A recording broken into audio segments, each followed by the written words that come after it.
Good afternoon, everyone. Please be seated. And just before we begin, I want to send a huge thank you out to all the staff of the Assembly. The day that never seemed to end required a lot of effort on their part to make sure that the wheels kept working, that democracy could carry on. So I think we should give them all a big round of applause.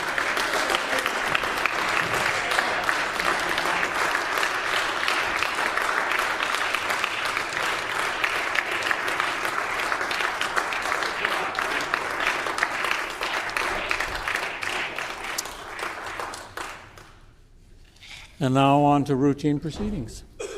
Introduction of bills.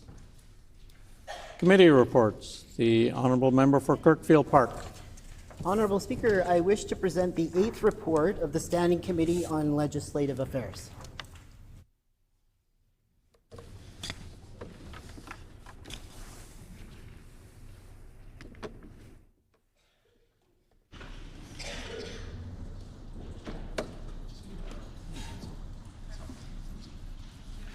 Your Standing Committee on Legislative... Dispense. The Honourable Member for Kirkfield Park. Honourable Speaker, I move, seconded by the Honourable Member for Transcona, that the report of the committee be received. It's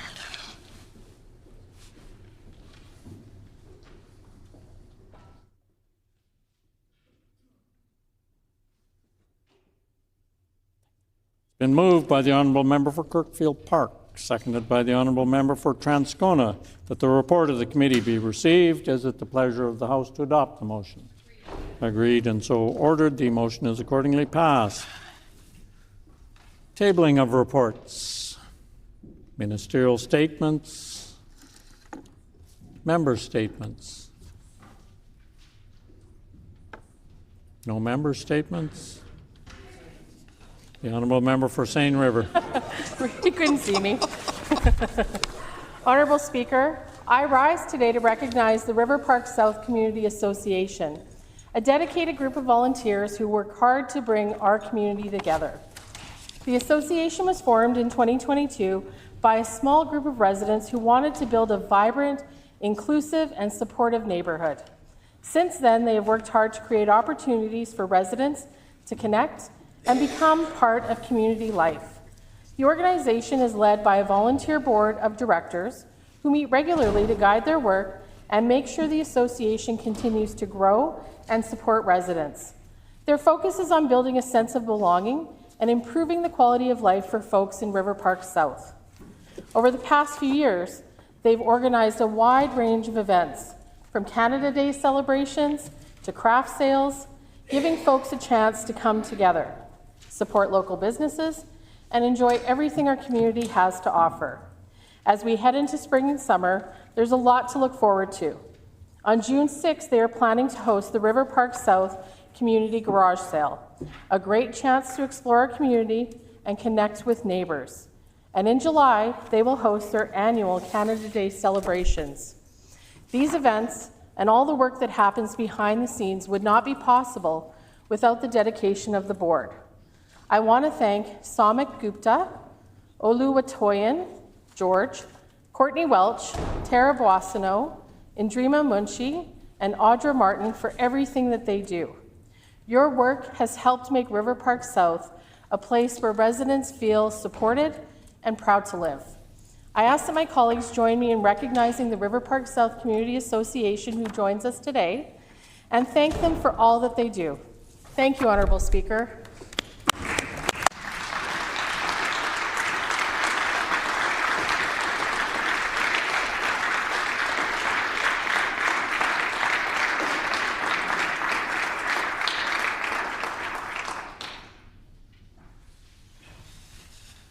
The Honourable Member for Swan River.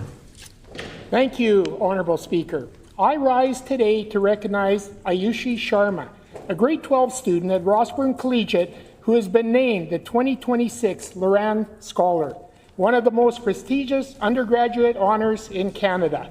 The Loran Award is not simply about academic achievement, it's about character, courage, service, and a deep commitment to making the world better. At first, generation immigrant who arrived in Rossburn just 4 years ago, she quickly became a leader in her school and her community. As student council president, she organized events and led a food drive for the local food bank. She volunteered at the Rossburn Personal Care Home, building meaningful relationships with residents who in many ways became like family. She has been recognized with the Park West School Division Student Citizenship Award and has championed student voices, ensuring young people have a seat at the table. This fall, Ayushi will attend the University of Calgary to study biological sciences with the goal of improving healthcare in rural and underserved communities. Her story is a reminder that leadership is not defined by where you come from, but by how you show up. Rossburn didn't just produce a Loran scholar, it helped shape exactly the kind of person this country needs. I ask my colleagues to join me in congratulating Ayushi, who is watching virtually today. Thank you, Honourable Speaker.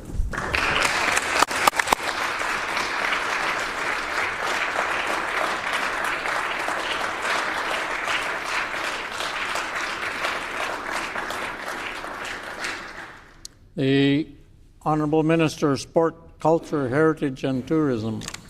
Thank you, Honourable Speaker. I rise today to recognize the incredible spirit of wellness and community shown by the students and families participating in the St. James Assiniboia School Division's 6th Annual Wheel Challenge. By engaging with a creative bingo challenge card, students are invited to turn daily movement on any form of wheels into a joyful game with a chance to win a $500 shopping spree from a local retailer, White Pine Bicycle Company. For many young people, the path to building lifelong healthy habits can feel secondary to the demands of a busy school day. It's in these moments that practical opportunities to be active can make a meaningful difference in the lives of our youth. What began in 2021 during the height of the pandemic has grown into a vital community initiative, shaped by a collective desire to get moving. From May 19 to June 8, hundreds of students across Assiniboia are taking their bicycles, rollerblades, scooters, and wheelchairs to embrace active living. Honourable Speaker, the impact of this program stretches far beyond physical activity. Engaging in these outdoor activities allows children to step away from screens and connect with their surroundings, and this type of intentional focus on movement often has the added advantage of improving mental well-being, resilience, and personal confidence in our children. Furthermore, by embracing active transportation, these young people are reducing their carbon footprint and building a sustainable culture across Assiniboia. While our children eagerly complete their bingo cards, they do so with the understanding that the true reward is the quiet resilience, lifelong wellness, and care for their environment they are building together with every single turn of their wheels. Please join me in congratulating these remarkable students and the dedicated organizers of the Wheel Challenge for their commitment to a healthier, greener future. Thank you, Honourable Speaker.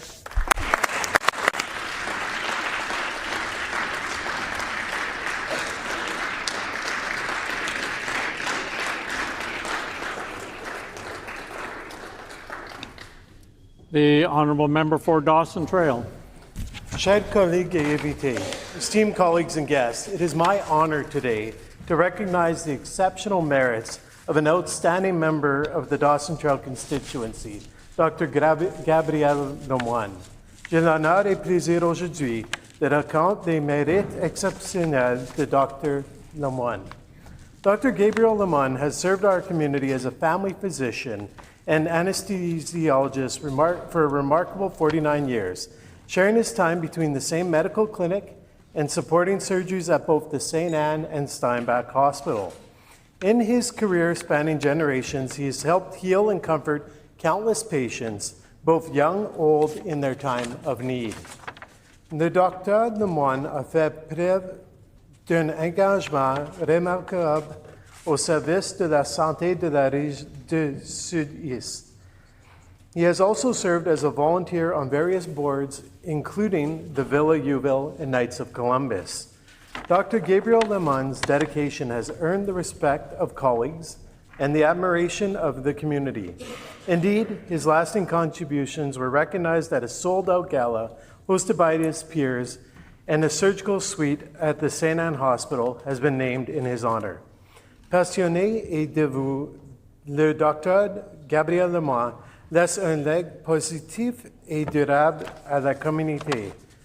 Mesdames et messieurs, je vous prie de me joindre à moi pour souligner l'humanité et la bénévolence de Dr. Lemoine.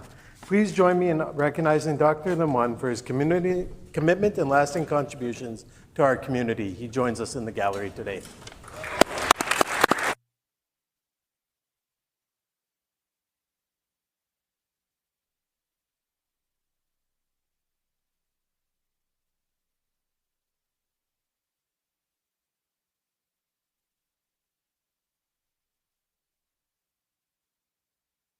The Honourable Member for McPhillips. Honourable Speaker, I rise to recognize the leader of my community as he prepares for his well-earned retirement from the classroom. David Ingram has been an educator since 1989, spending more than 36 years shaping the lives of students across our province. Over the course of his career, he taught grades 1 through 8, including 5 years in French immersion, before moving into school leadership. After beginning his career in the Maples, David eventually made his way to West St. Paul School. There, he served as the vice principal for 3 years before becoming principal at Forest Park School for 3.5 years. He then returned to West St. Paul School, where he proudly served as a principal for the last 7.5 years. And while many folks would be ready to fully step away after 36 years of service, not David. David answered the call when his school community needed him once again.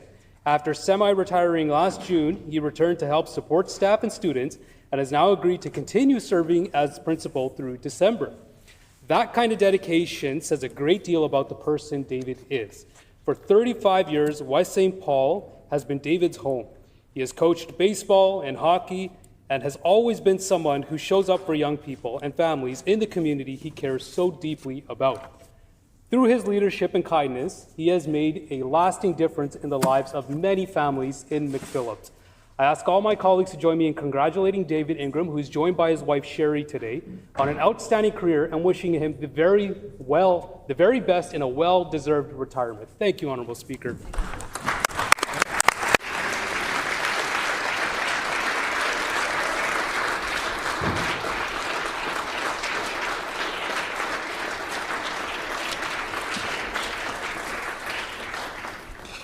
Order, please. Before we move on any further, I have a couple of things to announce. We have joining us in the public gallery grade 4 students from Meadows West School, and they are here today as guests of the Honourable First Minister, and they're located in the Tyndall Park constituency. So we welcome you here today.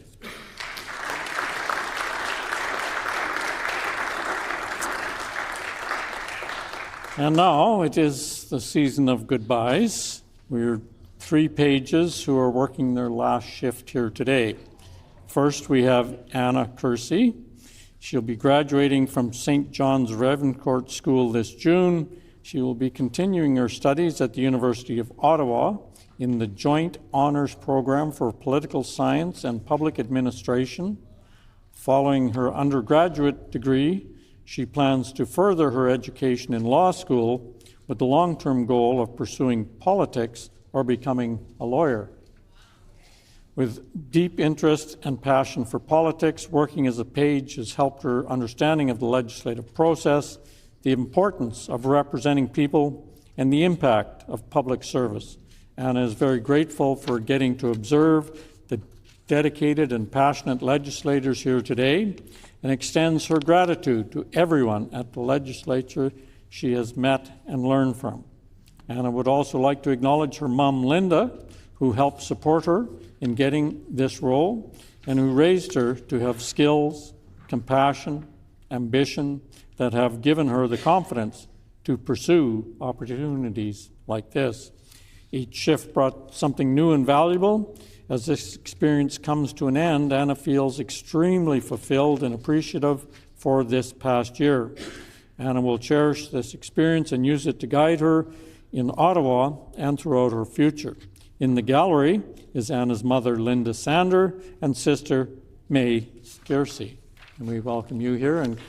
you here. Also, Gurit Kaur Kayla is finishing grade 11 this June from the University of Winnipeg Collegiate.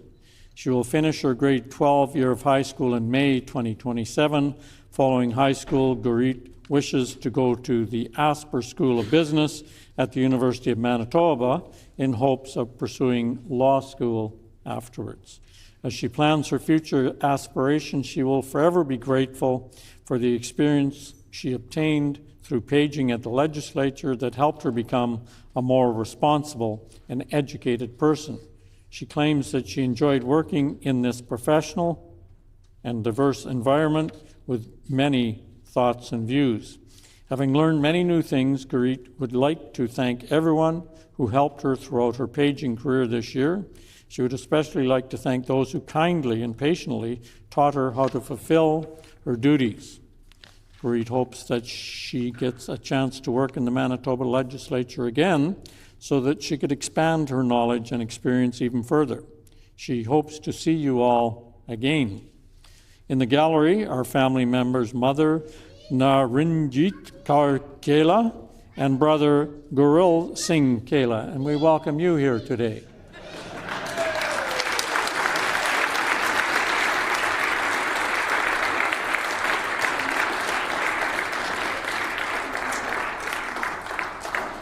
And thirdly, we have Sukhmeet Kaur Gutrohe. She is a grade 11 student at Grant Park High School and is set to graduate in 2027. She intends to pursue post-secondary studies in political science and economics with a strong passion for public service governance. As she reflects on her journey as page, she recalls her connection to the Manitoba legislature began long before she became a page. Growing up, she would attend events at the legislative grounds, including Nagar Kirtan. She remembers taking photos as a little kid in front of the same chamber doors she now walks through with the Speaker's Parade, never imagining that one day she would be stepping through them as a page herself. As a page, Sukhmeet's experience has given her a deeper understanding of what happens behind those closed doors. She has come to understand that the legislature is not only a historic building, but a place where decisions are shaped through dialogue, responsibility, and collaboration. Being in this environment has strengthened her passion for public service and her belief in the importance of democracy. Outside of her legislative duties, Sukhmeet is involved with the Youth Parliament of Manitoba and the Royal Canadian Air Cadets. She is a member of the Manitoba Student Advisory Council, Winnipeg Model United Nations Assembly, and the Manitoba Envirothon, where she continues to engage in leadership discussions and civic-focused work across both school and community settings. Sukhmeet would like to share an excerpt from her speech at this past Youth Parliament session. Quote, "It is truly an honor to stand in this chamber, a place that represents public trust and responsibility and the power of ideas. This room carries history. Decisions made in spaces like this shape the lives far beyond their walls, and being entrusted to speak here is not just symbolic, it is meaningful." End quote.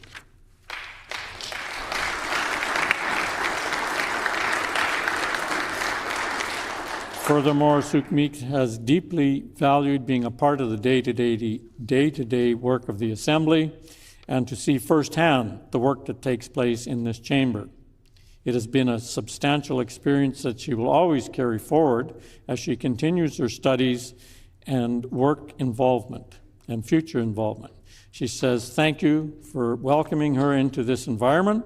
Although she is sad to see this year come to an end so quickly, Sukhmeet looks forward to her future and what lies ahead and making the most of her final year of high school. She hopes to see you all again very soon. In the gallery today are her family members, Father Baljinder Singh Garute, Mother Daljit Kaur Garute, and Sister Sukhdeep Kaur Garute. And we welcome you all here today as well. And we thank each and every one of you for your service to the Assembly and to the members. Thank you.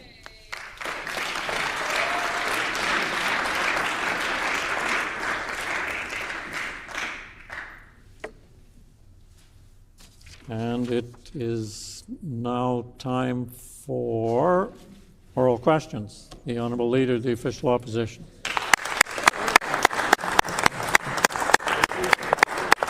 I would also like to take a second to thank the staff, the clerks, the pages, and everyone for their hard work in the Manitoba Legislature. Now, this NDP government has plenty to say attacking us and huckling us off the record.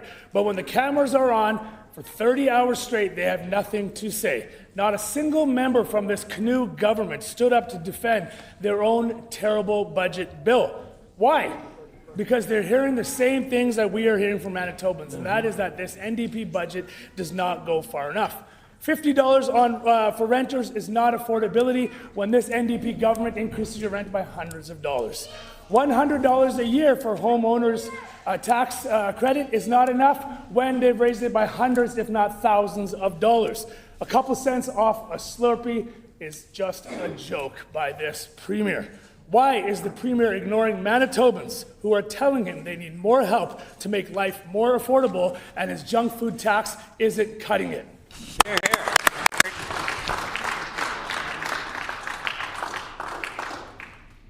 The Honourable First Minister.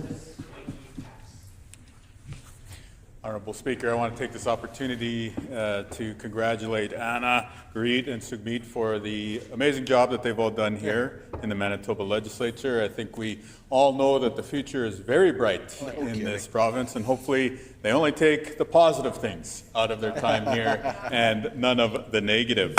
I also wanted to take this opportunity to thank all of the clerks and Sergeant of Arm and their staff, as well as yourself and the Deputy Speakers, for the extended effort you've put forward this week. Not always easy, but certainly you carried yourself with grace and aplomb. Now, when it comes to the member's question, actions speak louder than words. And so we're taking the action of taking all tax off of food and drinks at the grocery stores, of making transit free for young people in Manitoba, investing in healthcare and investing in education. They've got words, we've got actions. We know which one will build the province. The Honourable Leader of the Official Opposition on a supplementary question. The Premier just isn't listening to Manitobans when they tell him that pennies off of Twinkies and Slurpees isn't going to make their life more affordable. The Premier promised he would keep income tax exemptions indexed to inflation. The Premier gave his word, and now Manitobans can see the Premier's word means absolutely nothing. He broke that promise. The Canoe government claims to support families while raising their income property taxes by hundreds and thousands of dollars. The Premier talks about a one Manitoba, but yet divides them with unions and non-unions and against local restaurants, Honourable Speaker. The Premier cares so little about you. He refuses to listen to you, and now he refuses to listen to Restaurants Canada, an association made up of more than 40,000 Manitobans, $4 billion into Manitoba's economy. The Premier refuses to listen to them. Why is the Premier refusing to listen to Manitobans, Restaurants Canada, who only grow our economy?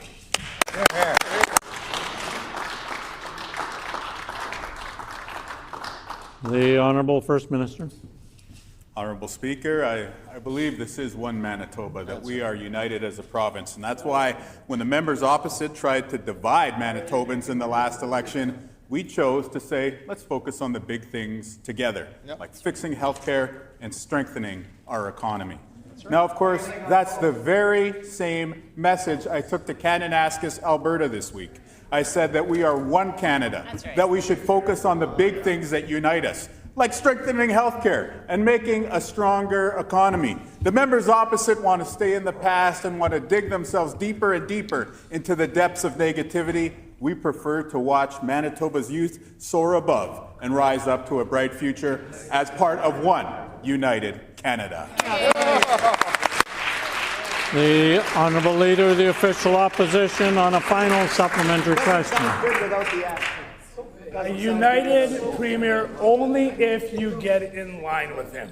Only if you support everything that he says. No one believes a word this premier is saying. He's following his mentor, former Premier Greg Selinger's failed playbook. And here's the playbook. Number one, make a big flashy announcement with no actual plans or details. Number two, raise your taxes. Number three, spend more of your hard-earned money. Number four, continue to raise taxes yet again and repeat. That is the NDP way. The premier has made one thing very clear. Unless you get in line with him, he will cut you out of every single conversation. Yep. And that is what he's done with Restaurants Canada, who represent over 40,000 Manitobans, $4 billion, and hundreds of local restaurants. Local restaurants that this premier has picked to be losers because they won't get in line with this premier. So how can the premier justify not meeting with Restaurants Canada when all they want to do is support Manitobans? Member's time has expired.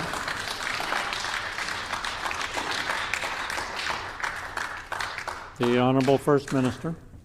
Honourable Speaker, I'm a humble servant, serving the people who elected our government, you and your family. And of course, we've been listening carefully. Over the past few years, what is one of those concerns when it comes to the cost of living that just continues to rise up and up higher and higher on the public policy agenda? Well, of course, it is grocery prices. Yeah. And so this term, this legislature, this sitting, what have we focused on? We focused on making groceries more affordable. We started by freezing the price of milk. We continued by breaking up real estate covenants that were anti-competitive. Why wouldn't the Conservatives support more competition in the grocery sector? And now with the budget bill, in addition to bringing in rent relief and help with your mortgage costs, we are taking all the tax off at the grocery store. I encourage you to buy a rotisserie chicken. I encourage you to buy a salad. I encourage you to buy a no-name case of Member's time has expired. The Honourable Leader of the Official Opposition on a new question. A real patriot stands up for Canada all the time, not part-time like this premier. A patriot stands up for all Canadian workers and Canadian businesses all the time. This premier likes to play part-time patriot on television, but his actions, like he talks about, tell a very different story. Order. In 2025, Elon Musk publicly mocked Canada and questioned our sovereignty. So what did this part-time patriot premier do? He traveled to Washington, D.C., posed for pictures, and publicly bragged about meeting Elon Musk. And now, this very part-time patriot premier has awarded Elon Musk company a contract worth 5 times what it was. Why is the Premier's response to attacks on Canadian sovereignty to support Elon Musk by sending more of Manitoba's hard-earned money to the United States of America? Good question.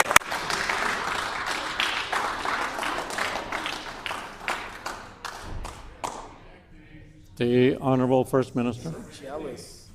Honourable Speaker, somebody has to stick up for Canada. That's right. And I was happy to do it this week in Canada, Alberta. Now, of course, I will work with Premier Danielle Smith when it benefits the country, but where she tries to break up Canada, I will speak up for the true north, strong and free, that all Canadians, including young kids in Alberta, will continue to be part of the greatest country on earth. Right on. The only part-time patriots are on the Progressive Conservative Party. It was just yesterday morning when the member for Lac du Bonnet criticized me for saying that Alberta should be part of Canada. Yeah. It's bad enough when you got separatist elements as part of other provinces, but what are separatist sympathizers doing right here in Manitoba? Will the member opposite address the treachery in his ranks?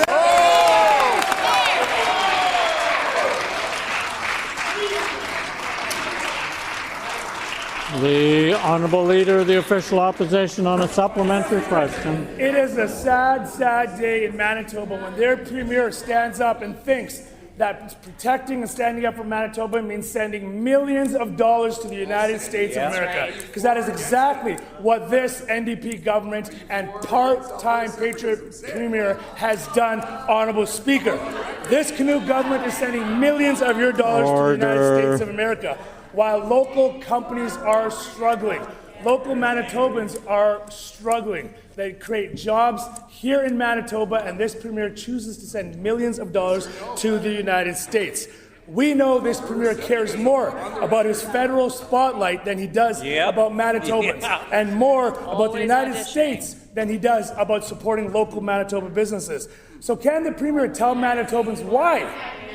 Why, if he's pretending to stand up for Canada, he said $36 million to an American-owned company and increased Elon Musk's contract by 5 times. Member's time has expired.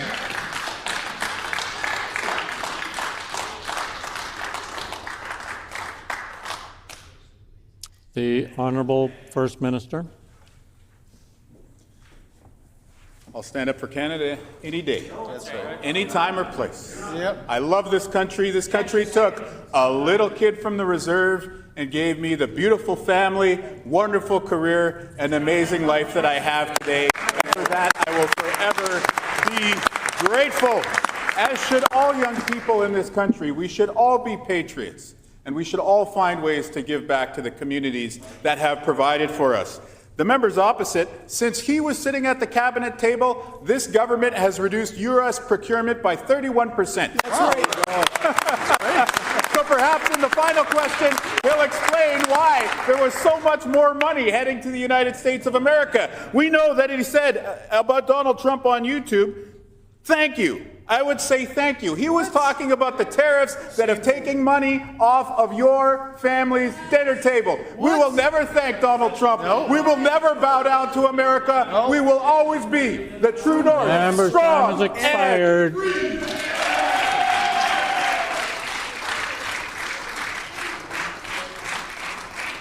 The Honourable Leader of the Official Opposition on a final supplementary question. Once again, this part-time Premier, Patriot Premier, thinks that sending money to the United States of America, $36 million to Aramark, 5 times the contract to Elon Musk, and now awarding an online company that does a survey to an American company. Honourable Speaker, Manitobans can see through this Premier. They know he's all talk. They know he cares more about the national spotlight than he does about helping Manitobans. If he did, he would listen to Manitobans and say that their junk food tax is not good enough. That he would increase their basic personal exemption to put money back into the pockets of Manitobans. But he's not. He's sending money to the United States of America that should stay here in Manitoba. If the Premier is so determined to take money out of Manitoba's families' pockets, destroy jobs and destroy local businesses, and send that to the United States, when will the Premier officially announce his weak and short run for a Prime Minister? Get out of the way of the Member's PC time party has expired.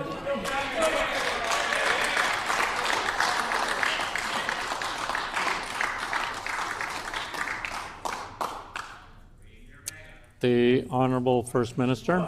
I hate to break it, but their worst nightmare is true. I'm not going anywhere. I'm staying right here to keep winning election after election, saving you money, fixing your health care, opening new emergency rooms.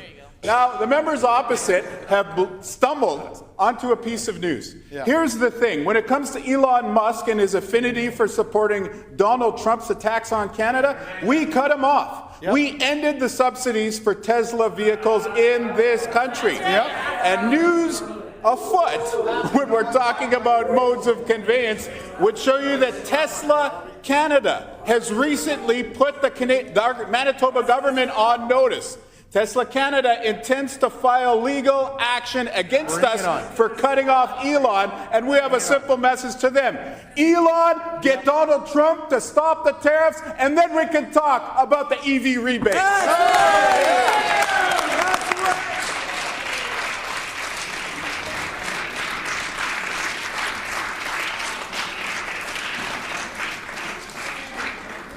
The Honourable Member for Midland. Manitobans are struggling under this NDP. Manitoba has the highest inflation in Canada, the highest food inflation in Canada, the highest property taxes in Canada, and the highest education property taxes in Canada. Our PC team has proposed to bring in real affordability relief for Manitobans by increasing the basic personal exemption, by letting Manitobans keep $3,000 of their own money every single year. Instead, this NDP stood up by one this morning and voted against an affordability proposal. So will the MLAs for Waverley, Lagimodiere, Kildonan River East, and Mick Phillips stand up and defend why they are denying their constituents $3,000?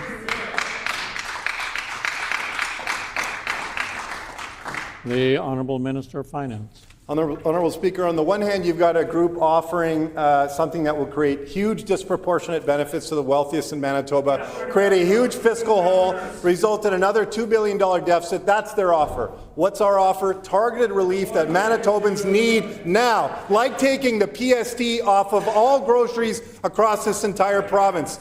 We know that Manitobans need that relief, and we've been doing that important work to bring forward targeted solutions to lower their costs. The PCs have been fighting against this for weeks. Again, we need to bring these savings for July 1st. This team's doing the work. We're going to keep doing the work to reduce costs for Manitobans. The Honourable Member for Midland on a supplementary question. Manitoba is the only province in Canada that has cancelled indexation at a time when inflationary pressures are hurting Manitobans the most. Manitoba has the highest inflation in the country, and yet this NDP cancelled indexation, pushing more Manitobans into higher tax brackets. How can this NDP justify to Manitobans who are within $200 of insolvency that they refuse to give those families back $3,000 a year? How do they justify that? Hear, hear. The Honourable Minister of Finance. What we say to Manitobans is you finally have a government that actually cares about you and the challenges you're facing. And we've shown that over and over and over when it comes to their costs. For example, gas tax. What do we do right out of the gate? We cut the gas tax for an entire year. And then we brought in a permanent 10% cut. And then we brought in a hydro rate freeze. We're bringing in benefits credit increases that are going to help homeowners to keep their costs low. We're bringing in credits increases that are going to help renters to keep their costs low. And now, of course, when it comes to food costs, we're doing the work to make sure that our government reduces the cost of food for Manitobans. With this PST elimination, we know that's another step we're taking in addition to the freezing of a 1 litre jug of price of milk, as well as the important work we're doing to create more competition. This team cares about food. The Honourable Member for Midland on a final supplementary question. This NDP's budget has failed to provide any real affordability relief for Manitobans. Manitobans are speaking up. They're sending emails. They're signing petitions. They're posting on the NDP's social media that they agree with our proposal to increase the basic personal exemption to $30,000, saving families $3,000 a year. But this NDP isn't listening. They're not listening to those Manitobans because they don't care that Manitobans are deeply struggling right now. So how can they deny those struggling low-income families $3,000 a year? Why are they denying that much-needed relief? The Honourable Minister of Finance. We're bringing relief to Manitobans, Honourable Speaker. Unlike what the members opposite are proposing, which again is going to result in a $2 billion deficit, credit rating downgrades. Who knows? It's a $1 billion proposal. They just have not done the work, and it's not serious. On this side of the House, what are we doing? We're bringing forward relief for Manitobans, real relief. We brought it forward in this BITSA bill, which they've been fighting for weeks. They seem to not want to help Manitobans get the relief they need. On this side of the House, each and every day, Manitobans know they can count on us to get the job done. Let's bring PST savings to Manitobans for July 1st today. The Honourable Member for Brandon West. Property tax bills have hit Brandon's mailboxes, and Brandonites are outraged. This government jacked up the tax bills by 6.7% at a time when many families can't afford to even buy basic needs. Why is this government forcing my constituents and all Brandonites to pay more just to support this minister's failures? The Honourable Minister of Finance. Honourable Speaker, when it comes to education and property taxes, this team is doing the work to lower them for Manitobans. With our first budget, we brought in a $1,500 credit. Last budget, that was raised to $1,600. And now, of course, our last budget proposed to raise that to $1,700, bringing huge savings to Manitobans to lower their cost of operating a home.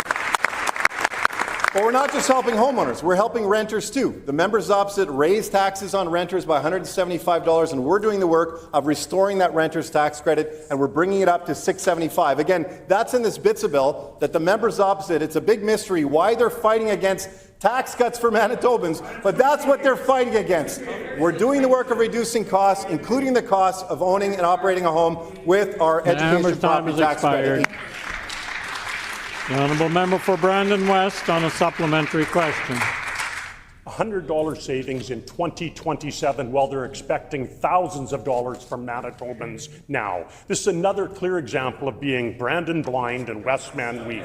This morning, they showed that again by voting against Manitobans and against affordability. Families in my riding are crying out for tax relief, and so are local businesses. Brandon families are tired of just surviving under this government. How could this government vote against leaving more money in the pockets of Brandonites and all Manitobans? The Honourable Minister of Finance. Honourable Speaker, this member and all members opposite seem to forget what we're doing here. We're proposing to cut taxes for Manitobans. Get on board. You want to help your constituents, support the BITSA bill. We're going to take the PST off groceries. We're going to increase the tax credits for renters. We're going to increase tax credits for homeowners. If he wants to help individuals living in his constituency, he should stand up today and support the BITSA bill. The honourable member for Brandon West on a final supplementary question. Half of Manitobans, including my constituents, are $200 a month or less from being able to pay their bills and service their debt. Families can't afford groceries, and for many, a car repair makes a difference between solvency and insolvency. This government's only solution is their PST PR gimmick. Why did this government vote against our common sense plan to raise the personal exemption so Brandon families can keep more of their money in their pockets?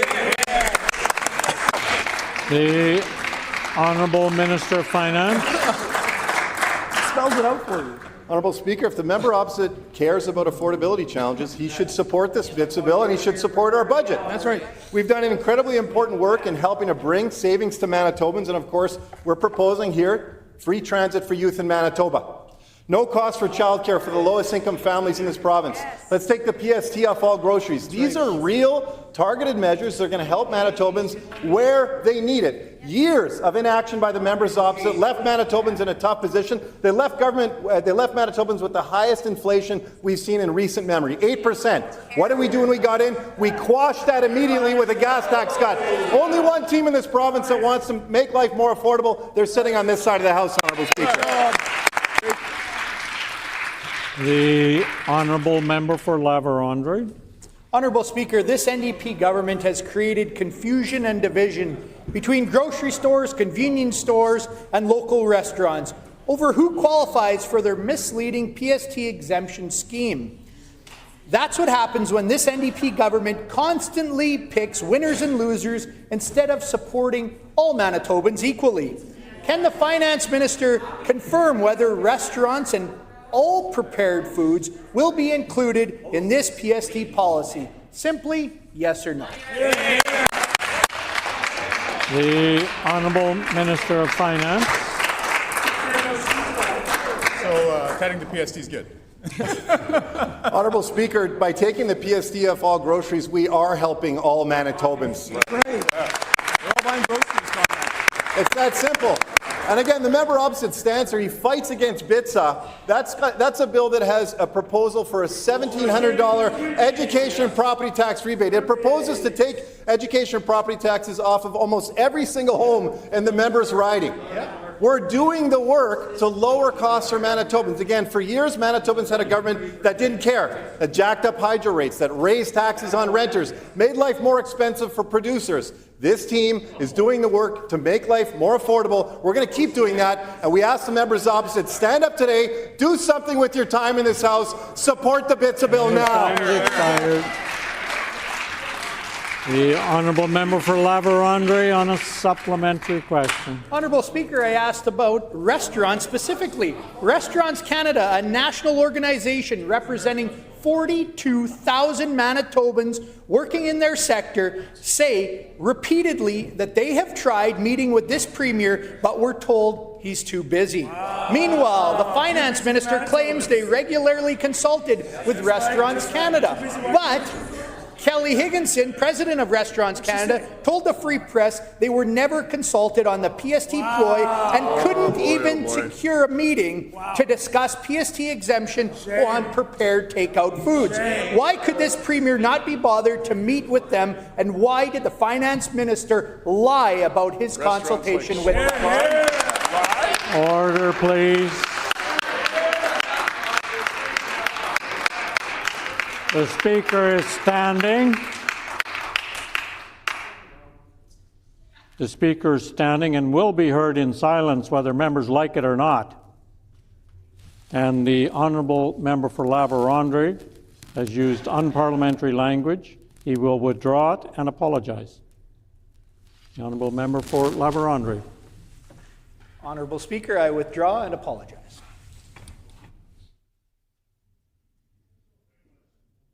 The Honourable First Minister. Leadership over there. Monsieur le Président, à cause du question du membre de La-Vérendrye qui était en train d'attaquer la meilleure ministre de la Finance dans tout le pays du Canada, moi je veux répondre. Pour dire simplement que nous avons toujours des rencontres, des réunions avec des Manitobains et Manitobaines, incluant ceux qui travaillent dans les restaurants, ceux qui sont les employeurs dans les restaurants. Mais c'est la réalité que les défis qui étaient décrits par les Manitobains et Manitobaines pour plusieurs années, c'est au magasin quand ils font leur baganisage. Et puis là, ça c'est où nous devons leur aider. Les conservateurs devraient nous appuyer pour appuyer vous, les Manitobains, les résidents de la meilleure province dans toute la Confédération. The honourable member for La-Vérendrye on a final supplementary question. Well, Honourable Speaker, I tabled the article from yesterday when Kelly Higginson, president of Restaurants Canada, states this Premier refused repeated meeting requests while the Finance Minister claimed they regularly consulted with Restaurants Canada. Wow. Once again, Manitobans are seeing a government that failed to consult before rushing ahead with another political gimmick. Instead of creating this division, why won't this government provide real affordability relief by raising the basic income exemption so Manitobans can decide for themselves what they spend their hard-earned money on?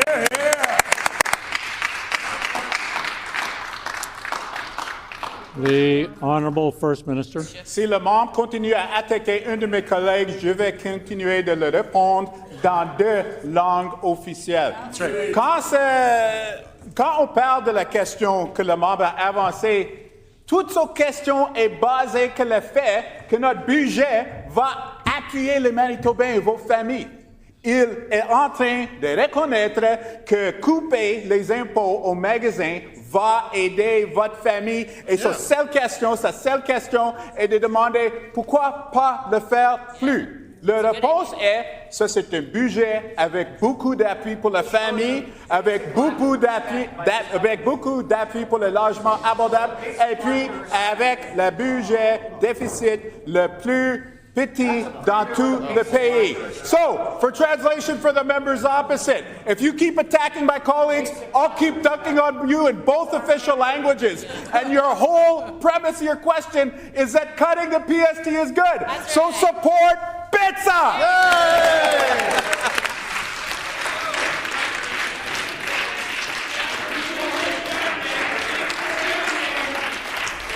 Order, please. Order, please.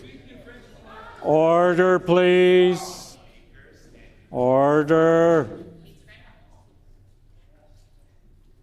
Stop the clock. I would like to introduce some guests that I believe are still in the gallery. I hope they're still here. Draw attention. Order, please. Order.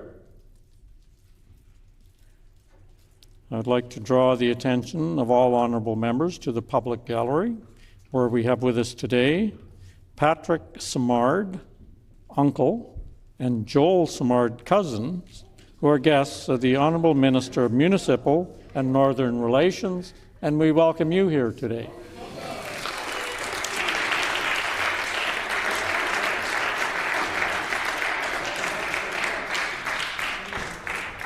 The Honourable Member for Lakeside. Honourable Speaker, Manitoba families are struggling to keep up with the cost of groceries, rent, mortgage payments, gas and utilities. The PC plan to double the basic personal amount to $30,000 would leave Manitoba families with up to $3,000 more in their pockets every year. Why did this government vote against our affordability resolution this morning, giving Manitoba families $3,000 more per year, instead of forcing them to send more of their paychecks back to this government? Good question.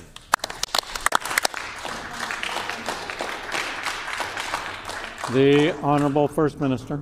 Monsieur le Président, je suis un peu déçu d'avoir la responsabilité de décrire ce que le membre de la Vérandrée juste venait de dire à notre collègue de Saint-Boniface. Après que le député de Saint-Boniface a dit, ben, le Premier ministre parle français, tu pourrais écouter sur votre écouteur. Le membre de la Vérandrée a dit, I asked the question in English. Puis après ça, le député de moi, le Premier ministre du Manitoba, a dit quelque chose à lui et puis a répondu, I didn't ask the question in French. Je voudrais juste dire que cette Chambre est une institution bilingue.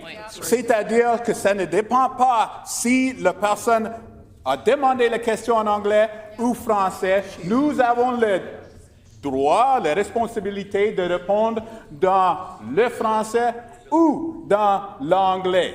Ça, c'est ce qu'on dit quand on dit une province véritablement bilingue. Je voudrais demander aux membres Members' time has expired.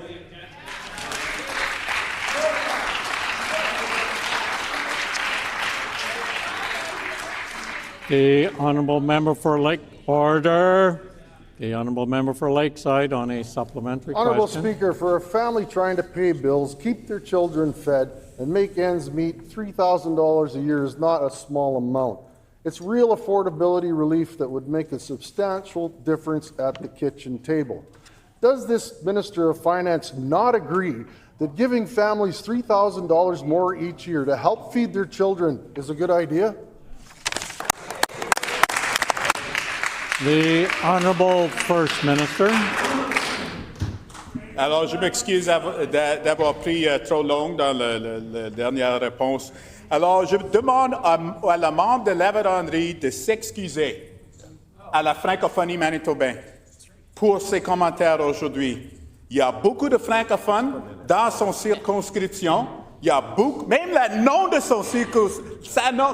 sa circonscription est dans la langue française. La Vérandrée. Et ça décrit une histoire de la fête francophone dans notre province.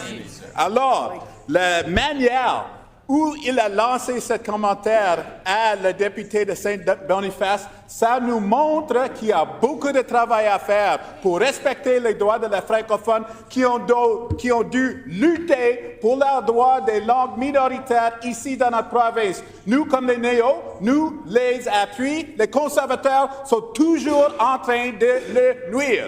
That's right.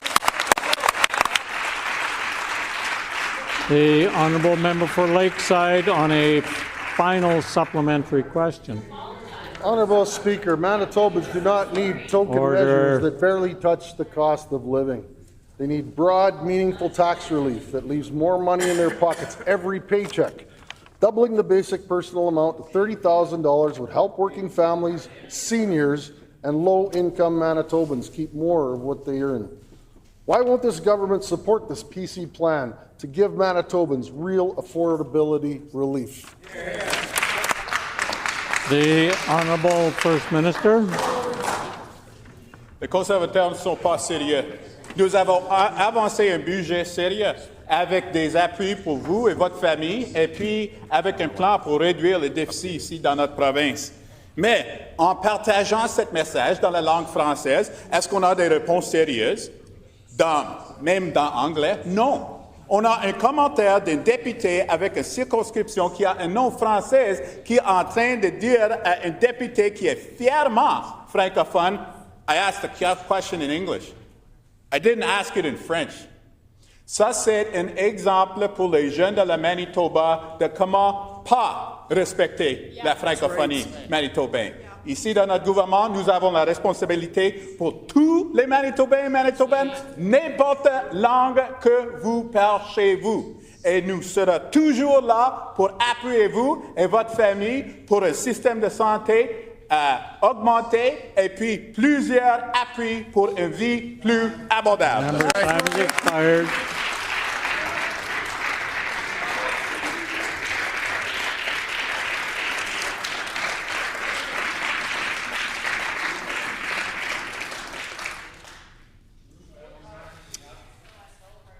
The Honourable Member for Burrows.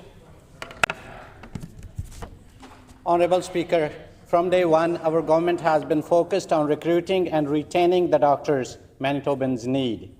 Thanks to the hard work of healthcare workers and strong partnership across the system, Manitoba is making real progress rebuilding frontline care, and today, our government and Doctors Manitoba are celebrating a major milestone. Can the Minister of Health, Seniors and Long-Term Care please tell Manitobans a bit more about this exciting announcement?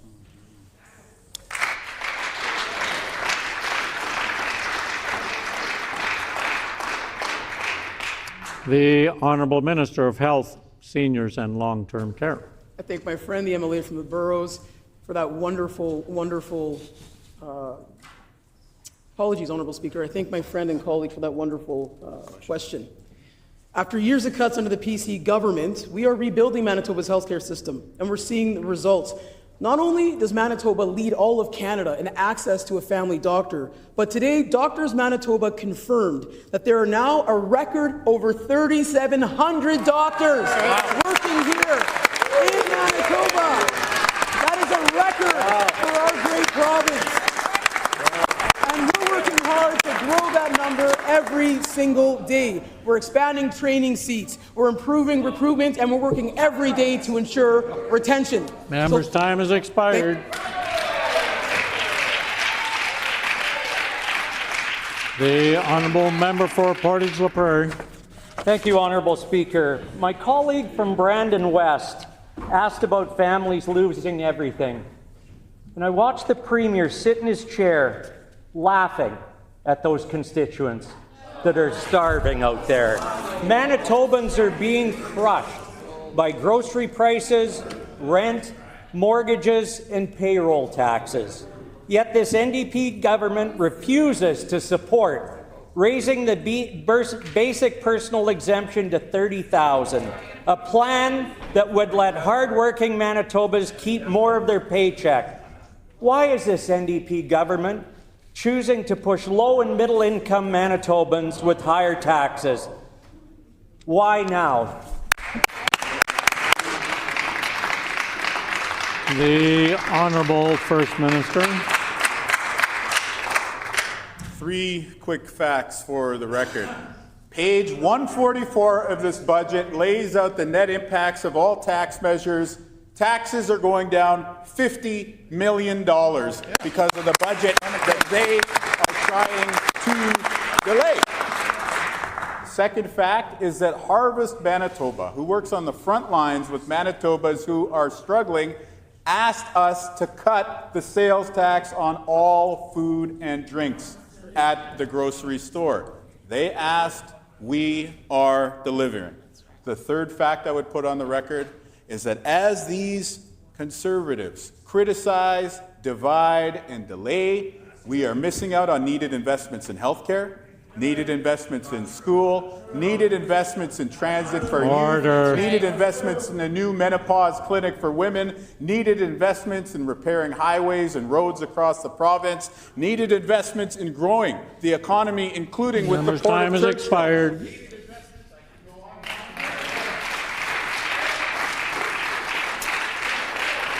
The honourable member for Portage-La Prairie on a supplementary question. Well, if we're going to talk about checking things out, maybe the Premier can check on page 7 of his budget, where it calls for a $1.1 billion education.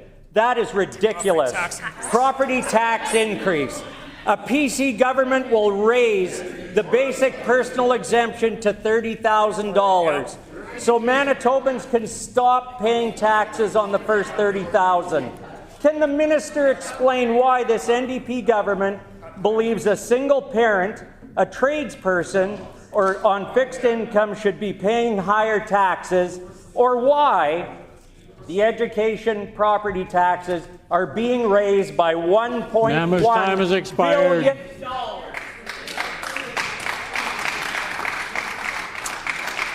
The Honourable First Minister. Honourable Speaker, the basic personal exemption is higher under us than it ever was under them. So if it was such a good idea, why didn't they do it when they were at Cabinet? Why did they focus on dividing Manitobans? But there is news afoot on another front as well, and that is that, from what I understand, tomorrow is the end of an era in Manitoba journalism. The Canadian Press's Steve Lambert is set to retire. The Fifth Estate is a very, very important institution in our democracy, and while we may not like the headlines and the quotes that get used in each of the stories, we all respect the importance of journalism, and so I want to thank Mr. Lambert. Je voudrais remercier le Monsieur Lambert pour son carrière exceptionnelle. I thank him for his service.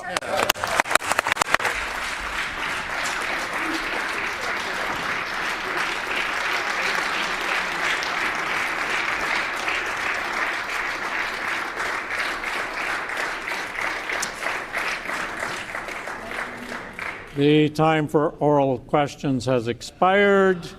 Petitions. The Honourable Leader of the Official Opposition. Thank you, Honourable Speaker. I wish to present the following petition.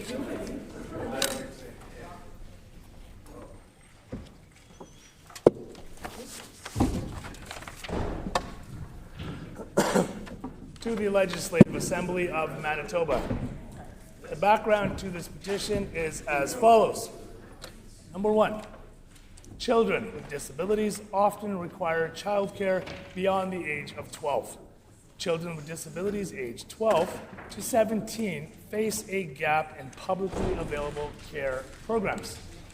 Number 2, the current adolescent care service model creates undue hardship on caregivers.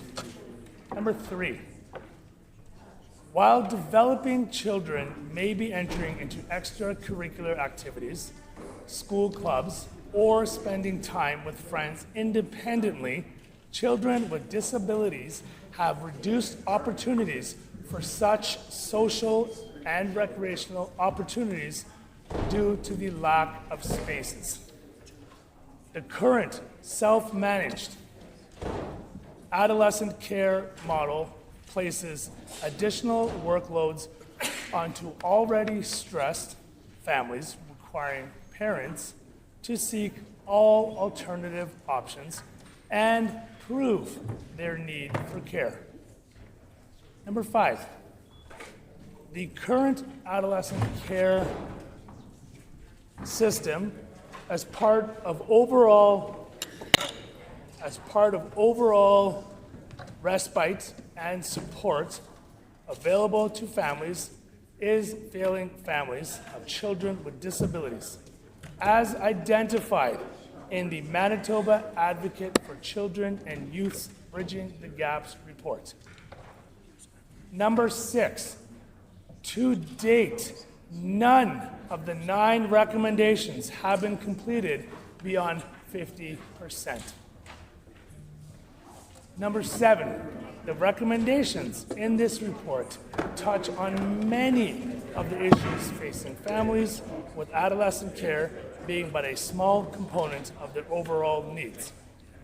We petition the Legislative Assembly of Manitoba as follows. Number 1, to urge the provincial government to fully implement recommendations in Bridging the Gaps report.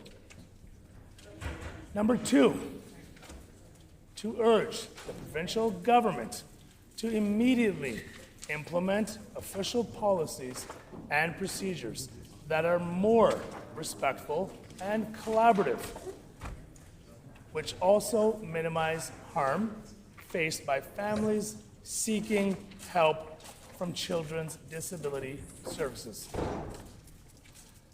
Number 3, to urge the Minister of Families to arrange for a full review of employment supports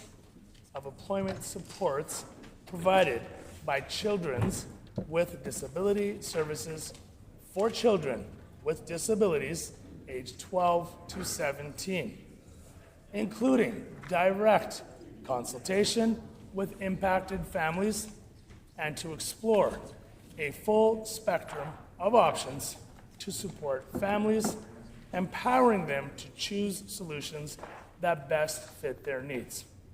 This petition was signed by Rachel Goy, Diane Bruin, and Ramasamy Asria, and many, many other Manitobans. The Honourable Member for Midland. Honourable Speaker, I wish to present the following petition. To the Legislative Assembly of Manitoba, the background to this petition is as follows. 1. The Manitoba Jobs Agreement imposes additional requirements, fees, and red tape that increase the costs of public infrastructure projects. Higher construction costs ultimately mean taxpayers pay more, reducing the number of projects that the government can afford to complete, exacerbating the rising costs of living. 2. Manitoba is already suffering from a shortage of schools, hospitals, and other public infrastructure projects in rapidly growing areas of the province, along with the construction workers to build them. 3. According to Statistics Canada, 88% of the 60,000 Manitobans who work in the construction sector are not unionized and will therefore be discriminated against from working on public construction sites. 4. The Winnipeg Construction Association, the Manitoba Heavy Construction Association, and the Construction Association of Rural Manitoba have joined together to formally request the Auditor General investigate the accountability failures of the Manitoba Jobs Agreement under the NDP government. 5. When government restricts competition, taxpayers always pay more and get less. The Manitoba Jobs Agreement means less competition, higher costs, and fewer schools, hospitals, bridges for the same amount of public money. 6. The Manitoba Jobs Agreement funnels money to the NDP's government's political allies rather than prioritizing the completion of public infrastructure projects such as schools and hospitals from Winnipeg to Brandon to Neepawa. 7. Public projects funded by public dollars should be open to every qualified company and every qualified worker. The government should restore open, fair, and competitive tendering process to ensure that all construction firms have equal opportunity to participate in public infrastructure projects such as the North End Wastewater Treatment Plant. We petition the Legislative Assembly of Manitoba as follows. 1. To immediately repeal the job-killing Manitoba Jobs Agreement and restore open, fair, and competitive bidding on all publicly funded infrastructure projects such as schools, hospitals, and water and wastewater projects. 2, to ensure all qualified Manitoba workers and businesses have equal opportunity to participate in public projects. 3, to prioritize policies that lower construction costs and therefore the costs of living, and to maximize the number of infrastructure projects delivered for taxpayers. 4, to provide a full and transparent breakdown of the costs of the Manitoba Jobs Agreement that will be passed on to Manitobans, and a clear breakdown of the projects that will have to be postponed or cancelled due to the agreement. This is signed by Jacob Mulvin, Ken Dewitt, David Ping, and many, many, many more Manitobans.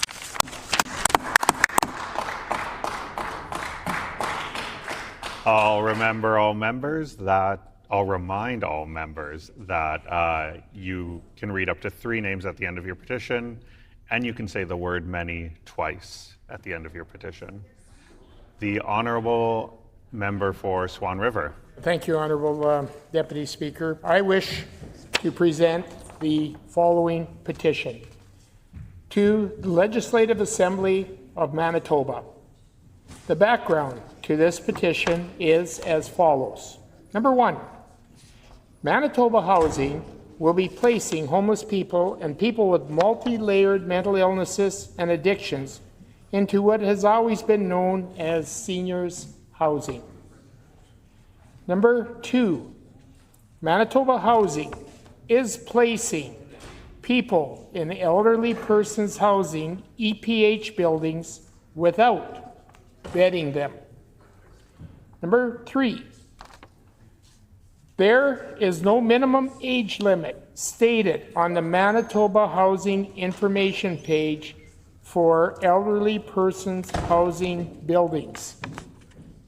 Number 4, the tenant service coordinator and or the building manager of EPH buildings should be given the right to deny applicants based on their first-hand knowledge of the applicant being homeless, having multi-layered mental illnesses and or addictions, or any other reason that they are aware of that could cause potential harm to residents.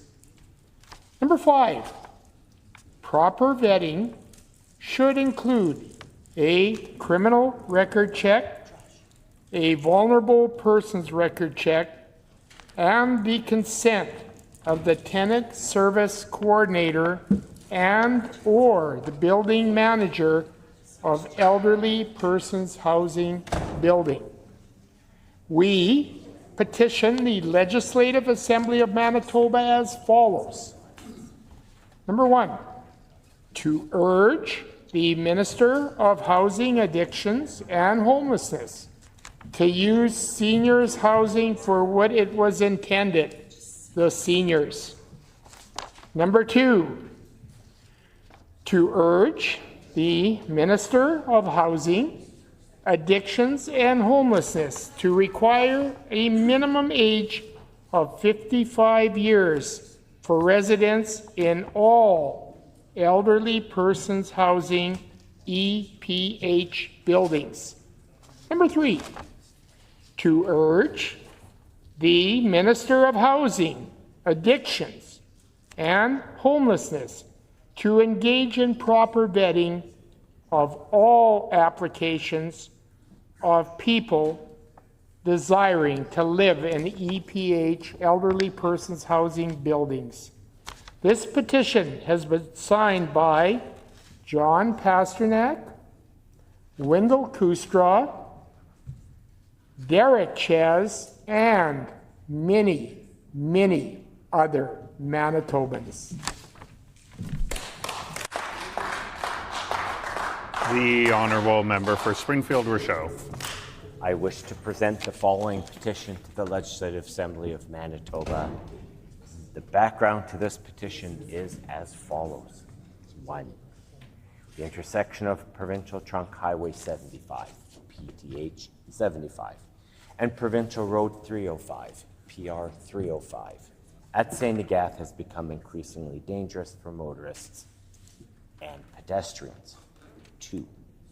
Over the past 7 years, there have been at least 20 accidents at this location, resulting in injuries and fatalities. 3. This intersection is heavily used by community members, commuters, and commercial traffic, making the safety improvements critical. 4. Immediate action is needed to mitigate accidents and prevent further loss of life. 5.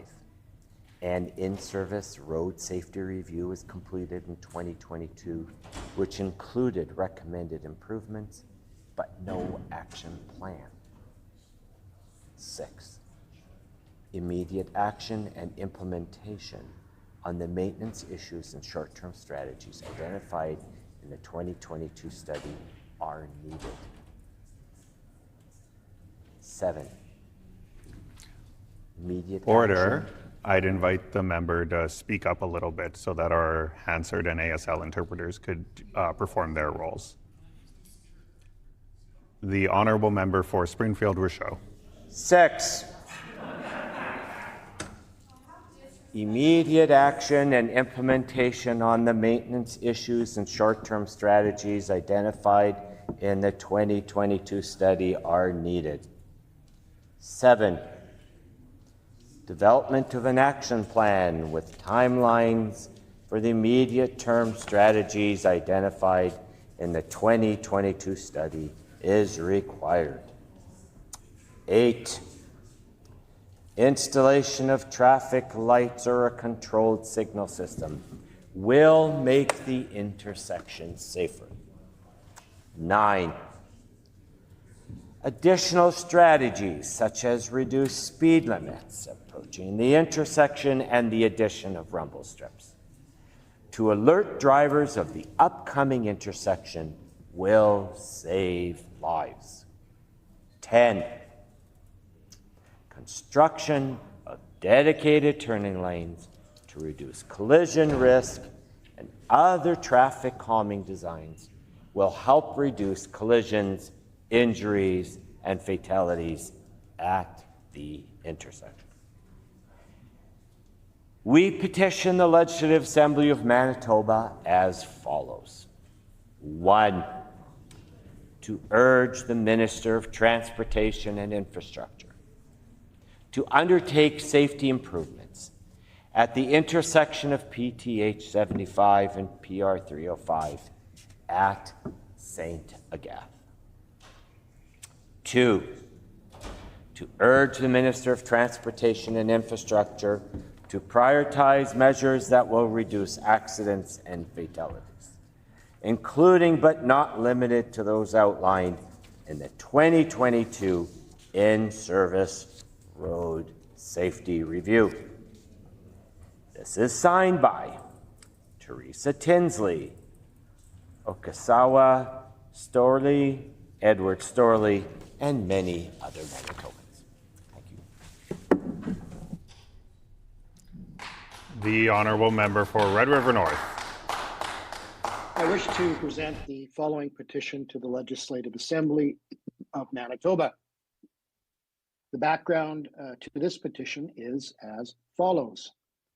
Number 1, thanks to the investment made under the previous PC provincial government as part of the Clinical and Preventative Services Plan, construction for the new Portage Regional Health Facility is well underway.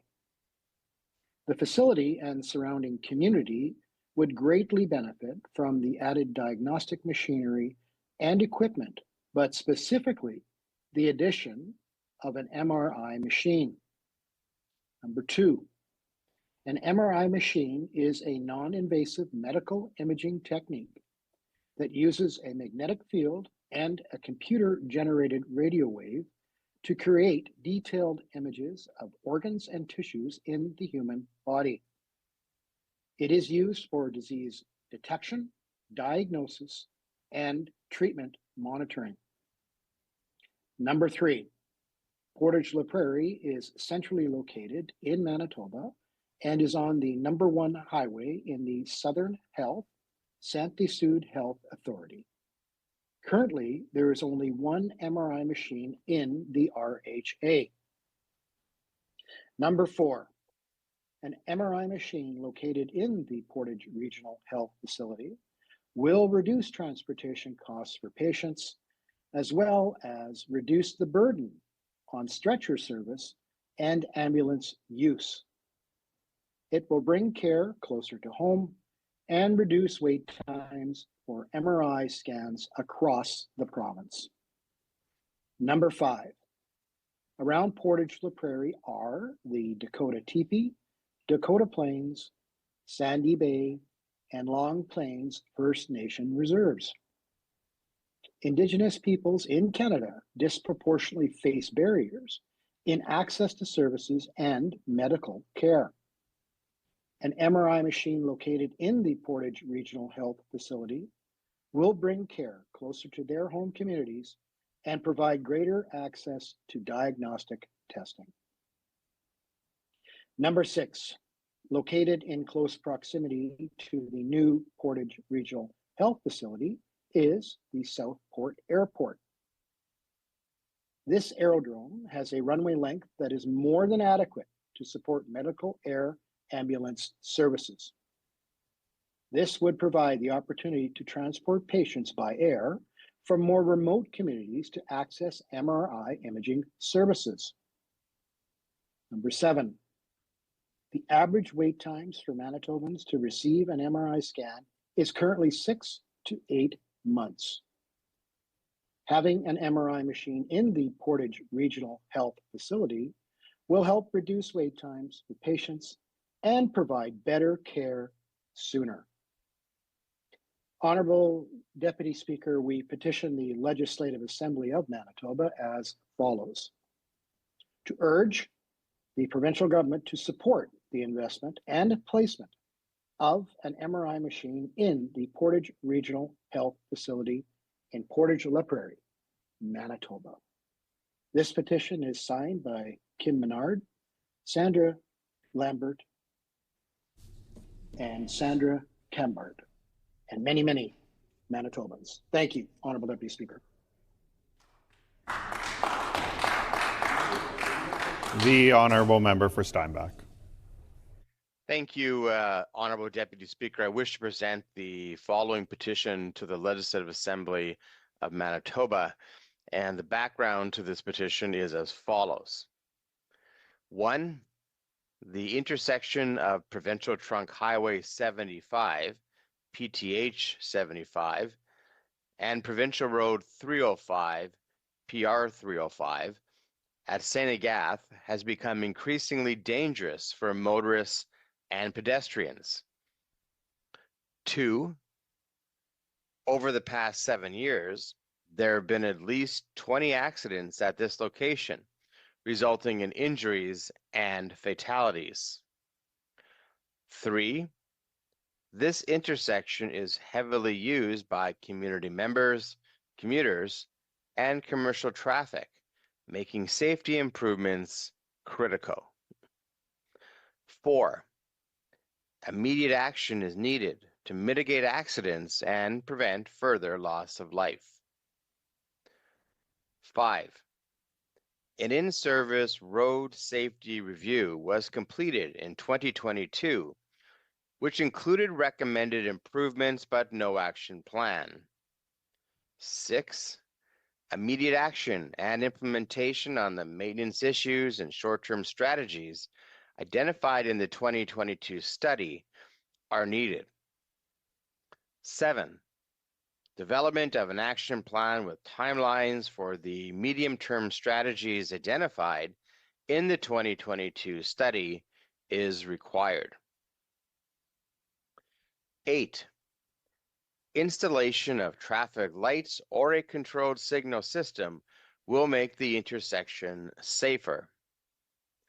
9, Additional strategies such as reduced speed limits approaching the intersection and the addition of rumble strips to alert drivers of the upcoming intersection will save lives.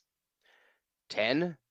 Construction of dedicated turning lanes to reduce collision risk and other traffic calming designs will help reduce collisions, injuries, and fatalities at the intersection. We petition the Legislative Assembly of Manitoba as follows. 1. To urge the Minister of Transportation and Infrastructure to undertake safety improvements at the intersection of PTH 75 and PR 305 at St. Agath. And 2. To urge the Minister of Transportation and Infrastructure to prioritize measures that will reduce accidents and fatalities, including but not limited to those outlined in the 2022 In-Service Road Safety Review. And Honorable Deputy Speaker, this petition is signed by Julie Allen, Jason Allen, Darlene Leclerc, and many, many other fine Manitobans.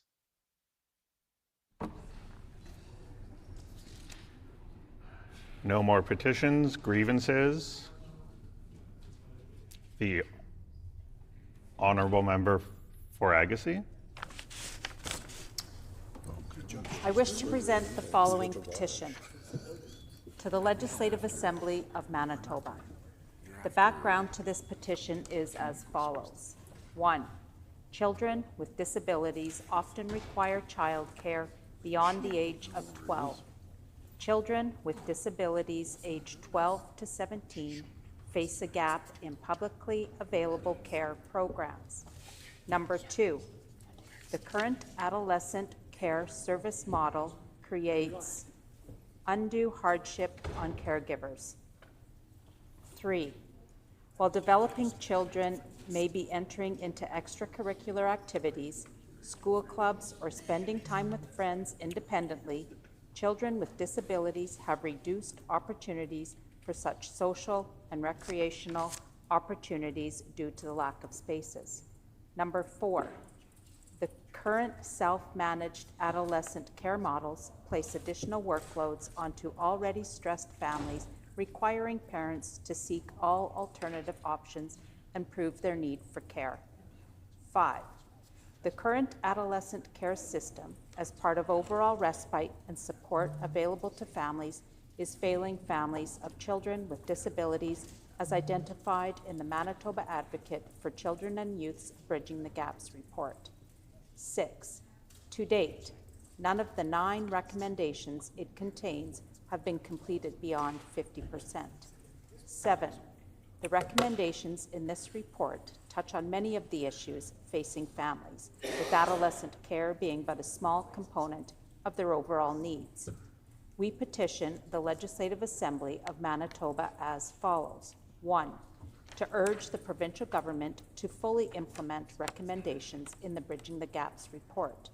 2, to urge the provincial government to immediately implement official policies and procedures that are more respectful and collaborative, which also minimize harm faced by families seeking help from Children's Disability Services.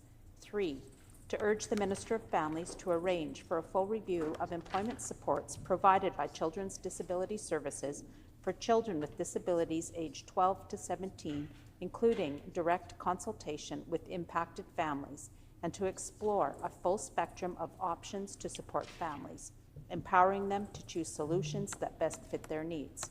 This petition has been signed by Martina McLaughlin, Kaylee Armstrong, Tasha Corman, and many, many, many more Manitobans. Good job, Julie. The Honourable Member for Riding Mountain. I wish to present the following petition to the Legislative Assembly of Manitoba. The background to this petition is as follows. 1, children with disabilities often require childcare beyond the age of 12.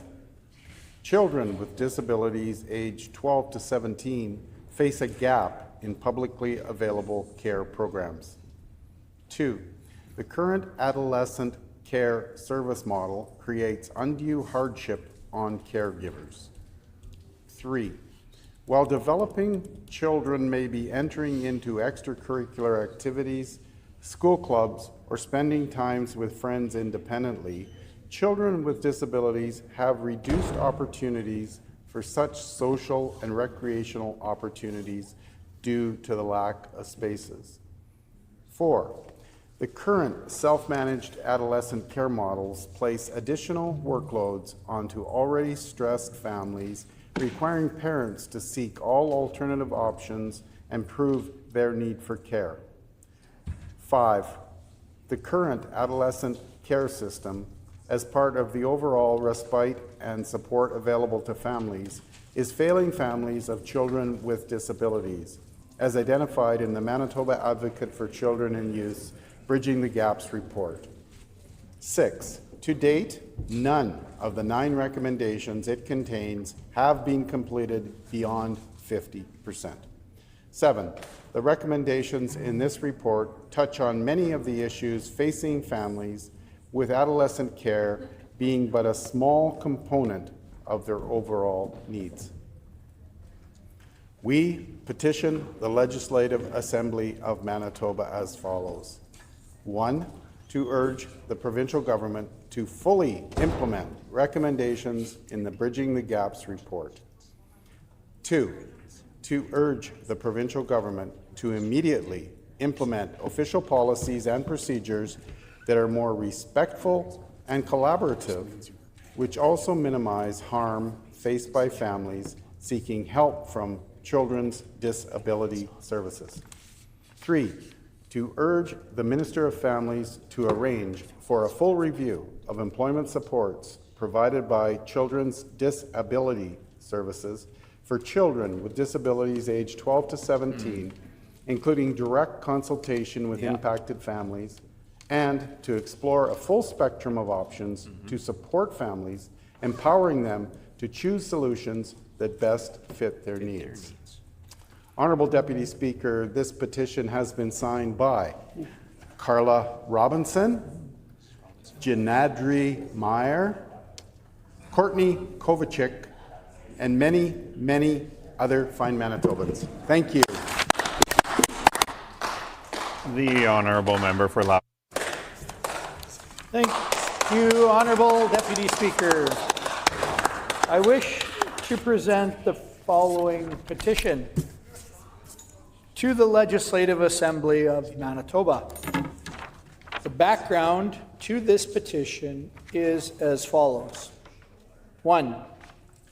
The residents of La Vérendrye and other areas around Manitoba are extremely frustrated and concerned by the provincial government's decision to cancel the school expansion project for Green Valley School in Grunthal. 2.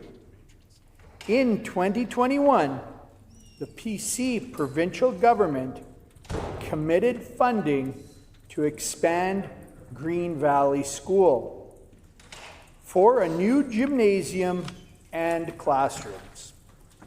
3. The school is so crowded that 3 mobile classrooms were added to alleviate overcrowding in classrooms. 4. In order for construction to begin, the school removed all 3 portable classrooms, leaving Green Valley in a further critical state of overcrowding. 5. As a result of overcrowding, parents are choosing to homeschool their children due to safety concerns and the challenges associated with overcrowding. 6. The current Premier of Manitoba and the Minister of Education and Early Childhood Learning have said they are committed to investing in education. 7.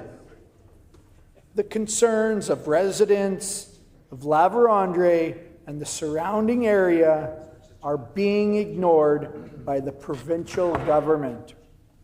8, the lack of space in the school is affecting the quality of education and extracurricular activities for students. 9, the minister and premier have a duty to respond to the educational needs of children and youth identified by rural communities. We petition the Legislative Assembly of Manitoba as follows.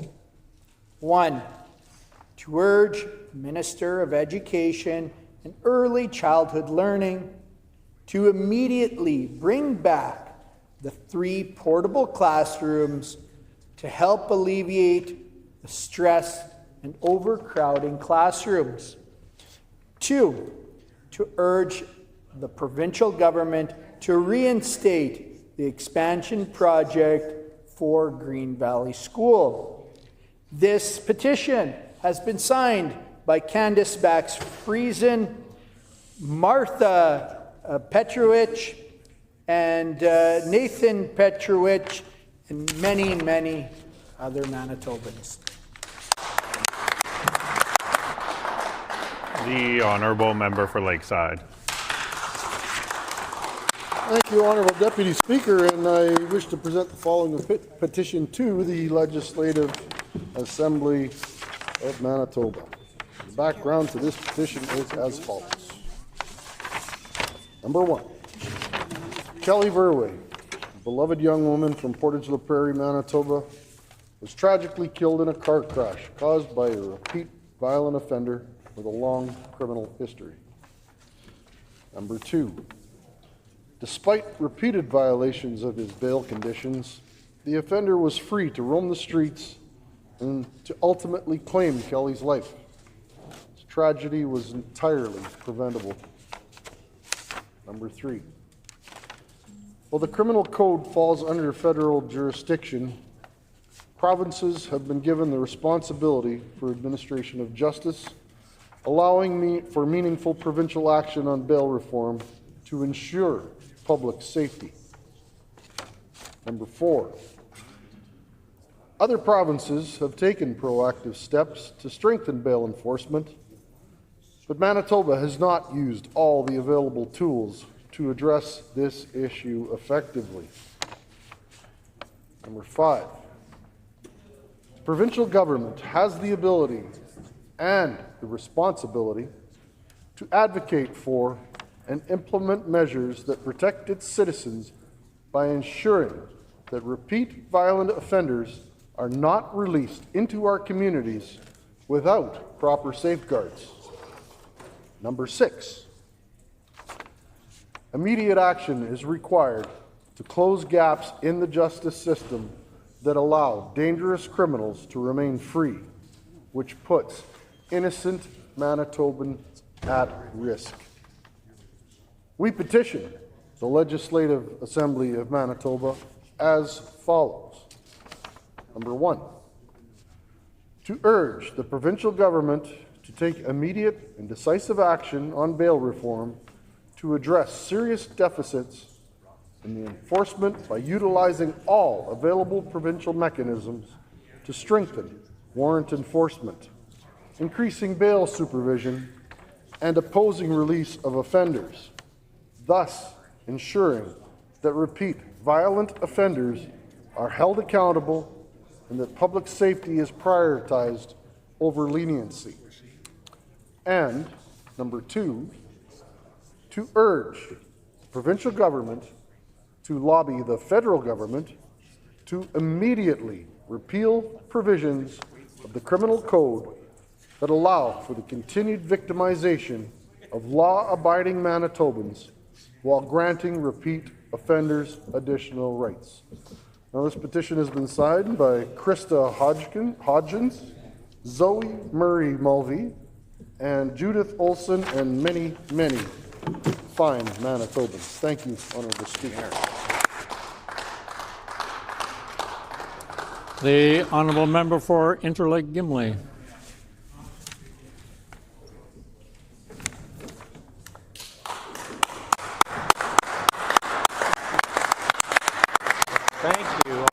Speaker, I wish to present the following petition to the Legislative Assembly of Manitoba. To the Legislative Assembly of Manitoba. The background to this petition is as follows. 1. Children with disabilities often require childcare beyond the age of 12. Children with disabilities aged 12 to 17 face a gap in publicly available care programs. 2. The current adolescent care service model creates undue hardship on caregivers. 3. While developing children may be entering into extracurricular activities, school clubs, or spending time with friends independently, children with disabilities have reduced opportunities for such social and recreational opportunities due to the lack of spaces. 4. The current self-managed adolescent care models place additional workloads on already stressed families, requiring parents to seek alternative options and prove their need for care. 5. The current adolescent care system, as part of overall respite and support available to families, is failing families of children with disabilities, as identified in the Manitoba Advocate for Children and Youth Bridging the Gaps report. 6. To date, none of the 9 recommendations it contains have been completed beyond 50%. 7. The recommendations in this report touch on many of the issues facing families, with adolescent care being but a small component of their overall needs. We petition the Legislative Assembly of Manitoba as follows. 1. To urge the provincial government to fully implement recommendations in the Bridging the Gaps report. 2.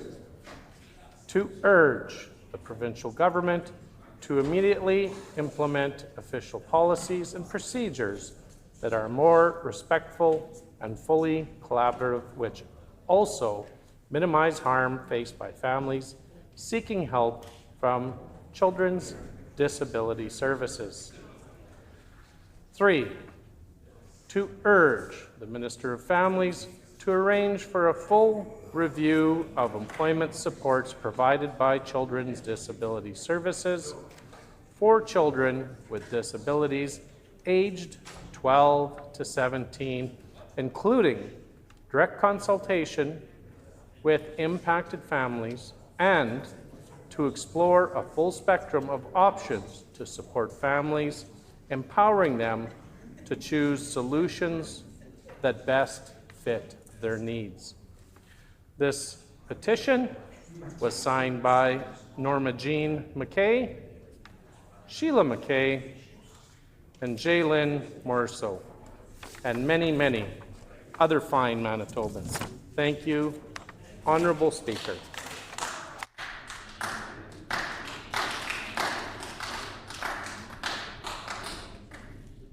The Honourable Member for Borderland. Thank you, Honourable Speaker. Honourable Speaker, I wish to present the following petition. To the Legislative Assembly of Manitoba, the background to this petition is as follows. Number 1, cash remains the only form of legal tender that protects personal privacy, ensures financial inclusion for those without access to digital payment systems, and provides a reliable method of payment during service disruptions. Number 2, the Bank of Canada recognizes cash as legal tender, yet current provincial law allows private businesses to refuse cash. Number 3, the increasing refusal of the acceptance of cash for purchases by businesses in Winnipeg and across Manitoba undermines consumer choice, discriminates against vulnerable populations, and erodes the role of cash in the economy. We petition the Legislative Assembly of Manitoba as follows. Number 1, to urge the provincial government to enact legislation that requires all businesses operating in the province to accept cash as a method of payment for goods and services, including vending machines. And number 2, to urge the provincial government to enact legislation that requires so-called cashless businesses to offer alternatives for customers who use cash, such as an exact change policy or a reverse ATM. This petition has been signed by many Manitobans.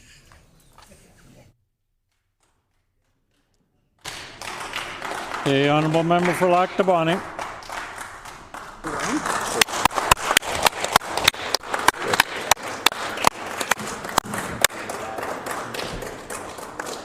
I wish to present the following petition to the Legislative Assembly of Manitoba. The background to this petition is as follows. Number 1, children with disabilities often require childcare beyond the age of 12. Children with disabilities aged 12 to 17 face a gap in publicly available care programs. Number 2, the current adolescent care service model creates undue hardship on caregivers. Number 3, while developing children may be entering into extracurricular activities, school clubs, or spending time with friends independently, children with disabilities often reduced opportunities for such social and recreational opportunities due to the lack of spaces. Number 4, the current self-managed adolescent care models place additional workloads onto already stressed families, requiring parents to seek all alternative options and prove their need for care. Number 5, the current adolescent care system, as part of overall respite and support available to families, is failing families of children with disabilities, as identified in the Manitoba Advocate for Children and Youth's Bridging the Gaps report. Number 6, to date, none of the 9 recommendations it contains have been completed beyond 50%. Number 7, the recommendations in this report touch on many of the issues facing families, with adolescent care being but a small component of their overall needs. We petition the Legislative Assembly of Manitoba as follows. Number 1, to urge the provincial government to fully implement recommendations in the Bridging the Gaps report. Number 2, to urge the provincial government to immediately implement official policies and procedures that are more respectful and collaborative, which also minimize harm faced by families seeking help from Children's Disability Services.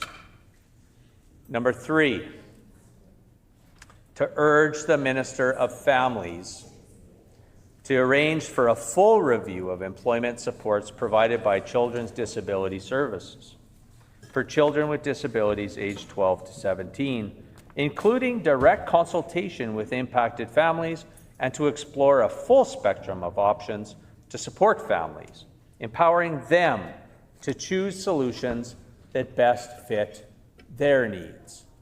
This petition is signed by Tiffany Murray, Ejnor Chaput, Hélène Chaput, and many, many more fine Manitobans. The honourable member for Roblin.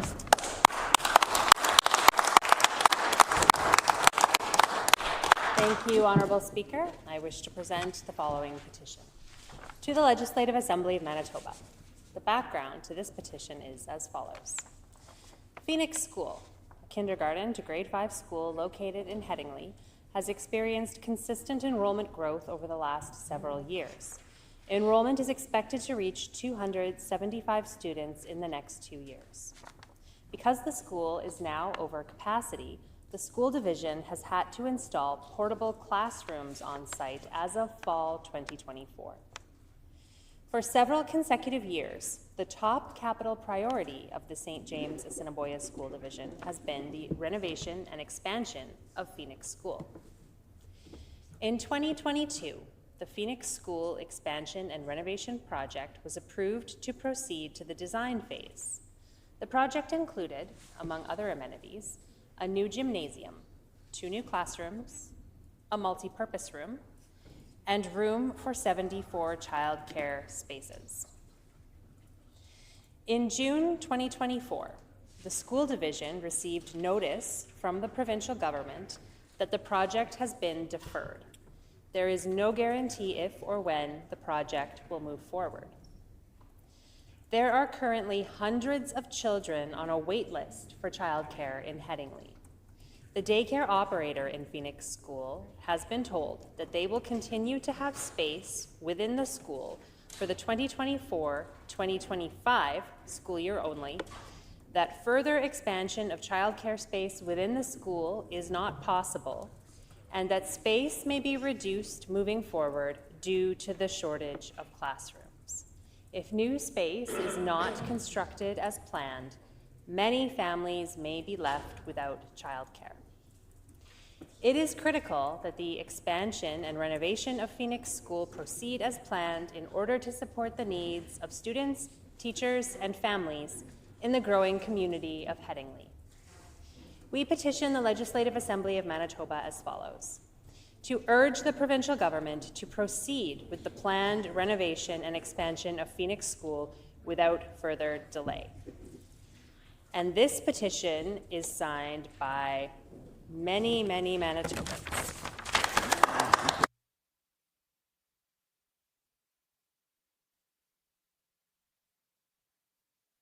The honourable member for Portage La Prairie.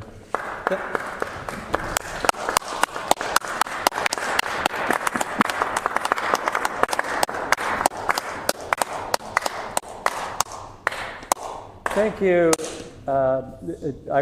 Thank you, Honourable Speaker. I wish to present the following petition. Number 1, Kelly Verway, a beloved young woman from Portage La Prairie, Manitoba, was tragically killed in a car crash caused by a repeat violent offender with a long criminal history. Number 2, despite repeated violations of his bail conditions, the offender was free to roam the streets and to ultimately claim Kelly's life. This tragedy was entirely preventable.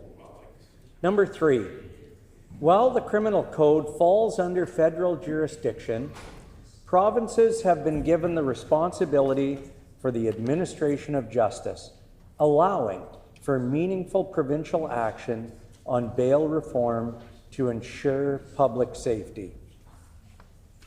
Number 4, other provinces have taken proactive steps to strengthen bail enforcement, but Manitoba has not used all the available tools to address this issue effectively. Number 5, the provincial government has the ability and the responsibility to advocate for and implement measures that protect its citizens by ensuring that repeat violent offenders are not released into our communities without proper safeguards. Number 6, immediate action is required to close gaps in the justice system that allow dangerous criminals to remain free, which puts innocent Manitobans at risk. We petition the Legislative Assembly of Manitoba as follows. Number 1, to urge the provincial government to take immediate and decisive action on bail reform to address serious deficits in enforcement, by utilizing all available provincial mechanisms to strengthen warrant enforcement, increasing bail supervision, and opposing release of offenders, thus ensuring that repeat violent offenders are held accountable and that public safety is prioritized over leniency. And number 2, to urge the provincial government to lobby the federal government to immediately repeal provisions of the criminal code that allow for continued victimization of law-abiding Manitobans while granting repeat offenders additional rights. This is signed by Judy Verwey, Arnold Verwey, Sarah Verwey, and many, many more friendly Manitobans. The honourable member for Brandon West.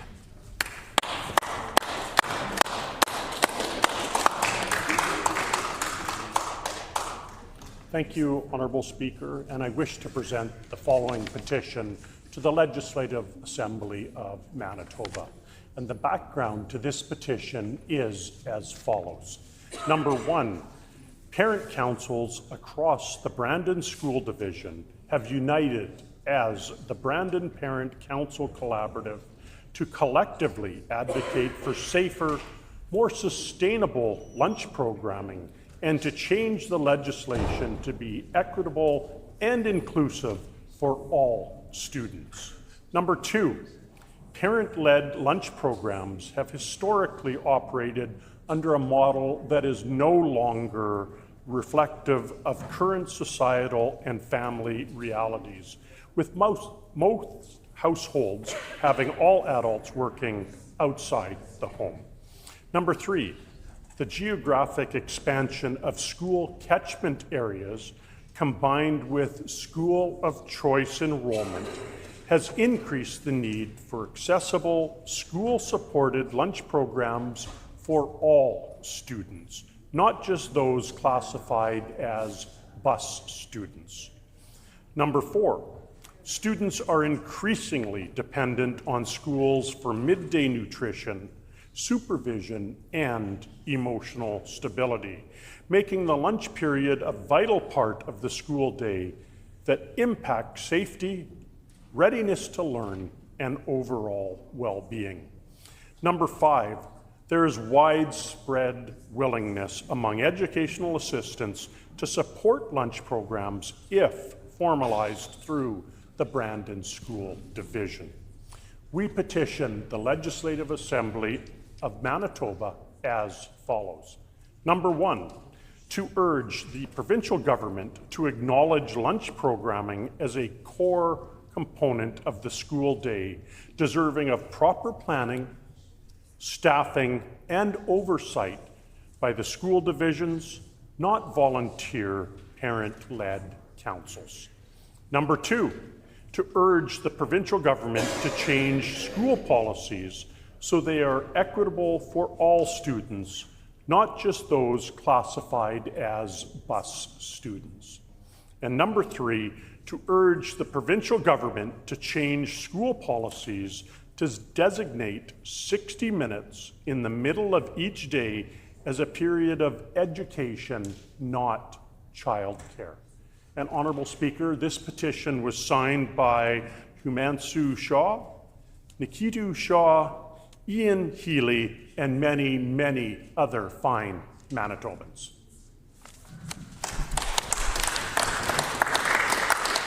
Thank you. No further petitions, grievances, orders of the day, the government business, the Honourable Government House Leader.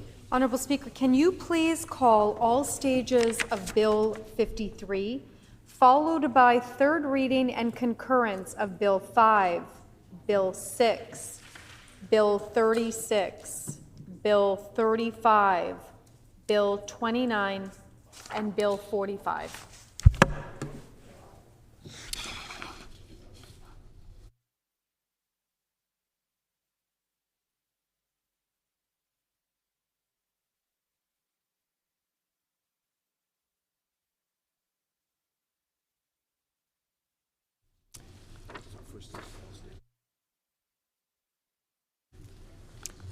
So it's been announced that we will now proceed to all stages of Bill 53, followed by concurrence and third reading of Bill 53, 5, 6, 36, 35, 29, and 45.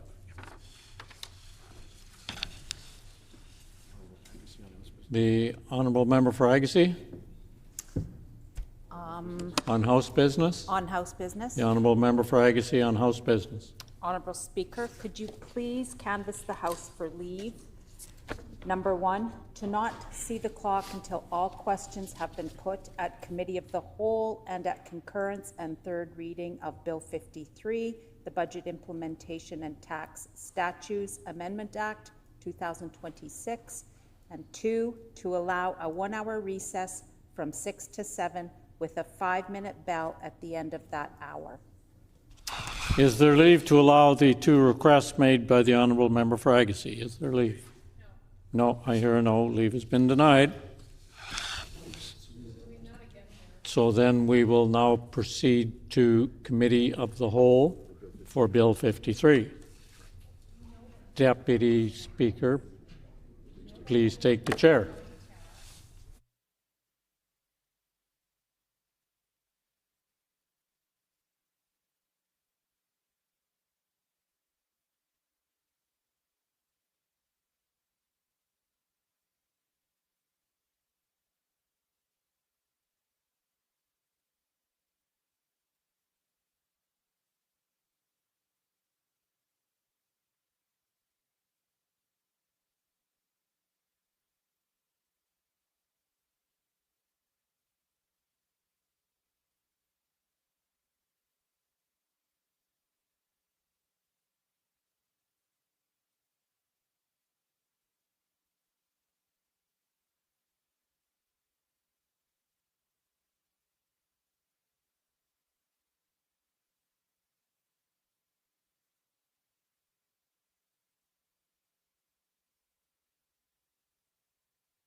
Will the Committee of the Whole please come to order? As announced, this committee will now consider the following: Bill number 53, the Budget Implementation and Tax Statutes Amendment Act 2026. Does the Minister responsible for Bill 53 have an opening statement?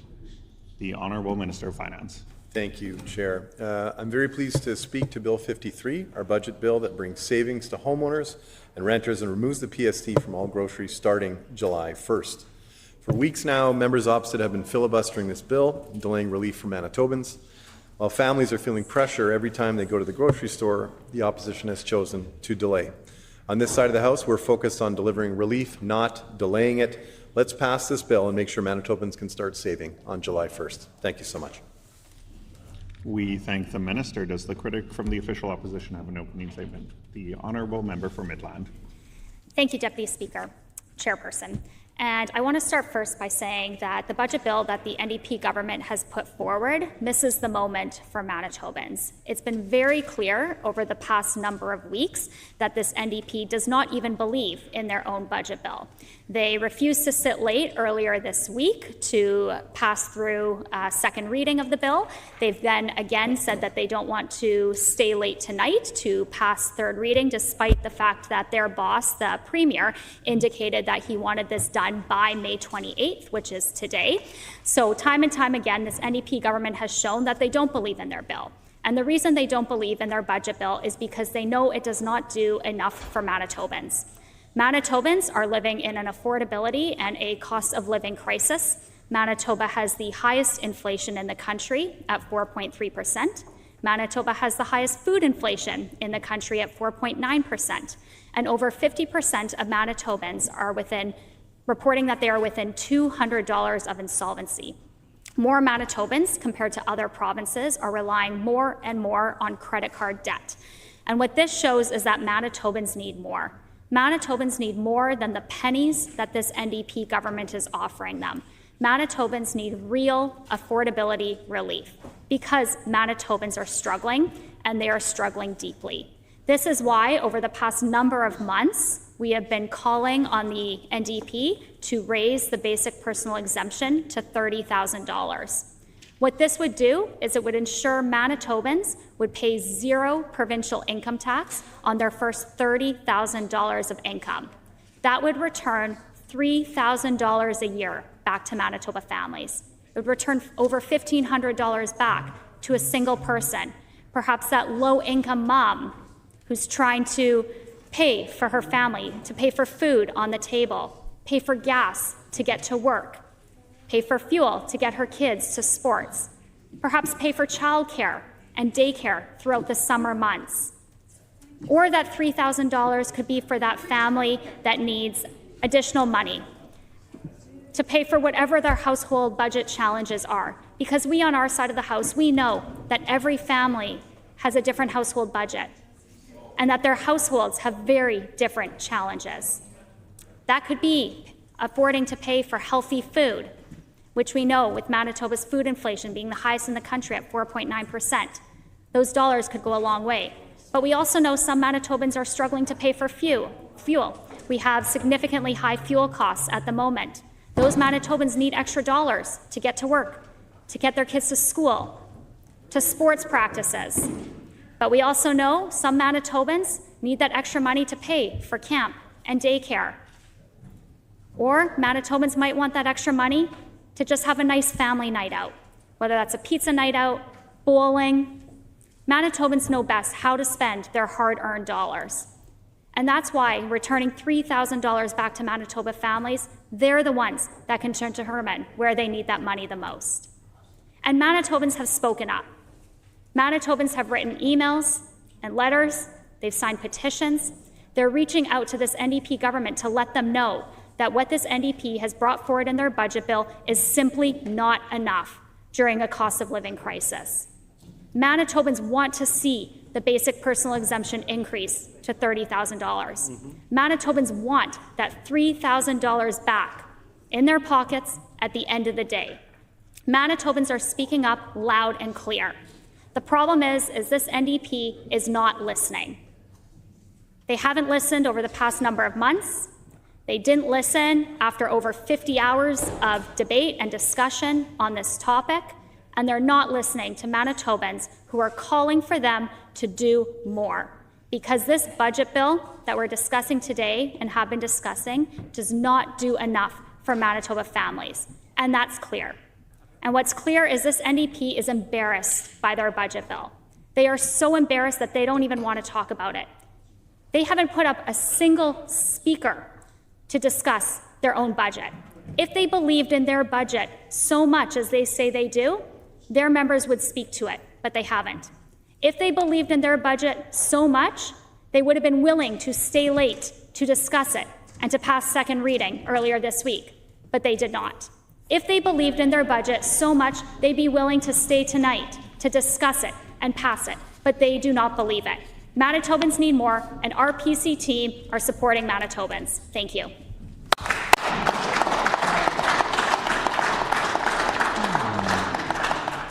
We thank the member.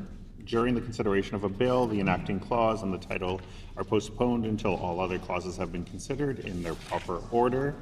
Also, if there is agreement from the committee, the chair will call clauses in blocks that conform to pages, with the understanding that we will stop at any particular clause or clauses where members have or may have comments, questions, or amendments to propose. Is that agreed? Clause by clause.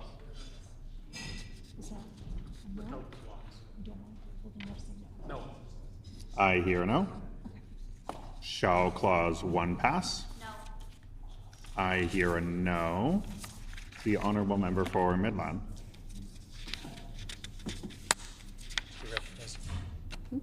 Yeah, thank you, Chairperson. So as I mentioned in my opening remarks, this budget clearly misses the mark for Manitoba and Manitoba families. This NDP government does not believe in their own budget. They have shown that time and time again, that they're not willing to do the work. They're not willing to stand up for Manitoba families and the affordability relief they needed. They haven't even been willing to put up a single speaker outside the minister's required time in these chambers to speak about their budget bill. So what that shows is this NDP government is embarrassed with their own budget bill. They're so embarrassed that they don't even want to pass it today. They don't want to pass it earlier this week. They simply don't want to pass that. They do not want to pass this budget bill. And they don't want to pass it because they know it's not enough. And they know that Manitobans are wanting to see an increase to the basic personal exemption.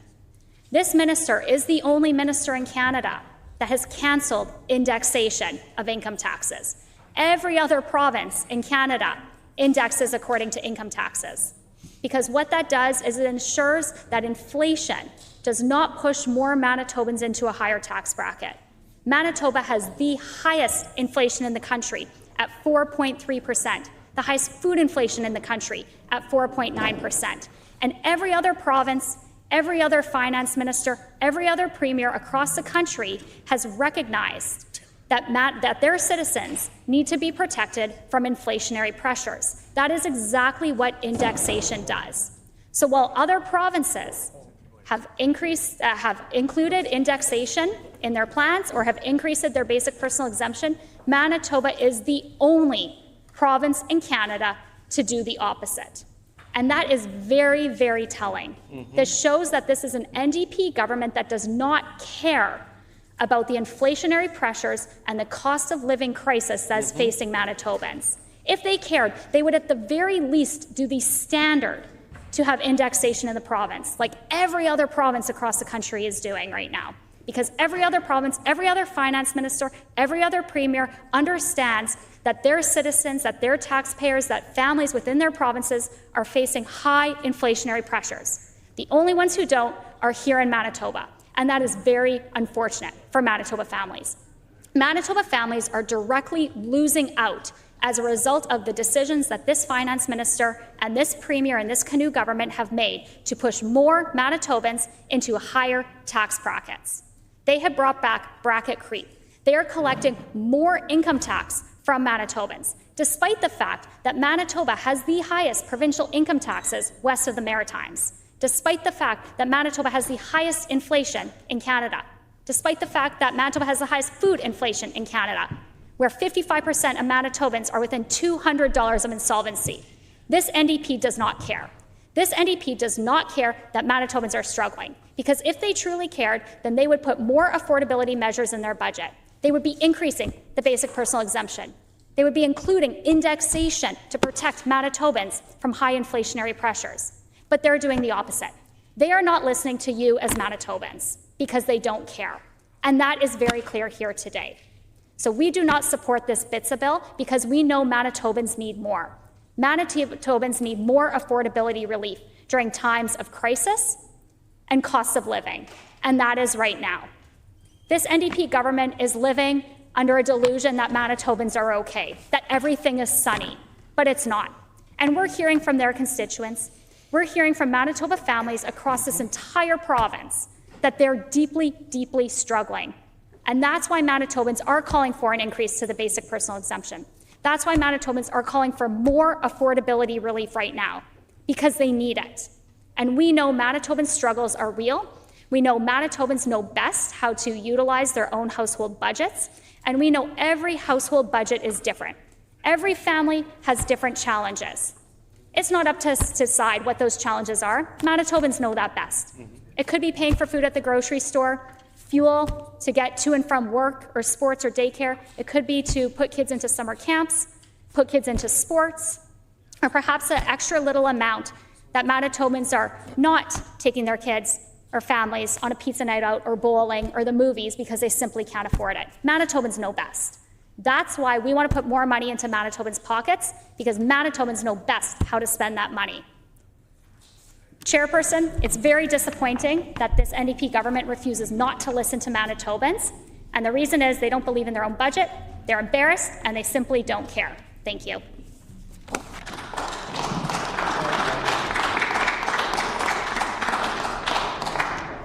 Okay, shall clause 1 pass? No. The honourable member for Midland. Recorded vote, please. He's going to ask the voice vote. You don't have to do a voice recognition. Recorded vote has been requested. Calling the members.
Order. Order. Order. The hour provided for the ringing of the division bells has expired. I am directing that the bells be turned off and the committee proceed to the vote. The question before the committee is Clause 1, Bill 53, the Budget Implementation and Tax Statutes Amendment Act 2026. All those in favor in the chamber, please rise.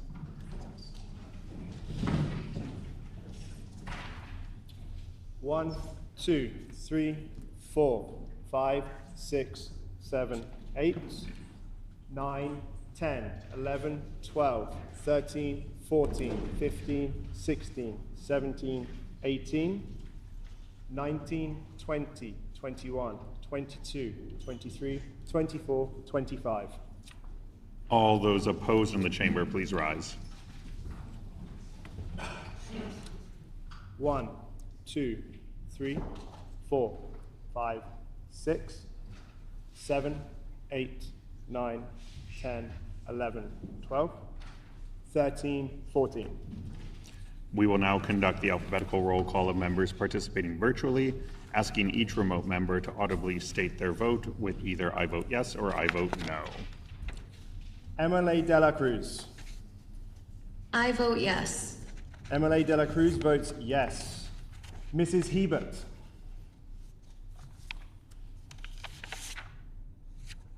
I vote no. Mrs. Hebert votes no. Honourable Minister Kennedy.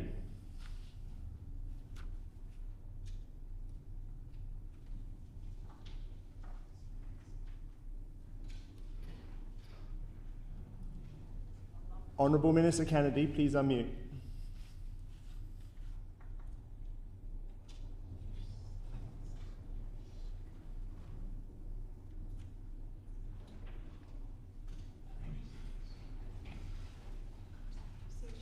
I vote yes. Honourable Minister Kennedy votes yes. Mr. Oxenham.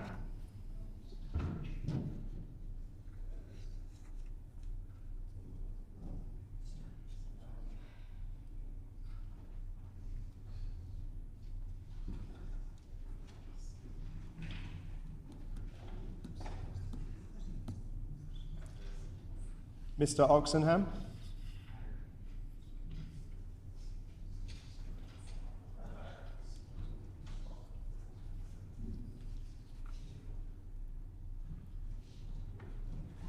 I vote yes.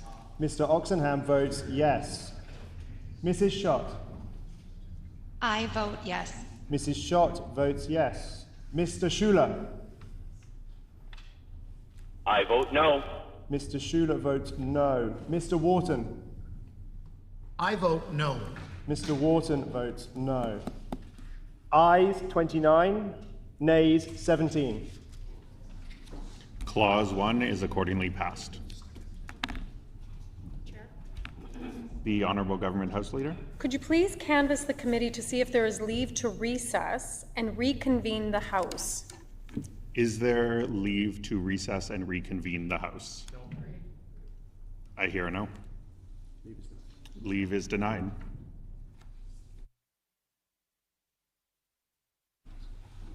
Shall Clause 2 pass? No. I hear a no. The Honourable Member for Midland. Yeah, thank you, Chairperson. So what we've seen over the past couple and a half years since the NDP came into power is they have changed the property tax structure, and homeowners are now, as a result, paying the price. And what we've seen is it was a sloppy rollout a year ago. And so, fine, they didn't want to include the progressive conservative education property tax rebate, replace it with their own flat tax credit. But what that really did is it forced more Manitobans and more Manitoba homeowners to pay significantly higher property taxes. And so after a year, you'd think that the NDP would have learned their lesson, and they haven't. They've had a year to fix the mistakes that they've made, and they've failed to do so. And so what we've seen is Manitoba has the highest property taxes in the entire country. Property taxes have increased by 20% since just last year.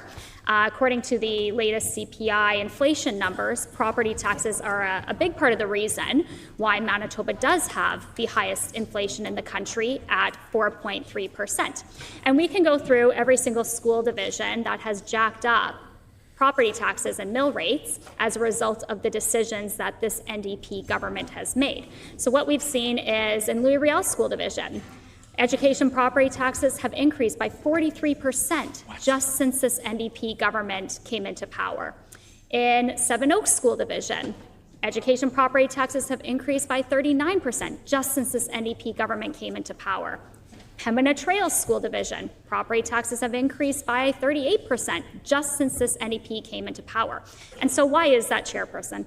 The reason that Manitoba homeowners are significantly paying higher education property taxes is because decisions that the Minister of Education made. And I know she's heckling me here in committee because she doesn't want Manitobans to know the truth, and that's they removed all the guardrails protecting homeowners. They removed the 50% education property tax rebate that took into account increasing assessments. Comments have to be directed to Clause 2, and there's nothing about property taxes in Clause 2. The Honourable Member from Midland.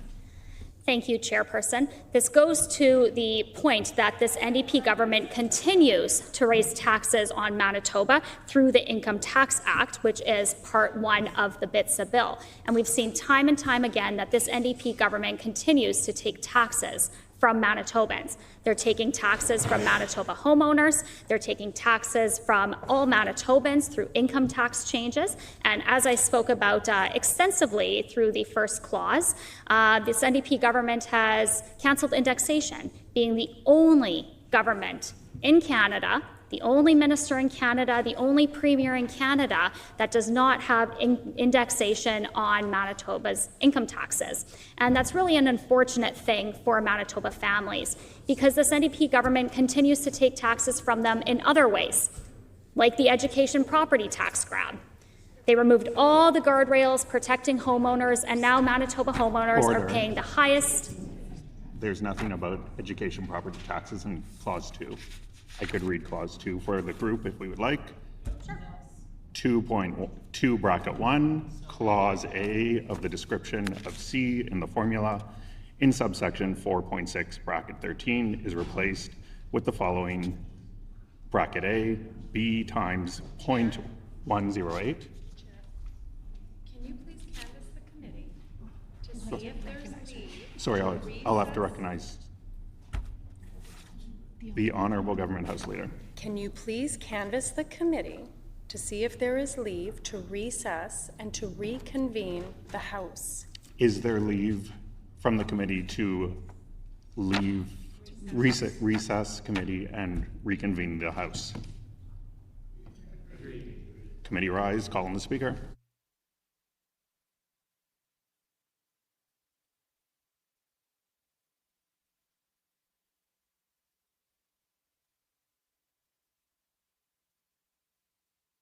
Sorry, the committee's in recess. Committee's in recess.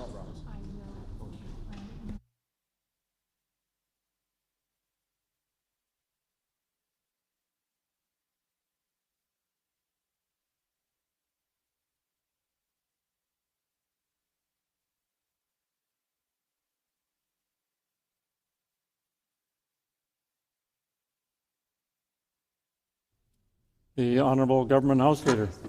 Honourable Speaker, could you please canvass the House for leave to sit past the usual hour of adjournment to consider the remaining stages of Bill 53, specifically Committee of the Whole and concurrence and third reading, and for the chairperson and/or speaker to be authorized to interrupt the debate. But can you just extend it until 6 p.m. at this point? Is there leave to extend to 6 p.m. as requested? Agreed, and so ordered.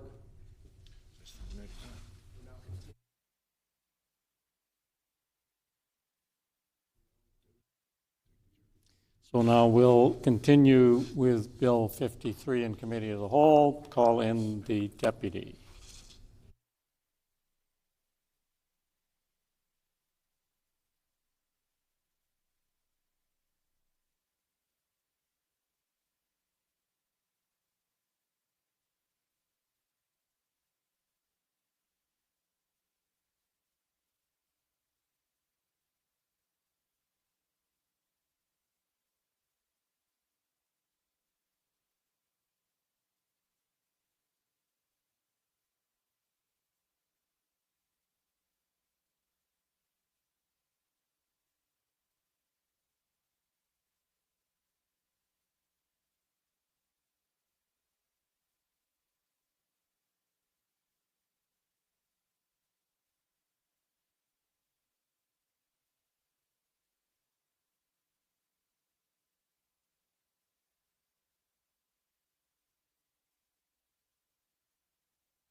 Order. Would the committee please come to order?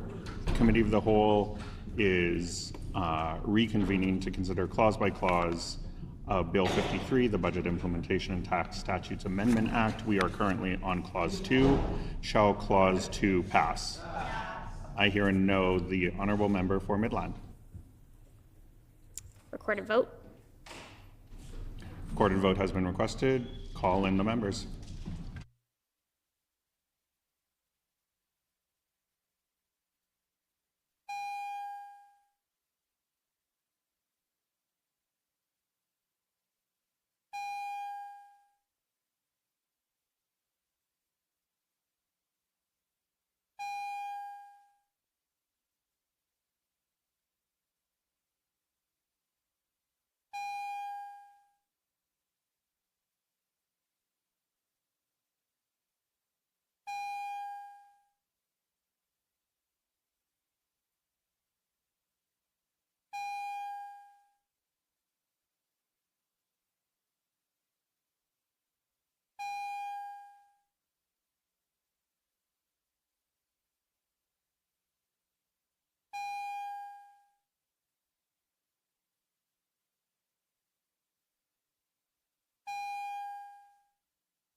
Order. The question before the committee is Clause 2 of Bill 53, the Budget Implementation and Tax Statutes Amendment Act 2026. All those in favor in the chamber, please rise.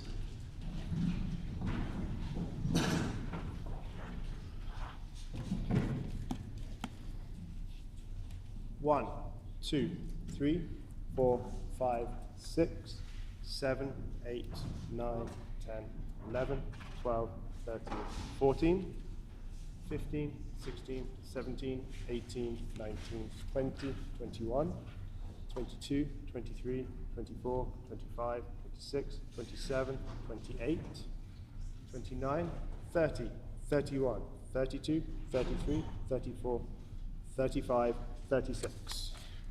All those opposed in the chamber, please rise. We will now conduct the alphabetical roll call of members participating virtually, asking each remote member to audibly state their vote with either I vote yes or I vote no. MLA De La Cruz. I vote yes. MLA De La Cruz votes yes. Honourable Minister Kennedy.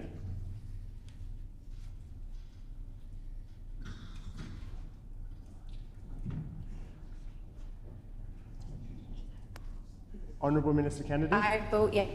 Honourable Minister Kennedy votes yes. Mr. Oxenham.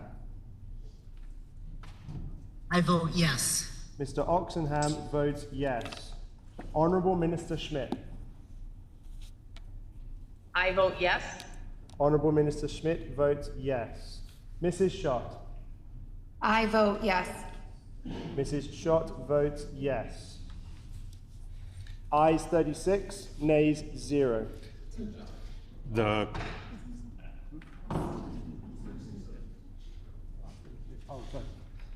My apologies. Ayes 41, nays 0. The clause is accordingly passed. The Honourable Government House Leader. Can you please canvass the House to see if there is leave to recess and reconvene the House? Is there leave to recess and to reconvene the House? Agreed.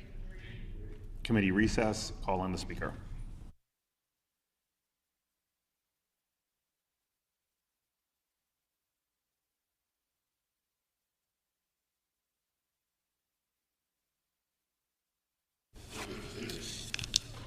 Order, please. The Honourable Government House Leader.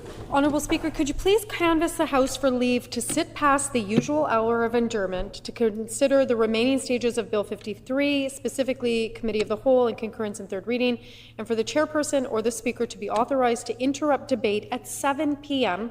and immediately put all remaining questions without further debate or amendment? Is there leave to sit past the usual hour of adjournment to consider the remaining stages of Bill 53, specifically Committee of the Whole and concurrence and third reading, and for the Chairperson and or Speaker to be authorized to interrupt debate at 7 p.m. and immediately put all remaining questions without further debate or amendment? Is there leave?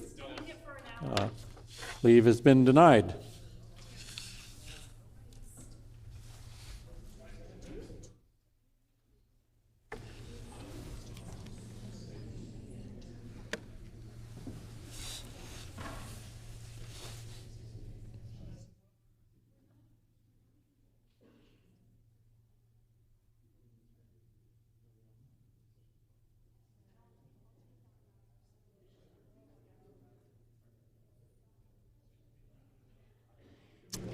The Honourable Government House Leader.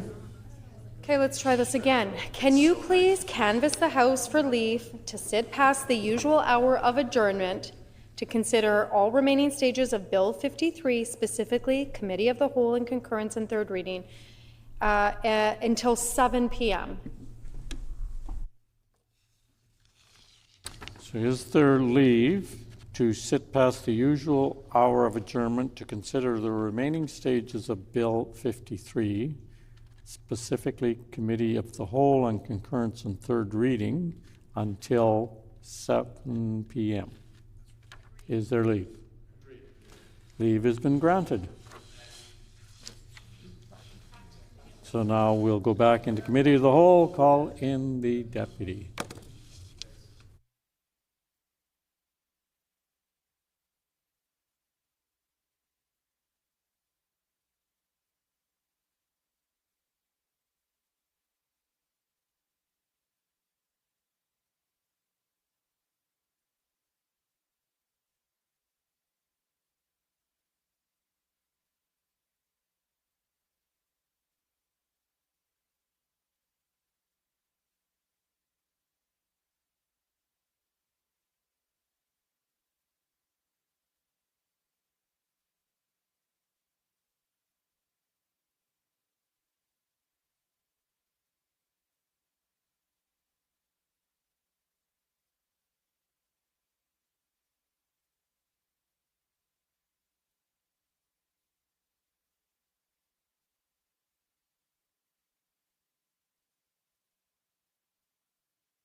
Order. Will the committee come to order?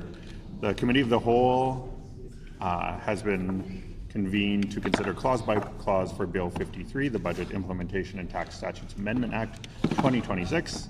I will inform members of the committee that for the remainder of the evening we will not have ASL interpretation.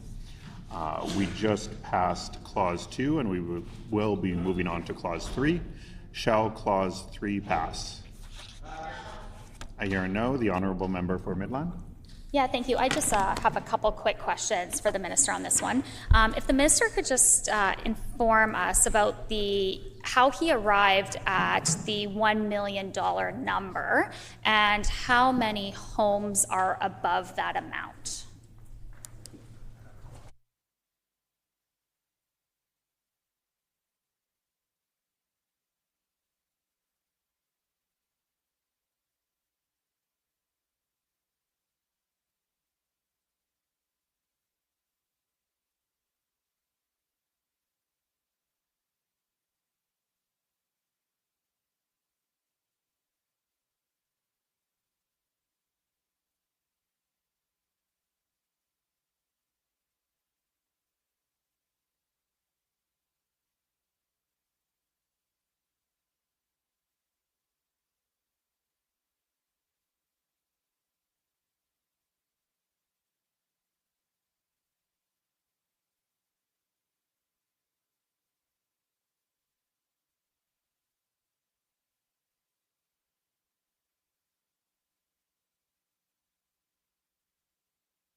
The Honourable Minister of Finance. Thank you. To the question, 1,750 properties would have their benefits reduced as a result of this change. The Honourable Member for Midland. Thank you. So as we know, property values are behind assessed values. So with next year being a general assessment year, property values are ahead of when assessments come. So has the minister done an analysis of how many more homes could possibly be bumped into that next level once a assessment year, general assessment year comes next year? So essentially what I'm asking, so the minister indicated that as of right now, that's 750 or 715 properties he indicated. Next year is a general assessment year, property values are increasing. So has he or his department done an analysis of how many more homes will be included in that over $1 million range next year?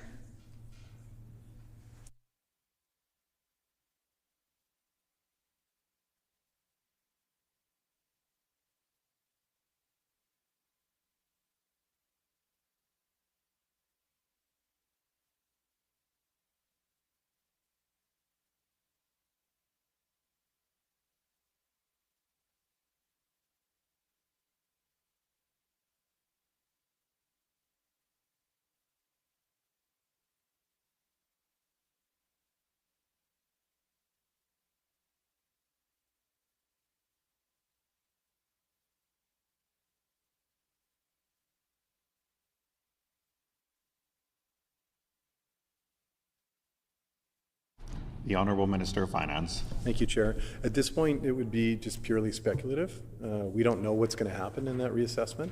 And so I think it's fair to say that given this stuff happens every 2 years, the values would, of course, in some cases go up, but remain relatively similar. The Honourable Member for Midland. Yeah, thank you. And sorry, just going back to my previous question, I had asked how the minister arrived at $1 million. So it was a kind of a two questions in one. Asked how many homes were over that $1 million, but I'm also very curious of why $1 million? Why not a different amount, and what the analysis was that he and his department took in order to arrive at that $1 million number. The Honourable Minister of Finance. We wanted to make sure that we brought more help to families that needed it. Again, for years, Manitobans had a government that was not focused on responding to these affordability challenges. And so this policy reflects our focus on supporting families that need that help. And we're proud to be raising these education property tax credits for families across the province. We're seeing bigger checks go out than ever before, helping more families than ever before. And we know how important that is right now. Seeing no further questions, shall the clause pass? Clause 3 is accordingly passed. Shall clause 4 pass? I hear no. The Honourable Member for Midland. Yeah, thank you. So what we saw last year when the NDP canceled the education property tax rebate and brought in their own flat credit, they left out cottage owners, they left out small business owners from being able to claim that rebate. So what this minister has now done is he's clarified within that expulsion mobile homes as well. So as we know, a lot of individuals use mobile homes or trailer homes as part of a secondary residence, perhaps a cottage, perhaps another place to go and spend their time throughout the year. And so this is just another example of the NDP government trying to put the burden of school taxes and education property taxes on homeowners. And it's really unfortunate, as we saw across the year, throughout the year, that individuals have come forward saying that they are paying a large part of the tax on their secondary properties. You know, we look at examples of the arm of Victoria Beach, where cottage owners are paying incredibly unfair and high school taxes when you look at per student population. And so really what this minister has done is he's shifting the tax burden and he's shifting the responsibility onto those individuals. And again, we're seeing it within this clause within BITSA. And so what homeowners and property owners are now experiencing are the highest education property taxes in the entire country. This has led to significantly higher inflation. Manitoba now has the highest inflation in the country at 4.3%. And so by the minister now including mobile homes on secondary properties as part of this exclusion, he's again just shifting the blame. He's shifting the burden and the blame onto school divisions and onto property owners as well, rather than funding school divisions adequately. And so our former PC plan knew that this wasn't sustainable for homeowners and property owners, which is exactly why the former PC government brought in the 50% education property tax rebate. It's exactly why the former PC government put in a 2% cap on school divisions for increasing their mill rates and skyrocketing mill rates and school taxes. And it's exactly why the PC government was on its path to create a fair and sustainable and equitable education funding formula. This is something that school divisions are asking for. This isn't just our PC team and just Manitobans are asking for this. School divisions and superintendents across the province are asking for this. And so rather than the NDP, they've had a year to fix their mistake. They made a mistake last year with their rollout. It was very sloppy. They canceled and got rid of all the guardrails protecting property owners across the province. And in doing so, property owners are now paying the price for that. So, last year it was sloppy. This year, they've just dug in their heels more. And by now including mobile homes as part of that expulsion for the homeowners' affordability tax credit, it's really, again, just placing more of the burden, more of the tax burden on Manitoba property owners. So I asked the minister, why does he continue to place additional burden on property owners across the province of Manitoba?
The Honourable Minister of Finance. Thank you, Chair. I think it's important just to start out by speaking to the impacts on school divisions that we saw for many years under the PCs with education cuts, zeros given to divisions for years, and that had a massive consequence, which we know really set a lot of school divisions back and set a lot of students back. And I think it's very important to just highlight here on the record that finally Manitobans have a government that is actually focused on making the investments that need to be made, and we're investing in education beyond the rate of inflation, and that's after many years, again, of serious cuts to schools, which the member opposite, again, is part of a team that was responsible for that. As it relates specifically to mobile homes, one thing that we had heard last year was that there were some gaps there in ensuring that mobile home owners would be able to get access to the HATC in advance, like homeowners who own single detached homes. And so we did make a change that is going to help them to make sure that they can get that benefit on their actual property tax bill. So the work we're doing is, I think, moving things ahead and ensuring that mobile homeowners get those benefits on the front end, like other homeowners. And we're proud to be making those changes. And again, similarly on the renter tax credit side as well, as we've spoken to, we're not only working to ensure that homeowners and mobile homeowners get those checks in advance or on their property tax bill, but we're also making sure that renters get their that credit in advance as well. And so proud to be doing that work, because we know, again, Manitobans are continuing to face those affordability struggles, and we want to make sure we give them as much help as possible on the front end. The Honourable Member for Midland. Thank you. And we know, and the numbers show, that this NDP government isn't funding school divisions nearly to the levels that the former PC government funded. The PC government brought in historic levels of education funding while still protecting homeowners. And unfortunately, this NDP government has done neither. They haven't funded school divisions to the rate of inflation, and they've placed the entire burden on homeowners and property owners across the province. And that's what we're seeing. And we're hearing from the minister's constituents, we're hearing from constituents from other members across the way that are saying that they cannot continue to pay the burden of school division funding. It's just not sustainable. This is exactly why school divisions, parents, and families are calling for a fair and sustainable education provincial funding model. It's because placing the entire burden on homeowners and property owners is not sustainable into the long term. And we've seen that last year. We're seeing it again as school divisions are increasing by double digits right onto the backs of homeowners. So we do need to fund education. That is absolutely true. We need to fund it, but it needs to be funded in a way that is fair and sustainable and equitable across school divisions and to the needs of the students. And that is just not happening right now. And it's certainly not sustainable to continue to place the financial burden on homeowners across the province. A 43% increase in school taxes in the Louis Riel school division since just this NDP came into power is not sustainable. A 39% increase in Seven Oaks since the NDP came into power is not sustainable. 37% in Pembina Trails is not sustainable. And that's all happened because this NDP government has failed to fund education to inflation, and it's failed to keep guardrails in place so homeowners aren't paying the burden. And so can the minister please explain why he continues to place a financial burden on Manitoba property owners? We saw last year in Winnipeg, 55% of property owners in Winnipeg are worse off thanks to this NDP government and thanks to the decisions that they made in last year's budget. And they're doing it again. So can the minister please explain and defend why he's okay with 55% of property owners in Winnipeg paying more under his decisions? The Honourable Minister of Finance. The premise is wrong that the member is putting forward. She knows in her own constituency that more than 9 out of 10 people are paying less as a result of our education property tax credit than they were under the scheme that was in place under her former government. Just let that sit for a second. So she sits here in the House and makes these types of comments while knowing that people in her community have a bunch more money in their pocket because of the approach that we've brought to bear. So the majority of people, or many people within her community, many homeowners, have seen their education property tax bill wiped entirely. So, we're hearing information being brought forward here that does not reflect the reality that people in her own community feel and see and are seeing when they're opening their tax bills. They're doing much, much better under our NDP government's policy. And across the province, people are getting bigger checks than they've ever received before.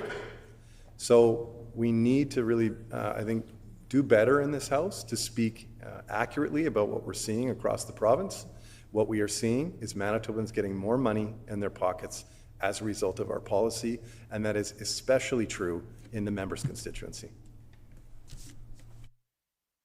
The honourable member for Midland. As I mentioned in my earlier comments, the numbers tell a very different story than what the minister is trying to portray. But what's even more concerning is this minister is entirely missing the point. And the point is that property values continue to rise. There's a general assessment next year, and there's no guardrails to protect homeowners, especially if this government is not going to fund school divisions to their needs and to the rate of inflation. And what the point that the minister is missing is that his Band-Aid solutions of just increases of $100 year after year is not going to solve the problem that exists today. And that's the point is that school divisions are not being funded appropriately, they're not being funded properly to their needs, they're not being funded to inflation, and that homeowners and property owners are paying the brunt. And this isn't going to be fixed by just $100 this year and $100 next year. Because the point that this minister is missing is that property values are increasing, that there is again going to be a general assessment next year, which is going to force homeowners to continue to pay higher school taxes and higher education property taxes. And he continues to miss the point that his Band-Aid solutions are not going to solve this problem. Homeowners and property owners are saying this is not sustainable. The only thing that is going to solve this issue is if school divisions are funded properly and to inflation, and that homeowners are protected from skyrocketing education property taxes. That is the only way that is going to fix the situation that we are in today because of the situation that this NDP government has created. So does the minister not understand that this problem is going to continue until Manitoba comes up with a fair and sustainable, equitable funding formula, and that homeowners and property owners will be protected from skyrocketing school taxes? Does he understand that, yes or no? The Honourable Minister of Finance. I'm going to put it in, I think, the clearest terms possible for the member. During their tenure, funding for schools was below population and inflation. Therefore, they were cutting schools and school divisions. During our government's tenure, we're funding above population and inflation. Therefore, we're funding increases to school divisions across the province. Now, for many years, while the member wants to skate over this, for many years, those cuts to school divisions had significant impacts, which we're still seeing today.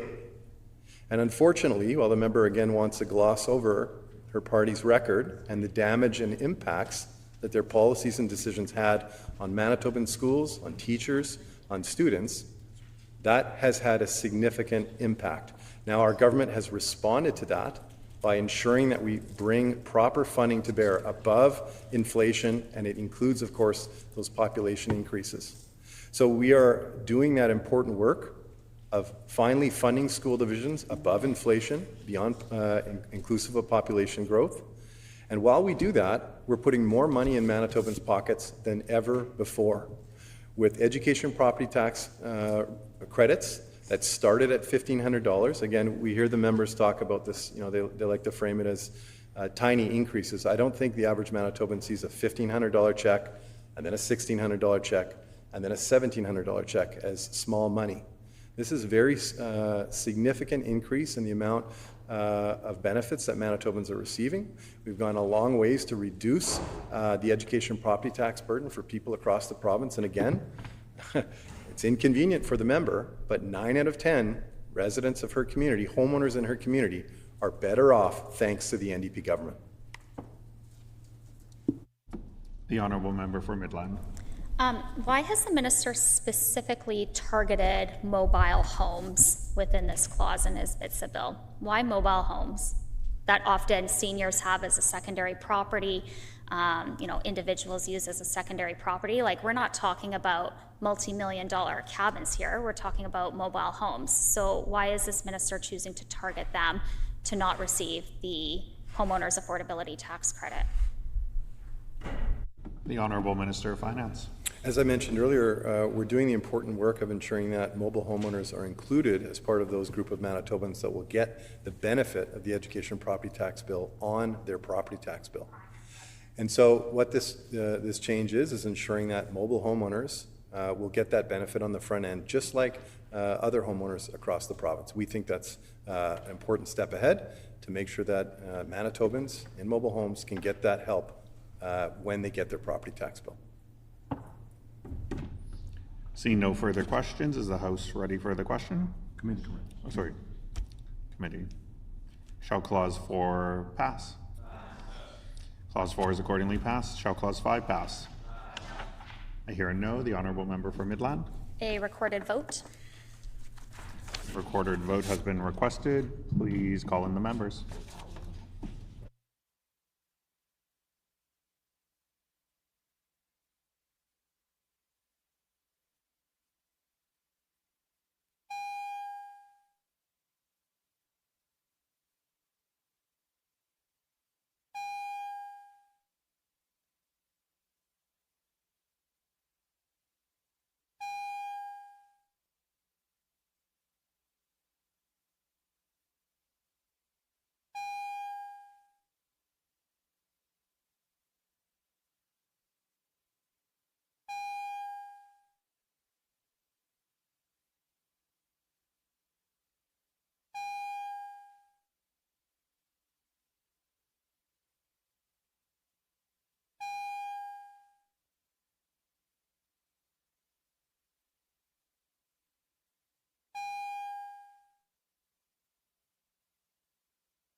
Order. The question before the committee is Clause 5 of Bill 53, the Budget Implementation and Tax Statutes Amendment Act 2026. All those in favor in the chamber, please rise. Okay. 1, 2, 3, 4, 5, 6, 7, 8, 9, 10, 11, 12, 13, 14, 15, 16, 17, 18, 19, 20, 21, 22, 23, 24, 25, 26, 27, 28, 29, 30. All those opposed in the chamber, please rise. We will now conduct the alphabetical roll call of members participating virtually, asking each remote member to audibly state their vote with either I vote yes or I vote no. Emily De La Cruz. I vote yes. Emily De La Cruz votes yes. Honourable Minister Kennedy. I vote yes. Honourable Minister Kennedy votes yes. Mr. Oxenham. I vote yes. Mr. Oxenham votes yes. Ayes 33, nays 0. Clause 5 is accordingly passed. Chair. The Honourable Government House Leader. Can you please canvass the committee to see if there's leave to recess and reconvene the House? Is there leave to recess and reconvene the House? Agreed. Committee recess and call in the Speaker.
Order, please. The Honourable Government House Leader.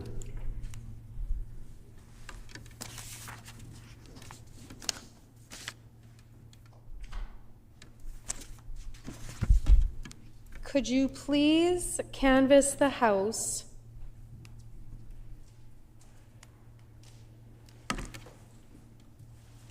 to sit, can you please canvass the House to sit for leave, to sit past the usual hour of adjournment to consider the remaining stages of Bill 53, specifically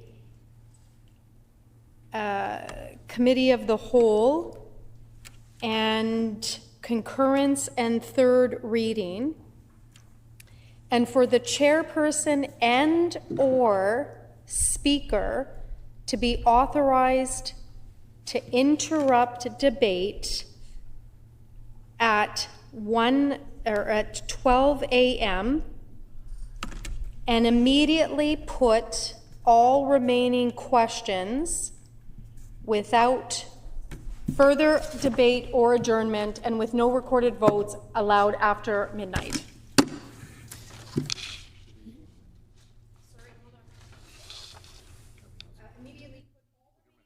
The Honourable Government House Leader. Miigwech, Honourable Speaker. And immediately put all remaining questions without further debate or amendment and with no recorded votes after midnight. Is there leave for the House to sit past the usual hour of adjournment to consider the remaining stages of Bill 53, specifically Committee of the Whole and concurrence and third reading, and for the chairperson and/or speaker to be authorized to interrupt debate at 12 a.m.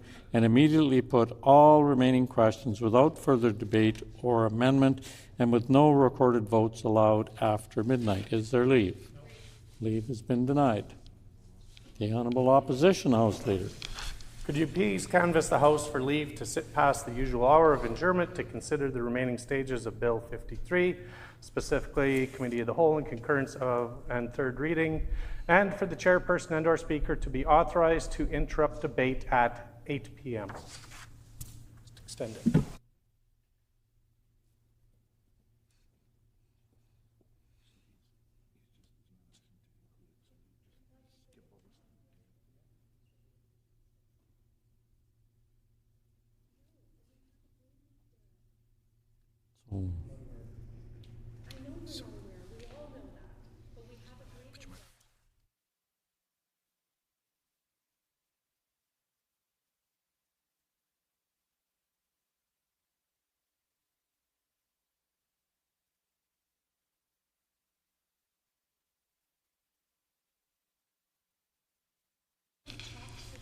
So is there leave for the House to sit past the usual hour of adjournment to consider the remaining stages of Bill 53, specifically Committee of the Whole, concurrence and third reading, and for the chairperson and/or speaker to be authorized to interrupt debate at 8 p.m. Is there leave?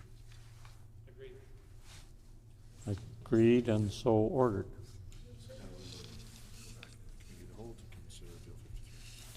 So then we will now go back into Committee of the Whole to deal with Bill 53. Call in the deputy.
order.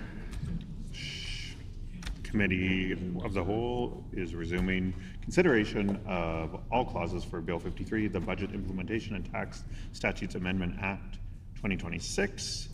We just passed Clause 5. Shall Clause 6 pass? Clause 6 is accordingly passed. Shall Clause 7 pass? I hear a no. The Honourable Member for Midland. Yeah, thank you, Chairperson. Various PC initiatives over the years have been instrumental in making Manitoba a prime destination for the entertainment sector and the film industry sector. Previous PC government introduced and doubled one of North America's most competitive tax credits for film and video productions, and included an additional tax credit for rural producers. So I'm just wondering if the minister, on these changes that he has brought in, that could add a significant amount of red tape for the film industry. Did the minister consult with the film industry? And if so, who did he consult with?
The Honourable Minister of Finance.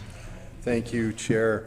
Happy to share that these amendments that we're making to the credit modernize the application process.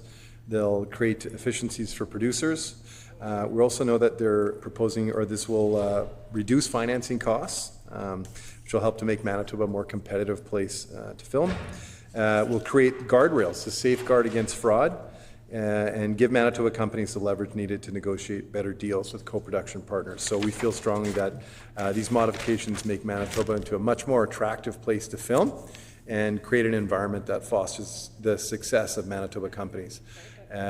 Proud to be doing this work, and ultimately this is a lot of red tape reduction that we see reflected in these changes, and I'd like to think that the member would be supportive of that. The Honourable Member for Midland. So can the minister explain how requiring productions to file notices within 30 days of principal photography or risk losing eligibility for major expenses will reduce red tape for the film industry, and how will that help Manitoba compete for fast-moving productions?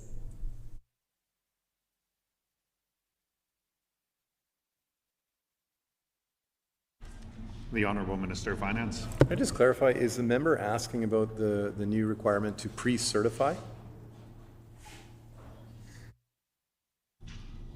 The Honourable Member for Midland. Thank you. I'm referring to 7.7 bracket 1.3, notice of intention to claim tax credit, and filing 30 days after principal photography for the production begins. So 7.7 bracket 1.3, notice of intention to claim tax credit.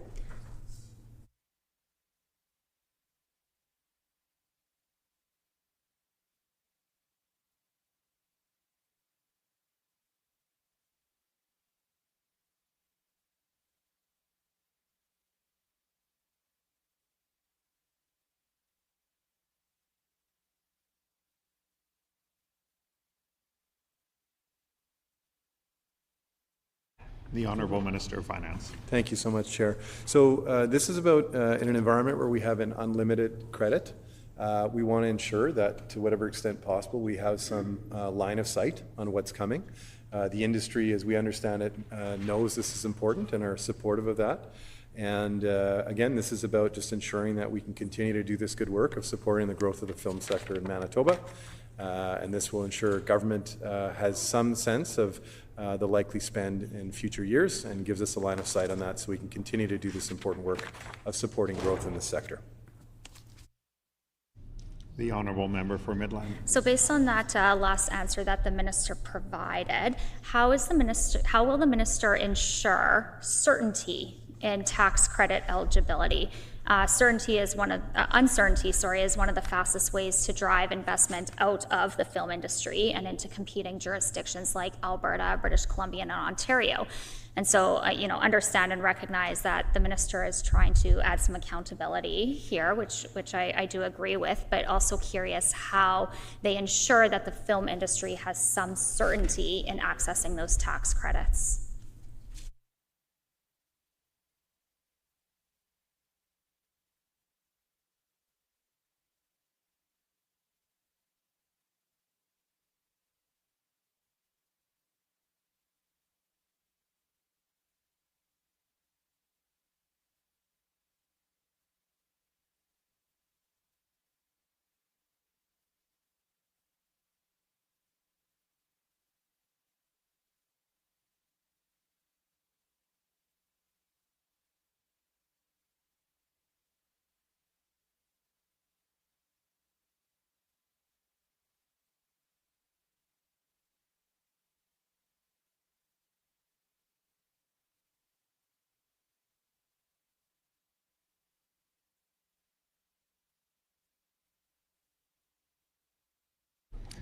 The Honourable Minister of Finance. Yes, thank you, Chair. So to be clear, the changes propose absolutely no modifications or changes to eligibility questions. This is just something that simply, again, will allow us to forecast the cost of the tax credit, which allows us to continue to be a good partner with industry and ensure that this credit continues to be sustainable going forward.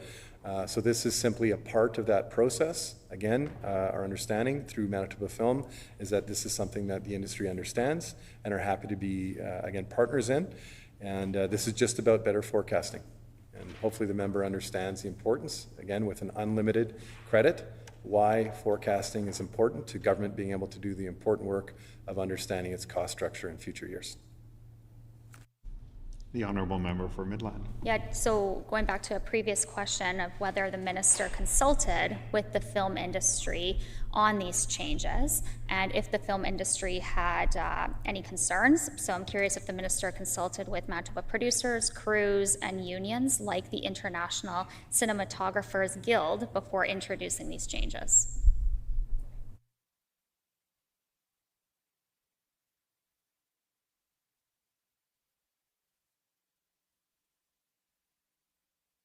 The Honourable Minister of Finance. Yeah, so Manitoba Film and Music did a lot of consultation leading up to these recommendations that they made. And again, the recommendations that we're discussing here are about moving Manitoba forward, reducing red tape, and ensuring that we can continue to have growth in this really important sector here in Manitoba. The Honourable Member for Midland. Can the minister guarantee that no current or planned productions will be canceled, delayed, or relocated because of the new compliance burdens that his government is now forcing onto the film industry? The Honourable Minister of Finance. Yeah, appreciate that, Honourable Chair. So again, the member seems to be misunderstanding. This is about red tape reduction. And these are changes that are going to help to create efficiencies for producers and film companies. It's going to promise to reduce their financing costs. And we know that these are recommendations, again, that have been brought forward by Manitoba Film and Sound with the goal of making Manitoba into a more competitive place to film. So we want to ensure, again, this is a fantastic economic sector for Manitoba, lots of jobs in this specific sector, and we want to continue to see growth here. We know that's important. And what we're doing with these changes is we're continuing to improve access to these credits, and we're continuing to support more growth in this sector. It's not as was characterized. This is about reducing red tape. See no further questions. Shall Clause 7 pass? Clause 7 is accordingly passed. Shall Clause 8 pass? Clause 8 is accordingly passed. Shall Clause 9 pass? Clause 9 is accordingly passed. Shall Clause 10 pass? Clause 10 is accordingly passed. Shall Clause 11 pass? I hear a no. The Honourable Member for Midland.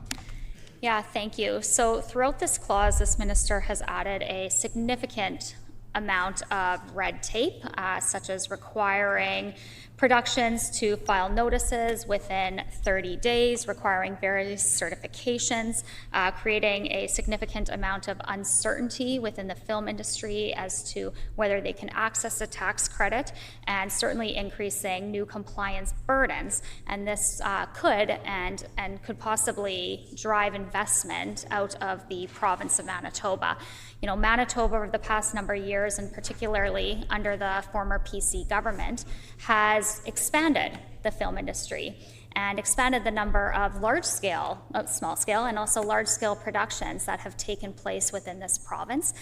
There's been some significant investment in new facilities, specifically for the film industry, such as one that was opened in Niverville.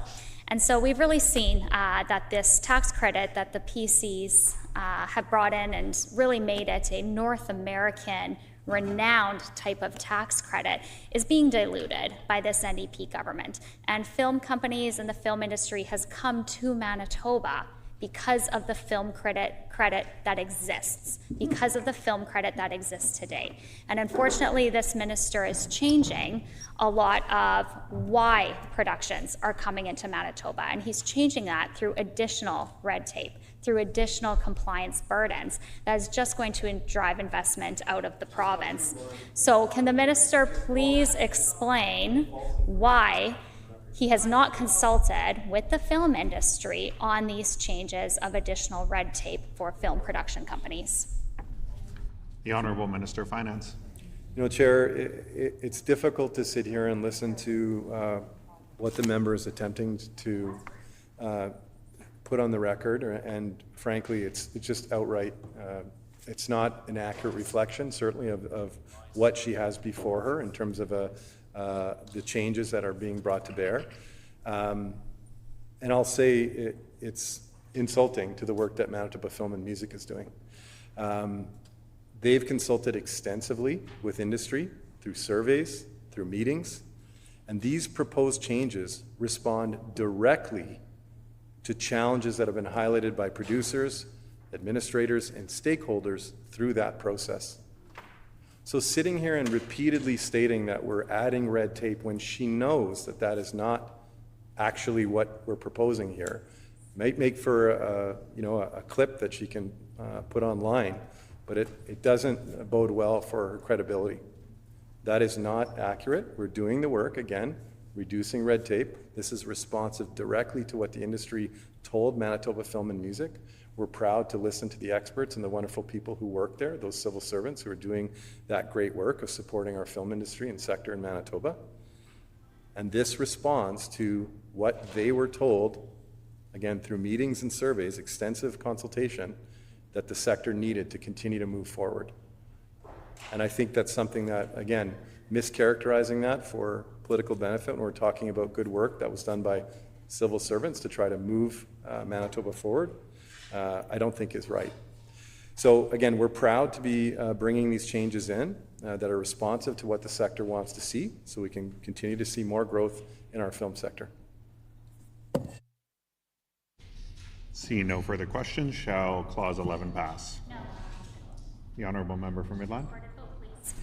Recorded vote has been requested. Call in the members.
Order. The question before the committee is Clause 11, Bill 53.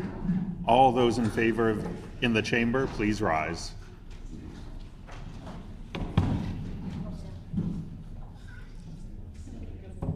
Okay. 1, 2, 3, 4, 5, 6, 7, 8, 9, 10, 11, 12, 13, 14, 15, 16, 17, 18, 19, 20, 21, 22, 23, 24, 25, 26. All those opposed in the chamber, please rise.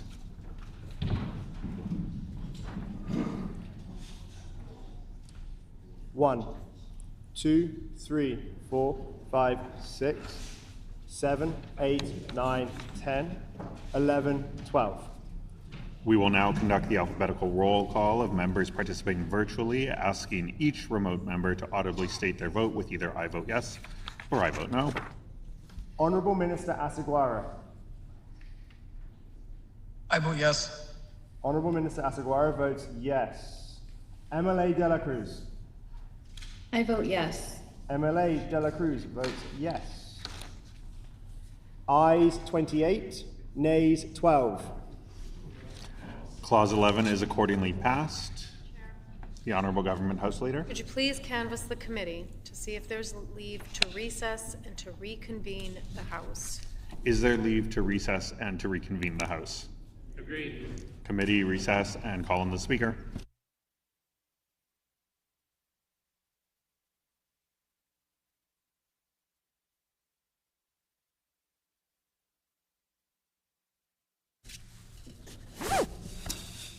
Order, please. The Honourable Government House Leader. Okay, let's try this again. Could you please canvass the House for leave to sit past the usual hour of adjournment to consider the remaining stages of Bill 53, specifically the Committee of the Whole and concurrence in third reading, and for the chairperson and/or speaker to be authorized to interrupt debate at 12 a.m. and immediately put all remaining questions without further debate or amendment. No recorded votes will be allowed on any question after midnight, with the exception of the question on concurrence and third reading of Bill 53. And on that question, the bell shall ring for no longer than 5 minutes. Is there leave for the House to sit past the usual hour of adjournment to consider the remaining stages of Bill 53, specifically Committee of the Whole and concurrence and third reading, and for the chairperson and/or speaker to be authorized to interrupt debate at 12 a.m. and immediately put all remaining questions without further debate or amendment? No recorded votes will be allowed on any question after midnight, with the exception of the question on concurrence and third reading of Bill 53, and on that question, the bell shall ring for no longer than 5 minutes. Is there leave? Agreed, and so ordered. We will now resume consideration of Bill 53 in concurrence in Committee of the Whole. The Honourable Deputy Speaker will please take the chair.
order, will the committee reconvene to consider clause by clause of Bill 53, the Budget Implementation and Tax Statutes Amendment Act 2026? We are now on clause 12. Shall clause 12 pass? Clause 12 is accordingly passed. Shall clause 13 pass? Clause 13 is accordingly passed. Shall clause 14 pass? Clause 14 is accordingly passed. Shall clause 15 pass? Clause 15 is accordingly passed. Shall clause 16 pass? Clause 16 is accordingly passed. Shall clause 17 pass? Clause 17 is accordingly passed. Shall clause 18 pass? Clause 18 is there's a no. The Honourable Member of Midland. Yeah, thank you, Chairperson. So throughout this clause, the Minister and the NDP government are again picking and choosing winners and losers here in Manitoba. This clause specifically exempts restaurants, bakeries from the PST prepared meal tax cut. By doing this, what they're doing, this NDP government is doing, is creating competition in between large grocery chains and small run restaurants. So what this is doing is it's just creating a tax shift and an unfair competitive advantage to large-scale grocery chains versus small restaurants. So the question I have for the minister is, why is his boss, the Premier of Manitoba, refusing to meet with Restaurants Canada?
The Honourable Minister of Finance. Thank you so much, Chair.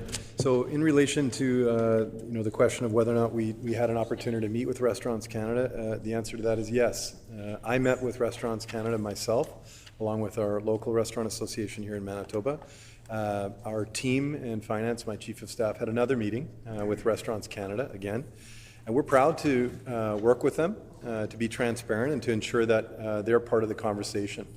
Last year, during a number of conversations we had with the Restaurant Association here in Manitoba, along with Restaurants Canada, one of the things that was identified was concerns around security and safety.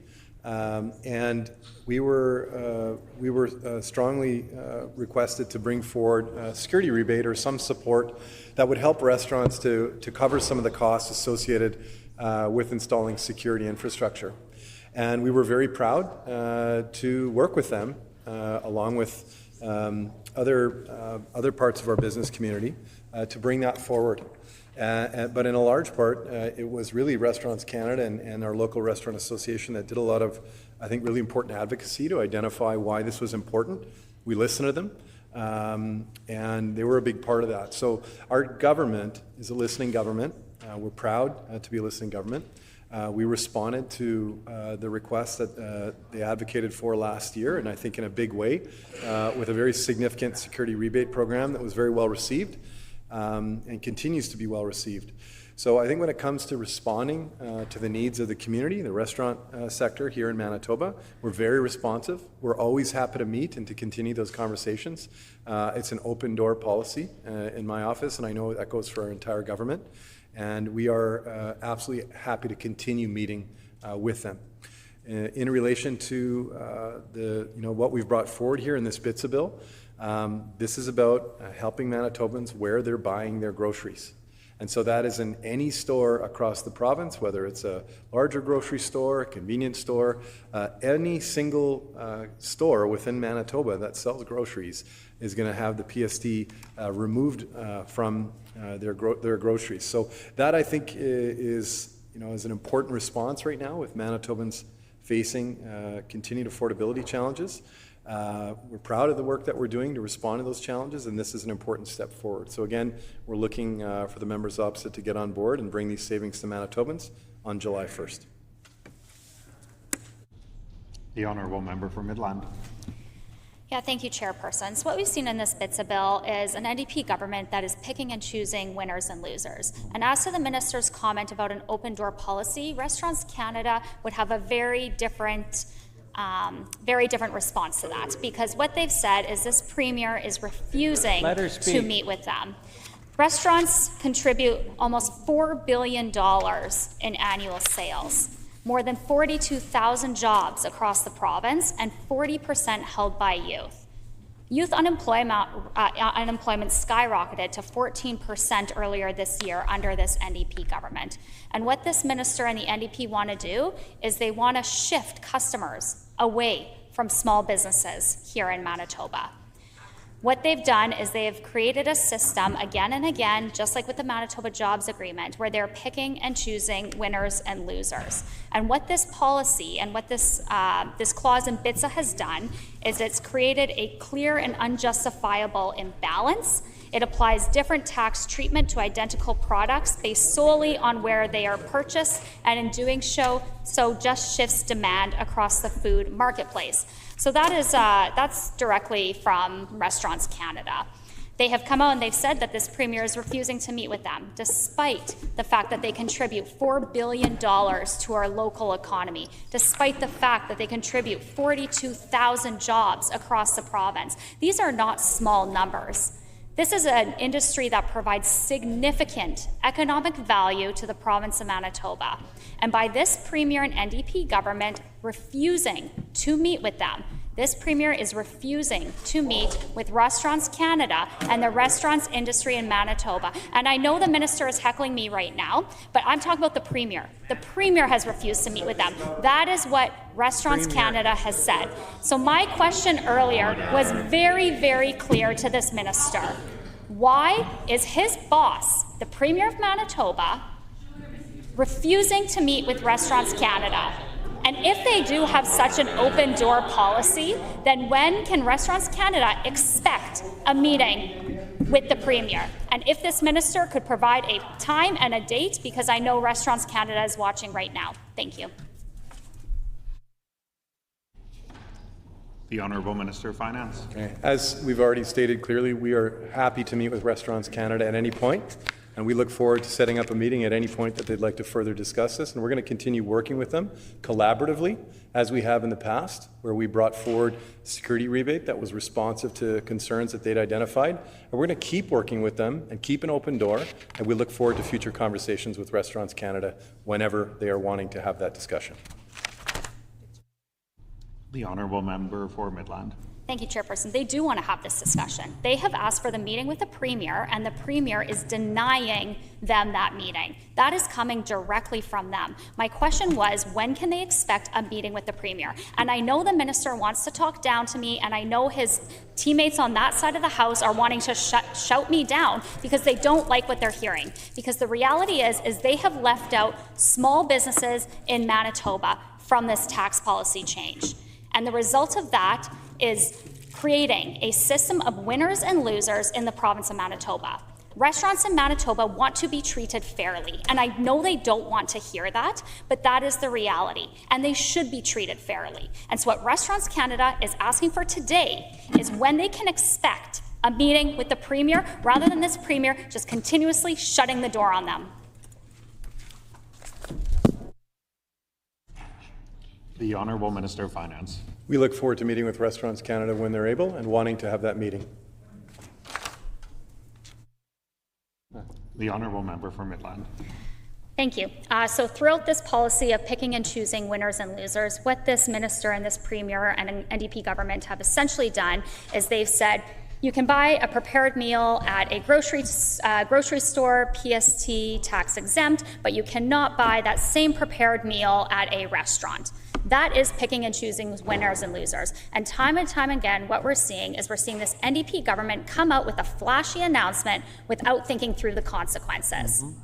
And if they really, truly wanted to make life more affordable for Manitobans, then they would recognize and they would meet and they would discuss with industry how they can make that possible, rather than not thinking through the legislation that they're bringing forward. Because had they thought this through, had they consulted with the restaurants industry, then we could be seeing a very different BITSA bill. But what they've done is they've rushed this BITSA bill through. This is exactly why we have said that the NDP government needs more time to consult with more Manitobans, more affordability measures. So considering this bill, and this PST junk food tax cut is the only affordability measure contained in this budget, and they haven't even gotten that right. Because what they've done is they have left out an industry that contributes $3.5 billion to the province of Manitoba. And I know the minister is trying to shut me down because he does not like this, because he has been embarrassed by this policy proposal that he's brought forward. He is embarrassed by a BITSA bill that does not do enough for Manitobans, because Manitobans need more affordability measures. So again, I ask the minister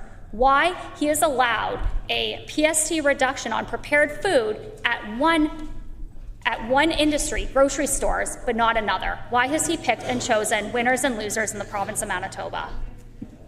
The Honourable Minister of Finance. Honourable Chair, we could not be prouder of this BITSA bill.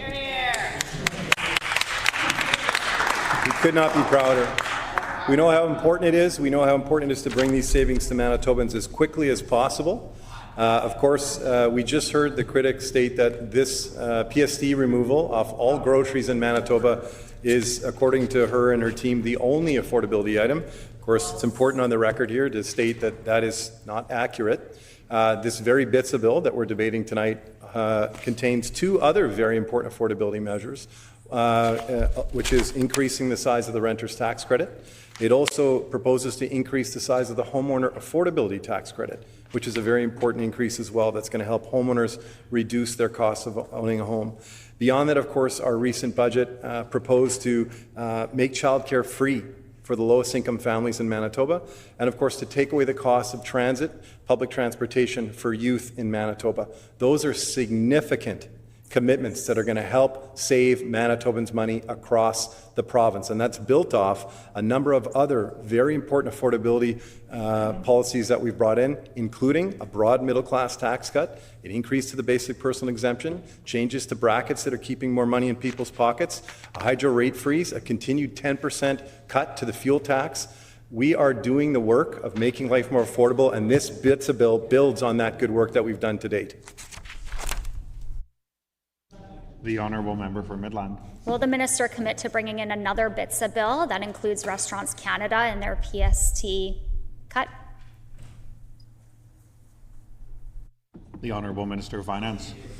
We commit to continuing to do the important work that we've been doing since the first day we got in this building, which is to focus on the priorities of Manitobans, especially the affordability challenges they're facing. This bill is an important step forward, bringing targeted relief to help Manitobans when they need it. We ask the members opposite to get on board. Seeing no further questions, is shall Clause 18 pass? I hear a no.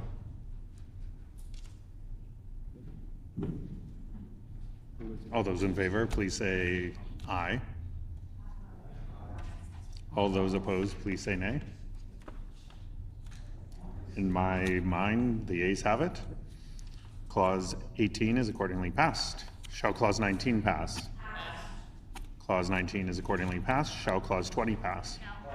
I hear a no. The Honourable Member for Midland. Yeah, so what this clause does is it specifically calls out restaurants and establishments from being excluded from this NDP's PST cut on prepared food. And as I spoke about earlier in my comments, restaurants provide almost $4 billion of economic GDP to this province, 42,000 jobs, a significant number of them are youth.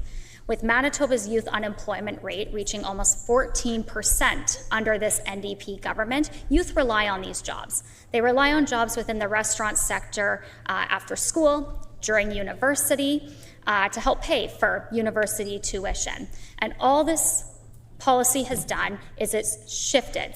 It shifted people into large chain grocery stores rather into small restaurants. And these restaurants are owned by local businesses. For almost $4 billion to local economy, 42,000 jobs. That is not small numbers. And so by this NDP government shifting, they are essentially creating a system of winners and losers. And unfortunately for Manitoba, 42,000 jobs within the restaurant industry and our small businesses within the restaurant sector here in Manitoba are the losers under this NDP government. They are refusing to expand this out to restaurants. The Premier is refusing to meet with Restaurants Canada despite the significant amount of economic GDP that they bring into the province of Manitoba, and we want to keep those restaurants here. We see restaurants closing down.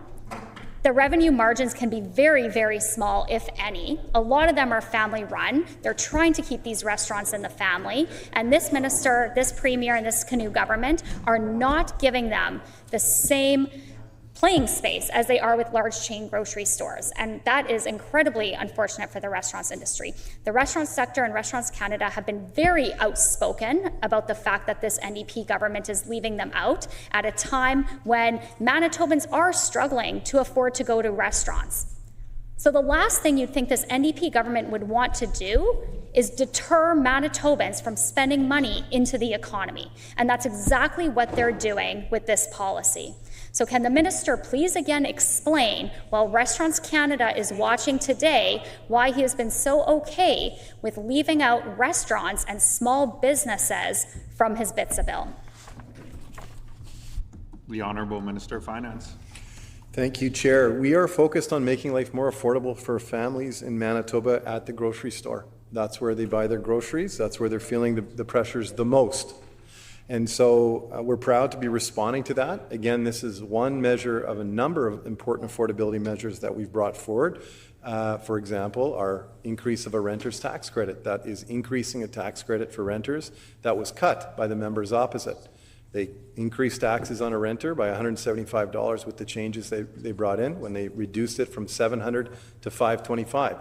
So the BITSA bill that the member fights against here today, along with her colleagues, again, they're fighting against us making life more affordable for renters. We know they don't want to go any higher. We know they want to go back to the $525 that they brought it to, or perhaps even lower. It's a mystery to me why they want to take that position and make life more expensive for renters, or why they don't want to help homeowners more with a bigger homeowner affordability tax credit. All of these measures together, again, middle-class tax cuts, gas tax reduction, permanent 10%, affordable hydro rates, which we didn't see under the members opposite for years. While they did absolutely nothing to build more capacity, they jacked up hydro rates on Manitobans at rates that far exceed what Manitobans are experiencing currently. And of course, now we've brought forward these other affordability measures beyond the homeowner affordability tax credit increase, beyond the renter's tax credit increase, beyond the proposed PST cut off all groceries. We've also brought in other important proposals in our last budget: free childcare for the lowest income families in Manitoba who need that help, and of course, free transit for students across Manitoba. That is going to save hundreds and hundreds of dollars a year for families. So those are very important measures that we brought forward. Beyond the affordability measures, I'm also proud that we're doing this work while ensuring we bring forward a fiscally responsible approach. The members opposite have brought forward proposals here that have billion-dollar price tags attached to them, with no idea about the consequences of their proposal. Absolutely reckless approach to proposing fiscal policy. We know what happens when they're at the reins. We saw that for 7.5 years, where we see tax cuts that benefit the very wealthiest in Manitoba while they make cuts to everything else. That's their record. And then again, on the way out the door, they left Manitobans with a $2 billion deficit hole to climb out of. So I'm proud of the work we're doing. I'm proud that we're making life more affordable while we bring forward a fiscally responsible approach. If we were to do what that team is proposing, I can guarantee you, Chair, that we would be looking at credit downgrades in Manitoba. And that's the path that they'd taken us down before they left government, with a $2 billion deficit. They have no ability, apparently, to see the damage that their proposal would create. And of course, we know they don't care. This is what they did when they were in government. They make changes that create benefits, disproportionate benefits for a very small number of Manitobans, while they make cuts to everything else. And while they bring forward fiscally irresponsible policy and overall framework for managing government. That's the reality that Manitobans saw under their leadership for 7.5 years. It was a fiscal disaster that they left us to clean up. Fortunately, we've now turned the corner, and we just released a budget that now sees Manitoba having the lowest deficit to GDP ratio in the entire country. So this is progress, both fiscally, but I think more importantly, in terms of making life more affordable. There's no question that our team is doing the work. This BITSA bill is an important next step in delivering on that. And again, we implore the members opposite to get on board. It is absolutely inconceivable to Manitobans that the opposition is fighting against tax cuts that will save them money. What are they doing? It does not make sense to Manitobans that we've spoken with. We hear this all the time. We have no idea why they're standing against savings. Why are they standing against a tax cut? Maybe we want to learn the answer to that question tonight, Honourable Chair. What we do know is this. We need to make sure that Manitobans get this help as soon as possible. And to do that, we need to pass BITSA. So again, we implore the members opposite, I implore the critic to support this bill so we can help Manitobans as soon as we can. The Honourable Member for Midland. What consultation did the minister do regarding leaving restaurants out of his PST tax cut? What kind of consultations did he do with the industry? Because we're certainly hearing from Restaurants Canada that they do not agree with the proposal that this minister has brought forward. So did the minister even consult with them? The Honourable Minister of Finance. Yeah, we're very proud to have good relationships with both Restaurants Canada and our Manitoba Restaurants Association.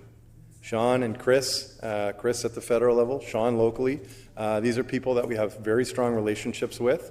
I'm very happy that we're able to have, again, an open door policy where we're able to meet, and any time that they want to engage and discuss or express concern, we are there to talk.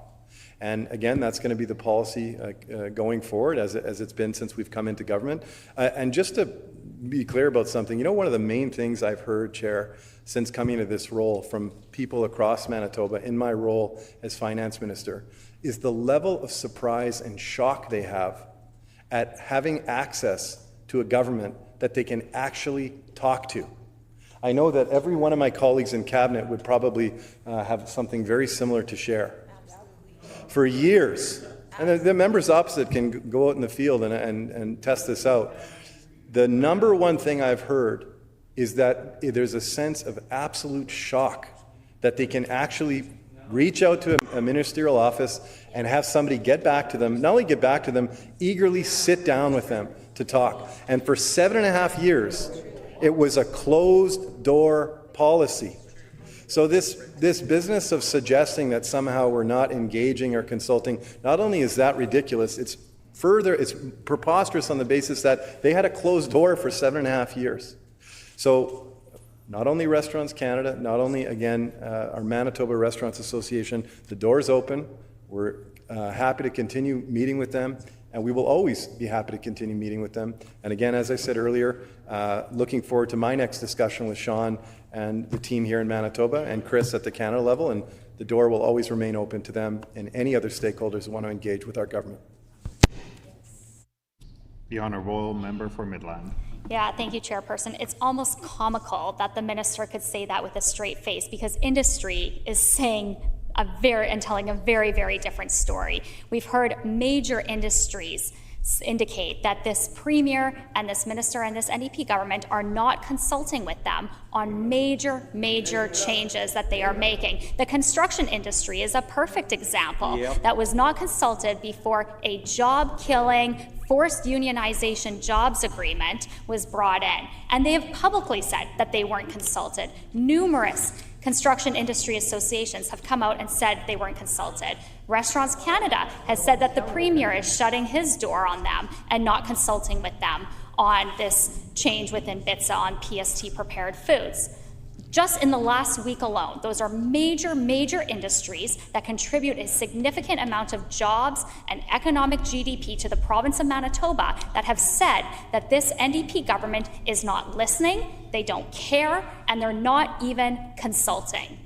So quite frankly, this industries across Manitoba are telling a very different story than what this minister is trying to portray, and they are going on the record publicly in the media to indicate that this NDP government is not a listening government, not a caring government, and isn't a consulting government. And that is very concerning for industries that contribute so much to the province of Manitoba. And we're talking about industries where the majority of what makes up that industry is small, family-run, local businesses. When you look at the restaurant industry, when you look at the construction industry, small, locally owned, family-run businesses. That is who this minister is not consulting with.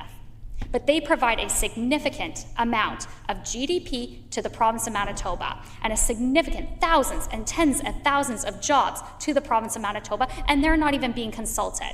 And we're only talking about examples within the past week or two.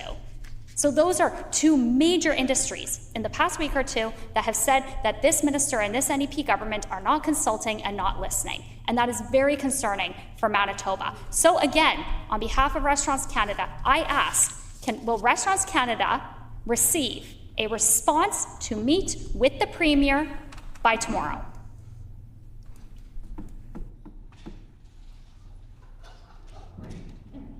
The Honourable Minister of Finance. Thank you, Chair. I'll say to our friend Chris Barnier at Restaurants Canada, reach out anytime. We're eager to meet with you. We look forward to the discussion.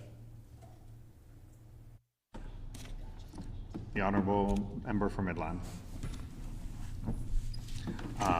See no further questions. Shall Clause 20 pass? Yes. I hear a no. All those in favour, please say aye. Aye. All those opposed, please say nay. Nay. In my opinion, the ayes have it. The Honourable Member for Midland. Recorded vote, please. Recorded vote has been requested. Call in the members.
Order. Oh, we'll do. The hour provided for the ringing of the division bells has expired. I am directing that the bells be turned off and the committee proceed to the vote. The question before the committee is Clause 20 of Bill 53. All those in favor in the chamber, please rise.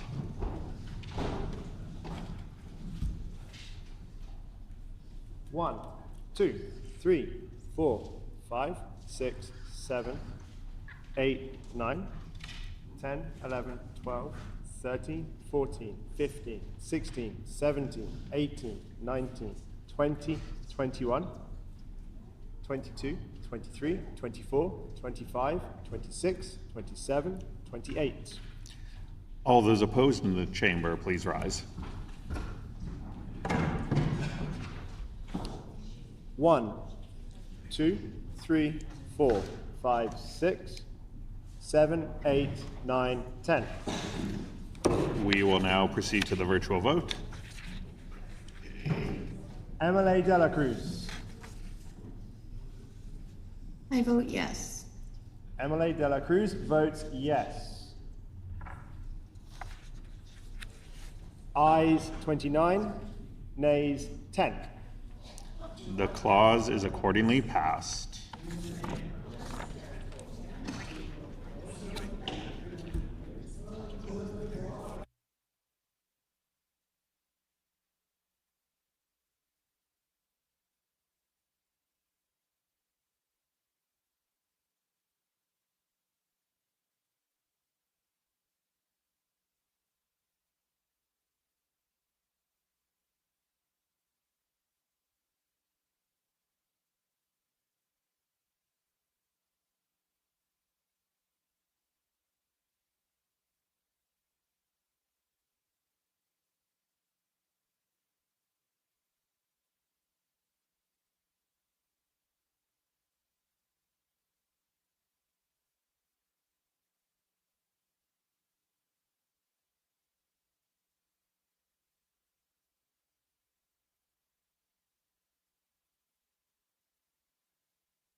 Okay, shall clause 21 pass?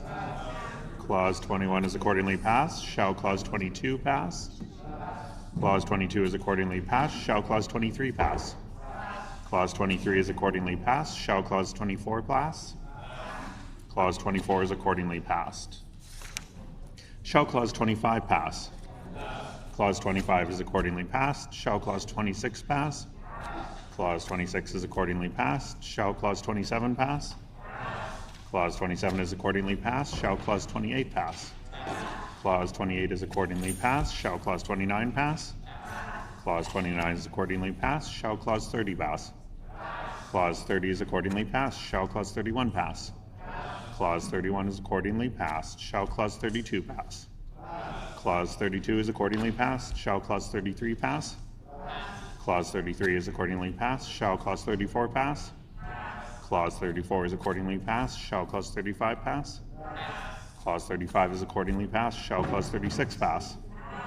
Clause 36 is accordingly passed. Shall clause 37 pass? Clause 37 is accordingly passed. Shall clause 38 pass? Clause 38 is accordingly passed. Shall clause 39 pass? Clause 39 is accordingly passed. Shall clause 40 pass? Clause 40 is accordingly passed. Shall clause 41 pass? Clause 41 is accordingly passed. Shall clause 42 pass? Clause 42 is accordingly passed. Shall clause 43 pass? Clause 43 is accordingly passed. Shall clause 44 pass? Clause 44 is accordingly passed. Shall clause 45 pass? Clause 45 is accordingly passed. Shall clause 46 pass? Clause 46 is accordingly passed. Shall clause 47 pass? Clause 47 is accordingly passed. Shall clause 48 pass? Clause 48 is accordingly passed. Shall clause 49 pass? I hear a no. The honourable member for Interlake Nimley.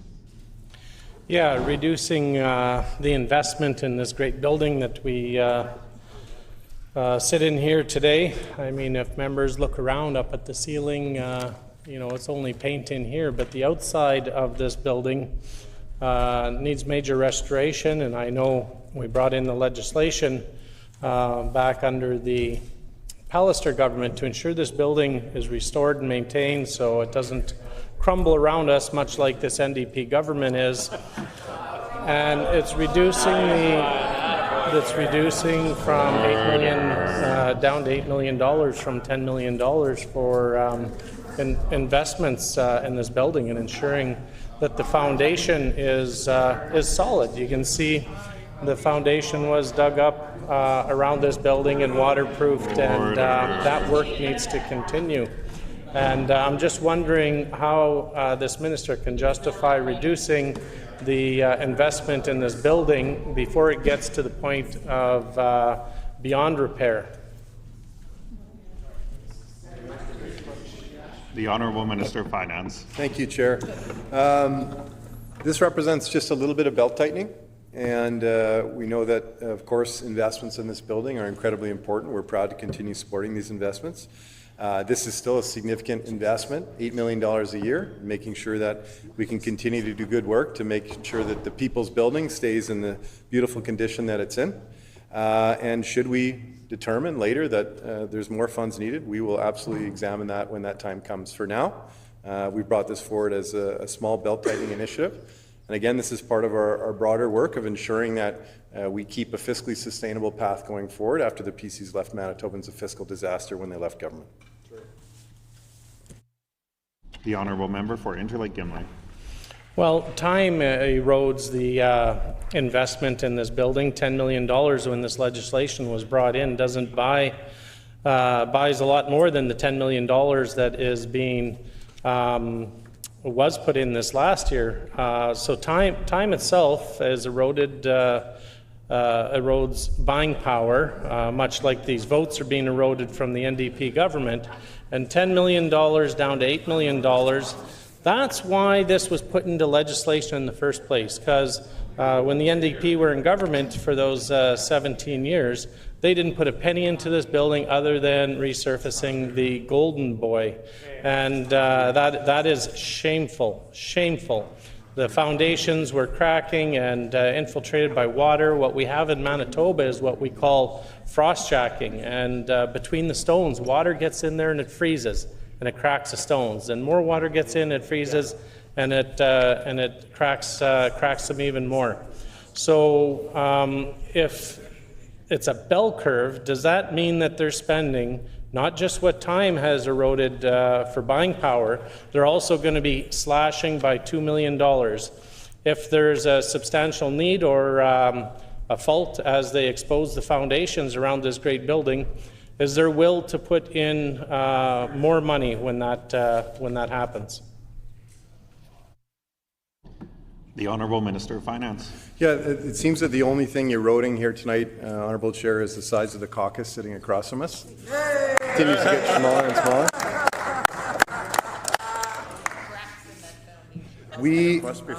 Again, we're continuing to make important investments in this beautiful building, the People's Building. We're proud to be doing that. $8 million investment this year. Again, the small reduction represents just a little bit of belt tightening, and to the member's concern about if there are further issues identified which we need to invest in and respond to, we'll cross that bridge when we get there. The Honourable Member for Interlake Gimli.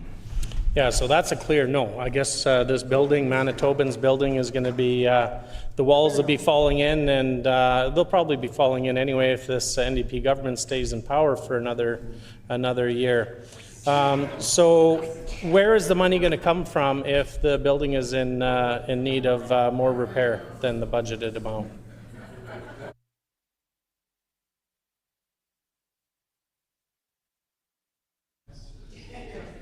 The Honourable Minister of Finance. Again, Honourable Speaker, or Honourable Chair, we're proud to be investing in this building. $8 million investment this year.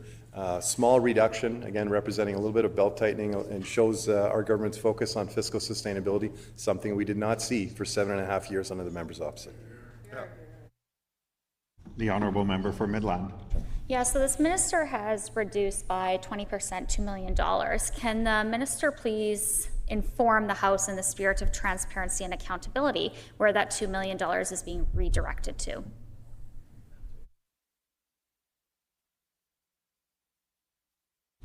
The Honourable Minister of Finance. Well, responding to healthcare cuts that were made after many years of a PC government, responding to affordability challenges that Manitobans were left with, unattended to for 7.5 years. It's going into the very important priorities that Manitobans set out for us. We're proud to be making those investments, good jobs, better healthcare, and we're going to keep taking care of Manitobans each and every day. Seeing no further questions. Oh, the Honourable Member for Interlake Gimli. Have you consulted with the trades that are working on the building that'll have to lay people off that have been working here for years to try and keep this building as beautiful as it is? Have you consulted at all with the tradespeople and gotten input from them? The Honourable Minister of Finance. Again, we're very pleased to be making an $8 million investment in ensuring that this building can continue to be the beautiful place it is for the people of Manitoba. And this is just a small reduction that reflects some belt tightening. And again, should there be any need down the road where we're identified some kind of additional pressure this year, which we need to respond to, we will do so at that time. The Honourable Member for Midland. Yeah, so as we know, construction costs continue to go up as various economic, geopolitical pressures continue to be placed on the construction industry and construction inputs and construction products. So with the minister decreasing the budget for this within this BITSA bill to $8 million, what will that mean for the future in terms of restoration projects for the Manitoba Legislature? That essentially will cost or could cost Manitoba taxpayers that much more as construction projects continue to skyrocket as this minister is so-called belt tightening within this BITSA bill. The Honourable Minister of Finance. We will continue to ensure this building sees the investments it requires to remain the beautiful building it is. The Honourable Member for Interlake Gimli. Yes, has the minister consulted with accommodation services, and were they prepared for this 20% slash in their budget?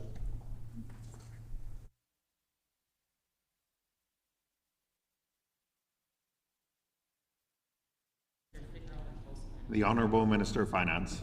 Well, we set a budget, and so we are working within and the Legislative Assembly as we go forward this year. Of course, work will be done to support beautification, restoration of this building. Again, should more dollars be needed at some point down the road, we will invest as required. For now, again, we're proud to continue investing in this building with an $8 million investment this year.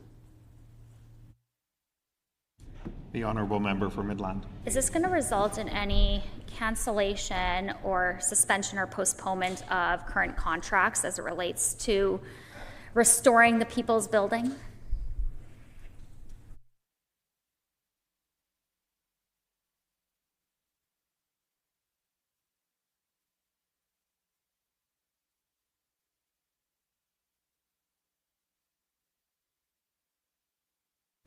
The Honourable Minister of Finance. Thank you, Honourable Chair. You know, our team is very proud this year to have brought in the largest capital plan of any government in Manitoba's history. We're investing in hospitals, we're investing in schools, we're investing in roads, we're investing in the things that weren't invested in for a very long period of time under the members opposite. And we're also investing in the legislative building. Very proud to be doing that work. I can say that we have a $22 million contingency in place as part of our budget this year. And if we need to, we will go ahead and appropriate more funds to respond to challenges should they be revealed over the coming year. But again, proud to be investing in this building, and we know that's important so we can keep this place beautiful for Manitobans. The Honourable Member for Interlake Gimli. So as these contracts go out after the 20% slash, will the Manitoba Jobs Agreement now erode that buying power even more for the contracts that are put out for this building? The Honourable Minister of Finance. The Manitoba Jobs Agreement only applies to jobs valued over $50 million. So if the member was paying attention to policy, he would have known that already. This is a $10 million investment, or sorry, an $8 million investment we're making to beautify and make sure the legislature stays in good condition. And we'll continue to make the investments we need to keep this building looking beautiful for Manitobans. The Honourable Member for Midland. Yeah, will this $2 million reduction in 20% slash result in any layoffs for those that are working on the restoration of this legislative building. The Honourable Minister of Finance. No.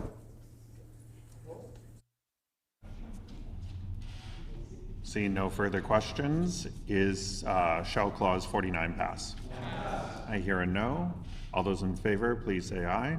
Aye. All those opposed, please say nay. Nay. In my opinion, the ayes have it. The Honourable Member for Interlake Gimli. Recorded vote, please. A recorded vote has been requested. Call in the members.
Order.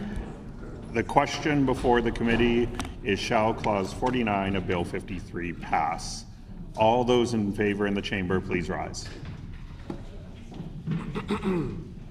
1, 2, 3, 4, 5, 6, 7, 8, 9, 10, 11, 12, 13, 14, 15, 16, 17, 18, 19, 20, 21, 22, 23, 24, 25, 26, 27, 28. All those opposed in the chamber, please rise. 1, 2, 3, 4, 5, 6, 7, 8, 9, 10, 11, 12. We will now conduct the alphabetical roll call of members participating virtually, asking each remote member to audibly state their vote with either I vote yes or I vote no. MLA Dela Cruz. I vote yes. MLA Dela Cruz votes yes. Mr. Gertson. I vote no. Mr. Gertson votes no.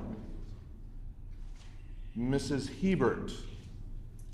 I vote no. Mrs. Hebert votes no. Mr. Panyuk. I vote no. Mr. Panyuk votes no. Mr. Schuler. I vote no. Mr. Schuler votes no. Mr. Wochuk. I vote no. Mr. Wochuk votes no.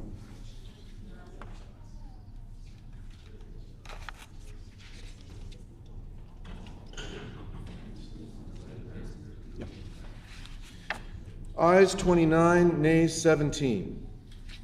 Clause 40.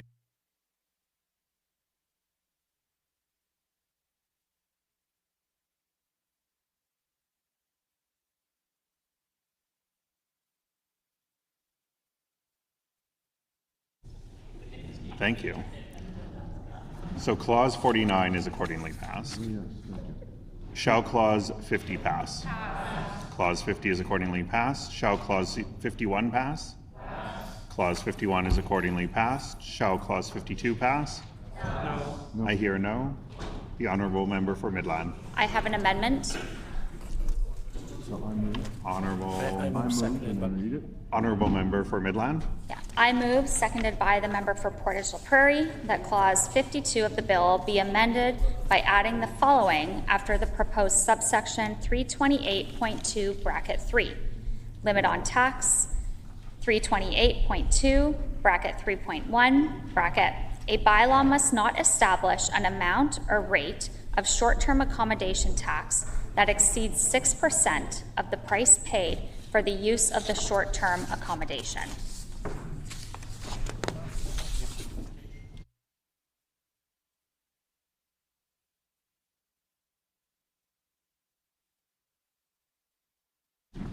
It has been moved by the Honourable Member for Midland, seconded by the Honourable Member from Portage La Prairie, that Clause 52 of the bill be amended by adding the following after the proposed subsection 328.2 bracket 3, limit on tax, 328.2 bracket 3.1. A bylaw must not establish an amount or rate of short-term accommodation tax that exceeds 6% of the price paid for the use of the short-term accommodation. The amendment is in order. The floor is open for questions. The Honourable Member for Midland. Yeah, thank you. And I just want to explain the intention of this bill. The intention of this amendment, is to close a gap. So the bill as it reads right now allows municipalities to impose a short-term accommodation tax. But what it doesn't address is inconsistencies across municipalities when it comes to a short-term accommodation tax. So the reason that we selected 6% is it is the hotel accommodation tax that the City of Winnipeg utilizes right now. So in terms of consistency across municipalities, the intent of this amendment is to ensure that a short-term accommodation tax is a maximum of 6% across all municipalities, so that it does ensure consistency across municipalities across the province of Manitoba. It also allows for municipalities to still bring in a short-term accommodation tax if they wish. However, what we want to avoid is municipalities running away with large-scale, significant accommodation tax increases. So this is consistent with what the City of Winnipeg already has. It's consistent with what municipalities are looking to do. It still gives that autonomy to municipalities to bring in a short-term accommodation tax if they wish, but it also ensures consistency so that you don't have one municipality bringing in a significant tax increase and another one competing with the lower one. It provides consistency across the entire province. What we also want to ensure is to avoid significant runaway tax increases on accommodation taxes. We know that tourism is incredibly important to municipalities. We want to drive people into municipalities. We want to encourage investment in the hotel industry, in rentals, because that is what drives our economy. People, when they look at renting a cottage, a home, a facility of some kind, that they are bringing their dollars into that municipality. So by ensuring that there is a cap of 6%, it does protect tourism in Manitoba. It protects individuals that are looking to come in to different areas and spend their money from significant increases. It protects the industry also from having to tax possibly significantly high taxes, those individuals and that industry that choose to invest in those municipalities. So this is a non-political amendment that we've brought forward. As I mentioned, what it does is it essentially provides consistency for what the City of Winnipeg already does, which is a 6% accommodation tax, and it just broadens that out to other municipalities to ensure consistency.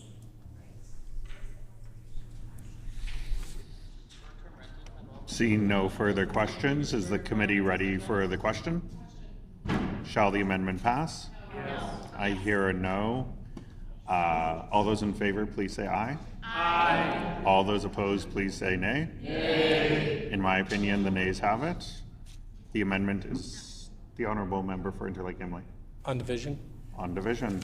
The amendment is accordingly defeated on division. Going back to the original clause, shall clause 52 pass? Pass. Clause 52 is accordingly passed. Shall clause 53 pass? Pass. Clause 53 is accordingly passed. Shall clause 54 pass? Pass. Clause 54 is accordingly passed. Shall clause 55 pass? Pass. Clause 55 is accordingly passed. Shall clause 56 pass?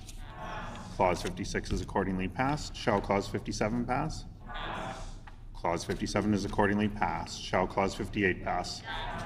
I hear a no. The honourable member for Midland. I have an amendment. The honourable member for Midland. Thank you. I move, seconded by the member for Interlake Gimli, that clause 58 of the bill be amended by adding the following after the proposed subsection 223.3 bracket 1, limit on interest rate debt more than $2 million, 223.3 1.0.1. If a school division owes more than a total of $2 million to one or more institutions described in Clause 1B, the Lieutenant Governor and Council must not approve the school division to borrow further money under that clause unless the Lieutenant Governor and Council is satisfied that the rate of interest to be paid on the loan is equal to or lower than the rate of interest that would be charged on a loan under Clause 1 bracket A bracket. Limit on interest rate, debt $2 million or less, 223.3 bracket 1.0.2 bracket. If a school division owes a total of $2 million or less to one or more institutions described in Clause 1 bracket B bracket. Can people please be respectful? Order, Chairperson. please.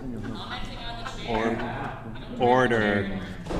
Because we're reading out, particularly because we're reading out amendments, it's important that many folks working in this room need to hear all the details. So the honourable member for Midland. Thank you. I will just start over. That clause 58 of the bill be amended by adding the following after the proposed subsection 223.3 bracket 1. Limit on interest rate, debt more than $2 million, 223.3, bracket 1.0.1. If a school division owes more than a total of $2 million to one or more institutions described in clause 1 bracket B bracket, Lieutenant Governor and Council must not approve the school division to borrow further money under that clause unless the Lieutenant Governor and Council is satisfied that the rate of interest to be paid on the loan is equal to or lower than the rate of interest that would be charged under a loan under clause 1 bracket A bracket. Limit on interest rate, debt $2 million or less, 223.3 bracket 1.0.2. If a school division owes a total of $2 million or less to one or more institutions described in clauses 1 bracket B bracket, the Lieutenant Governor and Council must not approve the school division to borrow money under that clause unless the Lieutenant Governor and Council is satisfied that the rate of interest to be paid on any amount borrowed after the school division's debt to such institutions exceeds $2 million is equal to or lower than the rate of interest that would be charged on a loan under clause 1 bracket A bracket. Is there leave to have it considered as written? Agreed. So it has been moved by the honourable member for Midland, seconded by the honourable member for Interlake Gimli, that clause 58 of the bill is amended by adding the following after the proposed subsection 20. The amendment is in order. The floor is open for questions. The honourable member for Midland. Yeah, thank you, Chairperson. And I know that the Minister of Education was heckling me before I even got into 2 sentences of the amendment. So I'll explain the intent of the amendment. And the intent of the amendment is to ensure that when school divisions borrow significant amounts of money, that the interest that they're getting is lower than the interest that the province would otherwise get. So since this government is looking to expand the ability for school divisions to significantly borrow on their own as taxpayers, as ratepayers, as families, parents, and homeowners, we want to ensure that the rate that school divisions are borrowing at is a decent rate for them. And right now, we have seen with this minister that she has allowed school divisions to do whatever they want and charge school families and homeowners significant mill rates, skyrocketing education property taxes. So what this does is it ensures the rate of borrowing is equal to or lower than what school divisions would otherwise get currently. And had she actually allowed me to read that amendment and maybe listen to it, then she would realize that this is a protection, not just for school divisions, because we don't want school divisions to go into significant debt as they're all going into their own rate borrowing or possibly going into their own rate borrowing as opposed to what the province could get currently. So this is a protection for school divisions. It's to ensure that school divisions across Manitoba can get a fair rate for their taxpayers, for their ratepayers, for parents, and for families. So quite frankly, this is a very common sense amendment. If the NDP votes against this, what they're saying is that homeowners, families, parents, and school divisions could possibly not get a rate that's fair or equal to what they are currently getting. And I think that that would be incredibly fiscally irresponsible. And I would encourage the NDP to vote in favor of this common sense amendment that would protect school divisions from potentially being taken advantage of with higher rates and higher borrowing, and to ensure that if they are to borrow at over $2 million, that the rate that they are getting is equal to or lesser than the rate that they would otherwise get. See no further questions. Is the committee ready for the question? Shall the amendment pass? Yes. I hear a no. All those in favor, please say aye. Aye. All those opposed, please say nay. Nay. In my opinion, the nays have it. The honourable member for Midland. Recorded vote, please. Recorded vote has been requested. Call in the members.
Order. The question before the committee. Order. The question before the committee is the amendment to Clause 58 of Bill 53 moved by the Honourable Member for Midland. All those in favour in the chamber, please rise. 1, 2, 3, 4, 5, 6, 7, 8, 9, 10, 11, 12. All those opposed in the chamber, please rise. 1, 2, 3, 4, 5, 6, 7, 8, 9, 10, 11, 12, 13, 14, 15, 16, 17, 18, 19, 20, 21, 22, 23, 24, 25, 26, 27, 28, 29, 30. We will now conduct the alphabetical roll call of members participating virtually, asking each remote member to audibly state their vote with either I vote yes or I vote no. MLA Dela Cruz. I vote no. MLA Dela Cruz votes no. Mr. Gertson. I vote yes. Mr. Gertson votes yes. Sorry. Mrs. Hebert. I vote yes. Mrs. Hebert votes yes. Mr. Panyuk. I vote yes. Pardon me, Mr. Panyuk? I vote yes. Mr. Panyuk votes yes. Mr. Schuler. I vote yes. Mr. Schuler votes yes. Mr. Wochuk. I vote yes. Mr. Wochuk votes yes.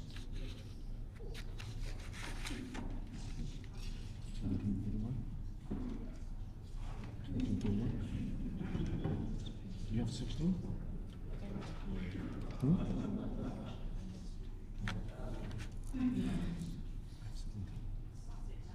Is that what you have?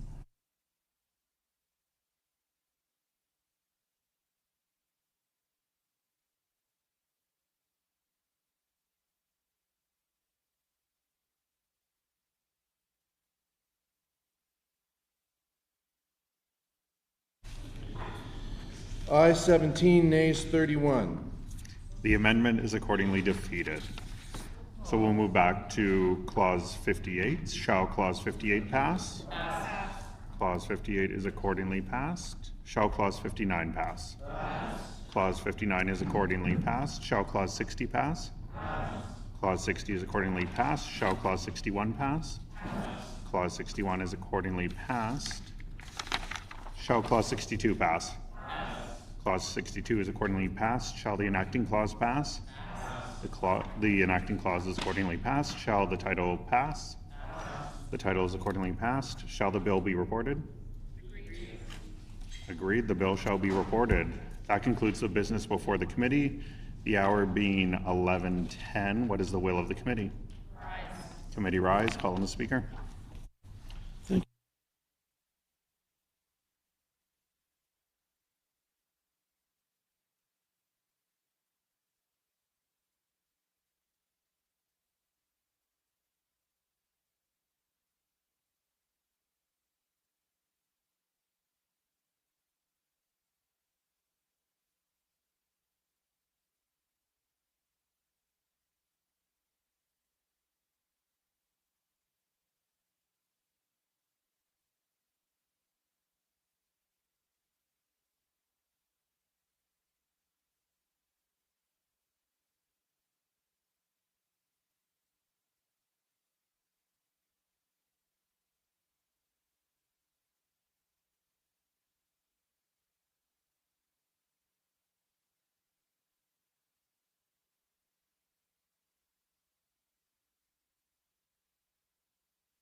Order, please.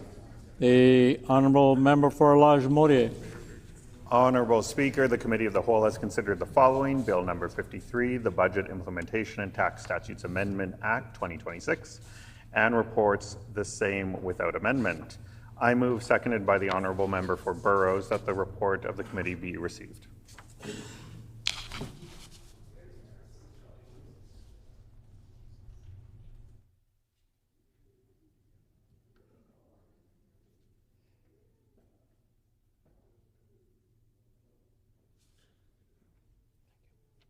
Been moved by the Honourable Member for Lage-Modier, seconded by the Honourable Member for Burrows, that the report of the committee be received. Is it the pleasure of the House to adopt the motion? Agreed, and so ordered. The motion is accordingly passed. The Honourable Minister of Finance. Thank you, Honourable Speaker. I move, seconded by the Premier, that Bill number 53, the Budget Implementation and Tax Statutes Amendment Act 2026, Loi d'exécution du budget de 2026 et modifiant diverses dispositions législatives en matière de fiscalité, reported from the Committee of the Whole, be concurred in and be now read for a third time and passed.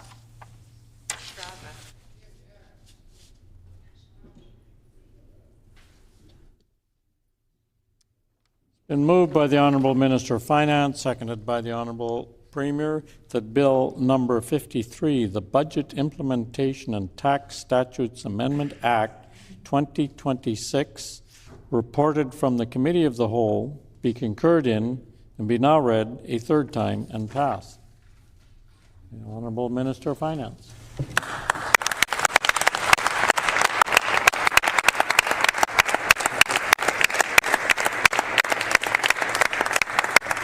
Honourable Speaker, I am so pleased to rise for the third time and final time on Bill 53. This team is very proud of this bits of bill. It reflects what Manitobans have told us matters most, bringing in practical affordability measures that provide immediate relief. Despite weeks of filibustering by the members opposite, our team has remained focused on delivering real savings for Manitobans, whether it's increased supports for homeowners and renters or by removing the PST off all food at the grocery store. I look forward to support of all members of this House so Manitobans can begin seeing those savings on July 1st. Thank you, Honourable Speaker.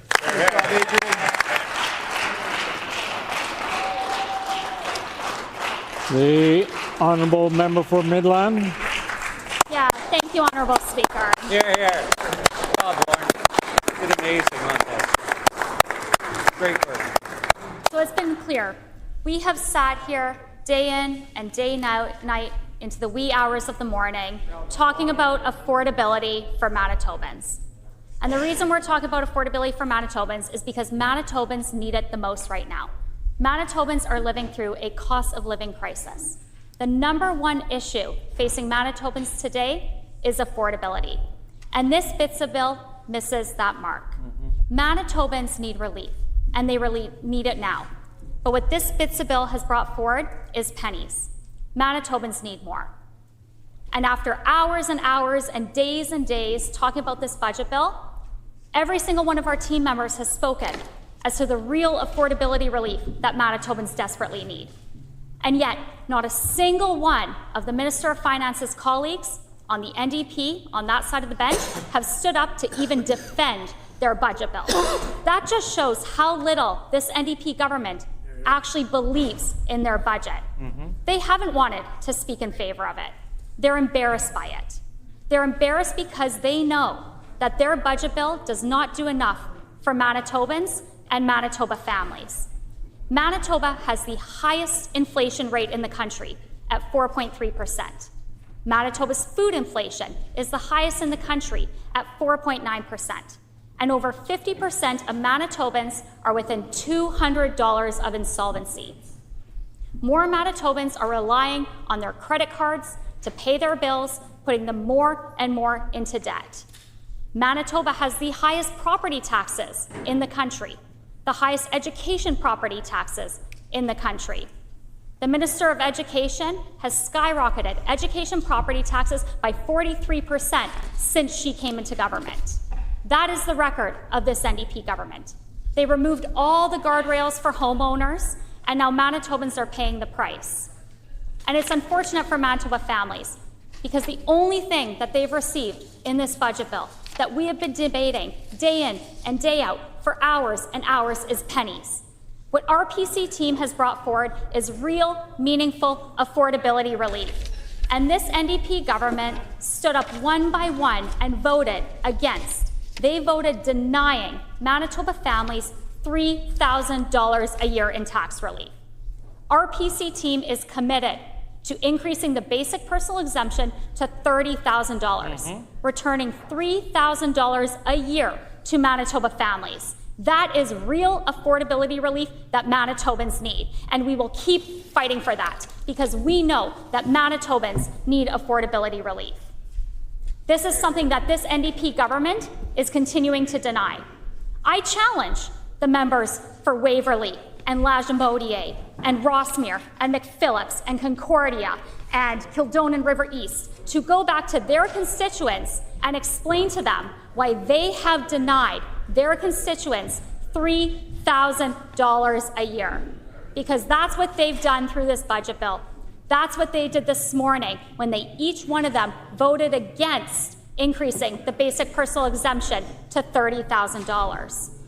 Manitoba remains the only province in Canada to cancel indexation. The only province. Indexing income tax brackets ensures that Manitobans are protected from inflationary pressures. While every other province across the country has recognized that inflation is a concern, they have indexation. Every other province in Canada, except Manitoba. This NDP government isn't listening. We've heard it from Manitobans. Manitobans are sending emails, they're signing petitions, they're writing to us, they're even posting on the NDP's social media to tell them that this budget bill is an embarrassment because Manitobans need more, and this NDP government isn't offering them more because this NDP government doesn't care. They're not listening. They're not listening to Manitobans. They're not listening because they don't care. And Manitobans are losing out as a result of that. But yet on our side of the table, and this is exactly why, day in and day out, hours Order, and hours. please. Whoever's saying shh can quit. The speaker's in charge here, not any individual member on the floor. The honourable member for Midland. Thank you, Honourable Speaker. And I know the members opposite want to heckle me because they are embarrassed by their budget Order. bill. And we're speaking the truth. We're speaking the truth for Manitobans because we are hearing from Manitobans. And as I mentioned, I'll repeat again, emails, phone calls, they're signing petitions. They're posting on the NDP members' social media pages saying that this budget bill is a joke, saying that it does not meet the moment for the cost of living crisis and the very real financial struggles that Manitobans are facing right now. So this NDP is embarrassed. And you know, if I was sitting on that side of the table, I'd be embarrassed for them. I am embarrassed for them. And they should be embarrassed for each other because they haven't done enough. And Manitobans are speaking very loudly and very clearly that they need more. 4.3% inflation, highest in Canada under this NDP government. 4.9% food inflation, highest under this NDP government in Canada. Over 50% of Manitobans within $200 of insolvency under this NDP government.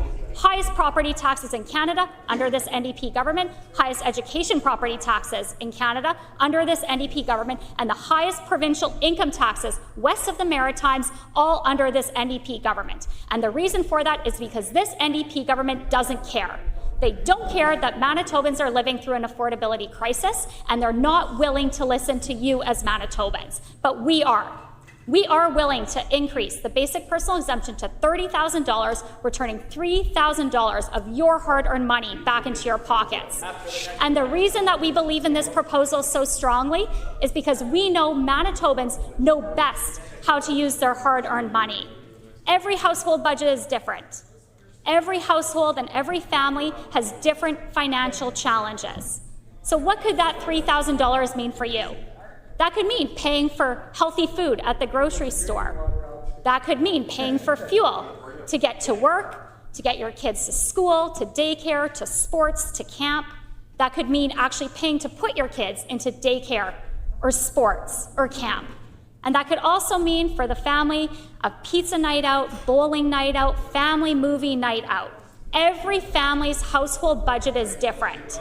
We know that Manitobans know best how to use their hard-earned dollars. And as every other province in the country is indexing to income taxes or increasing their basic personal exemption, this NDP government is doing the opposite. They're not listening to Manitobans.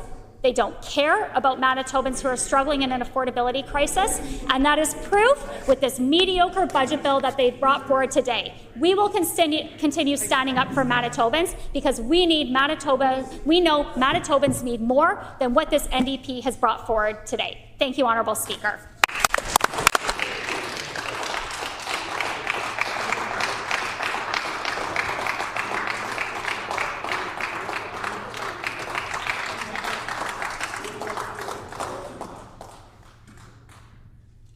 No other members wishing to speak? The honourable member for Portage La Prairie. Thank you so much, Honourable Speaker. You know, when it comes to my community of Portage La Prairie, you know what, sometimes I do. I get very emotional about it. And one of the issues that I don't think a lot of the people on the other side know about Portage La Prairie, it's a great community. But the one thing about Portage La Prairie, and where the basic personal exemption would have meant so much to Portage La Prairie and the people of Portage La Prairie, is I want to share with you that the median income in Portage La Prairie is between $45,000 and $47,000. Think about that for a minute. Maybe the Justice Minister would listen and could think about this when I talk about this. When you talk about an income, a median income that's between $45,000 and $47,000, for more than half of the people in my constituency, roughly 75% of their income would effectively have been free from provincial income tax. But because this NDP government thought to shut that down, you basically shut down half of the community of Portage La Prairie that... Order, please. The Honourable First Minister on a point of order. Well-known rule. Comments have to go through the chair. He said you. Order, please. The Honourable First Minister does have a point of order. The member needs to direct his comments through the chair. The honourable member for Portage La Prairie. My apologies. More than half of the people in my constituency, or roughly 75%, would have been free from provincial income tax. This is significant, this is meaningful, and for many families, that relief could be a difference between constantly struggling and finally getting a little bit of breathing room. It could mean more money available for groceries, more help covering rent or mortgage payments, more flexibility for childcare expenses, more room in the monthly household budget, more ability to save for emergencies. And one of the most important things about this proposal is it directly helps lower income Manitobans. Too often, tax discussions focus only on the people at the very top, while the lower income workers and struggling families get overlooked. Honourable Speaker, this NDP budget overlooked the lower and middle class people. Our proposal was different. By raising the basic personal exemption to $30,000, we're making sure lower income Manitobans keep more of their money that they earn right away. For someone earning $30,000 a year or less, that could have eliminated the provincial income tax. Think about that. Think about that when we're over there laughing and joking about it. For workers in retail, for people in hospitality, for young people in Portage-La Prairie entering the workforce. A family earning $45,000 experiences inflation very differently than someone earning $250,000. When food prices go up, when gas prices rise, when rent increases, lower and middle class Manitobans feel it first and feel it the hardest. So for those people in Portage-La Prairie, this NDP government thinks that the value of them was not important, I will work for you every day to make sure this basic personal exemption does not leave Portage-La Prairie people. You are worth it every day. Thank you. The honourable member for La Vérendrye. Brad's going to go door knocking too. Thank you, Honourable Speaker. I guess this is what it looks like when you Order.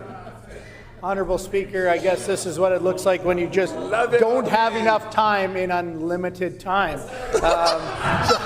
Honourable Speaker, I'm happy to stand today to put a few final words on the record for Bill 53, the Budget Implementation and Tax Statutes Amendment. Order. The NDP bench needs to come to order. The Honourable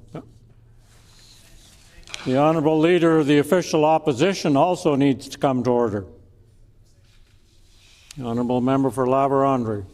Thank you, Honourable Speaker, and thank you once again for the opportunity to speak on what we all in this chamber call and refer to as the BITSA bill, the Budget Implementation Tax Statutes Amendment Act. And this year, unfortunately, Honourable Speaker, it's becoming clearer and clearer to see that this government, socialist NDP government, has missed the mark. They're clearly outside of their comfort zone in bringing forward anything to do with the economy and a budget. Honourable Speaker, it is fundamental to who they are that they do not have the capability to bring forward a budget, anything to do with the economy that has the capability of making things better for Manitobans. Honourable Speaker, it's fundamental to them that they do not understand where the money comes from. But we on this side... Order, please. Order. Speaker is standing and asking for order, and the NDP bench needs to come to order. The Honourable Member for La Vérendrye. Thank you once again, Honourable Speaker. So, Honourable Speaker, we realize that the NDP, the Socialist Party of this province, are outside of their comfort zone with anything to do with the budget, with this budget, or anything to do with the economy. And that's fine. Unfortunately, in this, why we have been so passionate to work together with the government to bring forward real affordability measures, real measures to make a difference, to build and grow and prosper our economy, is because we realize that the Socialist Party of this province does not have that ability, Honourable Speaker. And that's okay. There are strengths of the government. We're willing to work together to bring forward some of the theory that would guide building a strong economy. Honourable Speaker, the problem why we are so passionate is because this government, the Socialist government of Manitoba, has brought forward a budget that they claim to be an affordability budget. They claim to be making a difference on the economy, growing, building, prospering the province. But, Honourable Speaker, it misses the mark, unfortunately, at its most fundamental level. And, Honourable Speaker, what we are seeing each and every day, what I'm seeing through my great constituency of La Vérendrye, that represents a strong majority of the entrepreneurs, the entrepreneurial spirit, the business leaders of our province.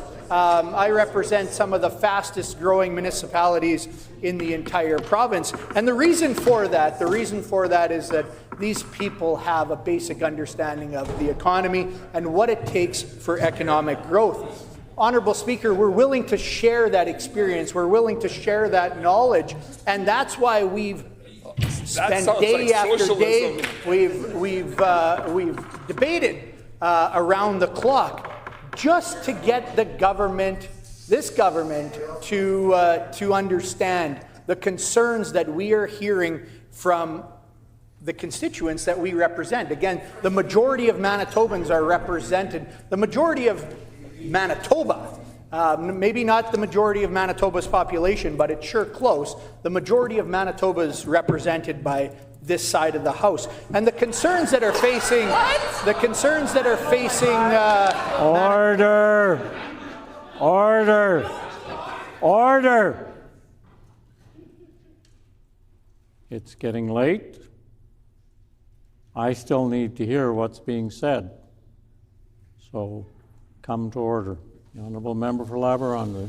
Thank you, Honourable Speaker. Thank you, Honourable Speaker. What I'm trying to get across is that we have a willingness to The Honourable Minister of Families needs to come to order. The Honourable Member for Labrador. Thank you, Honourable Speaker. With the willingness of the NDP caucus, we will get through this tonight.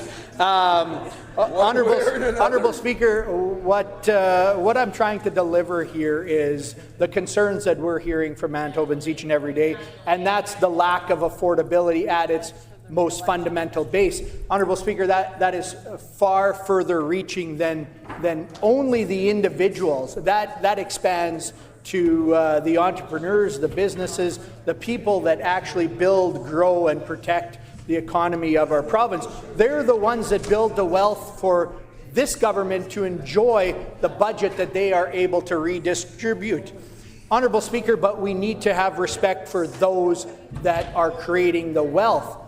And what we need to do is to put more money into the pockets of those people. And it's through a variety of different ways which we've all tried to bring forward. It is raising the personal tax exemption, the personal income tax exemption to $30,000. That makes a difference. That means everybody making minimum wage would be able to keep the money that they rightfully earned through their hard work. Honourable Speaker, it doesn't stop there. We've had policy ideas that we've brought forward to build the economy as well. A single desk model to allow for businesses to have streamlined single silo instead of multiple convoluted systems to navigate, to invest back in our province. Honourable Speaker, we have not built a system in this province that allows that. And then on top of it, we're taking more from the people that work so hard for it. And each and every day they're finding less and less money in their own pockets. So Honourable Speaker, we're willing to work. We've brought forward these ideas. We've sat through debate, through different stages of the budget, through the BITSA bill, and now in most recent days, straight through the night, to showcase the concerns of many Manitobans across our province. But unfortunately, this government is unwilling to listen.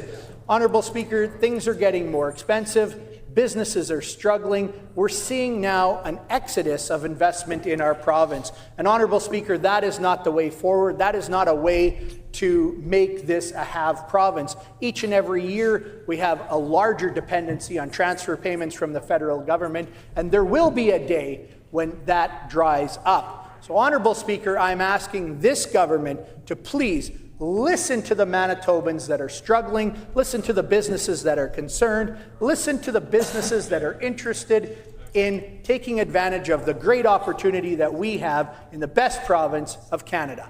Thank you, Honourable Speaker.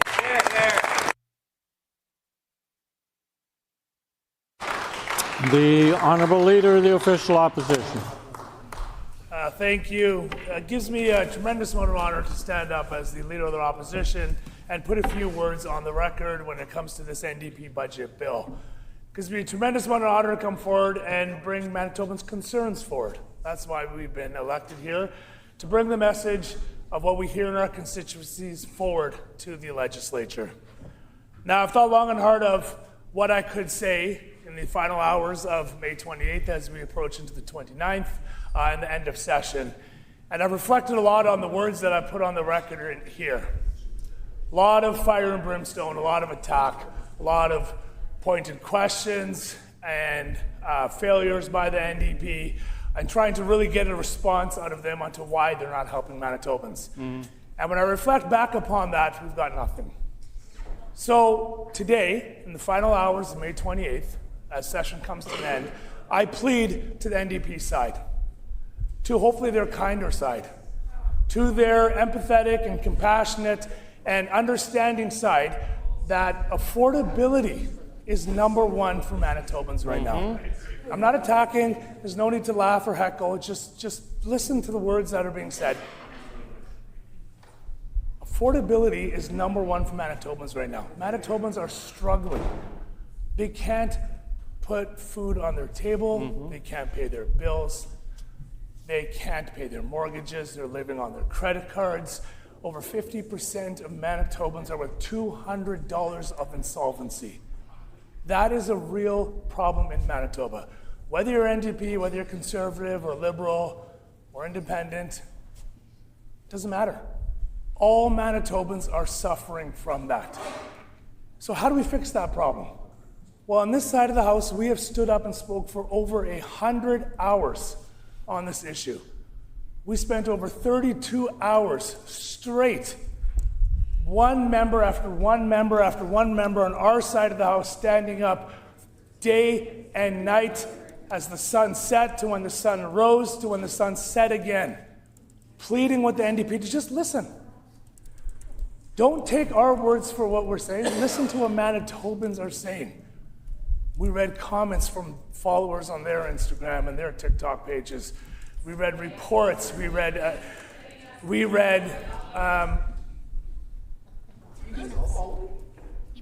Email. Say, don't.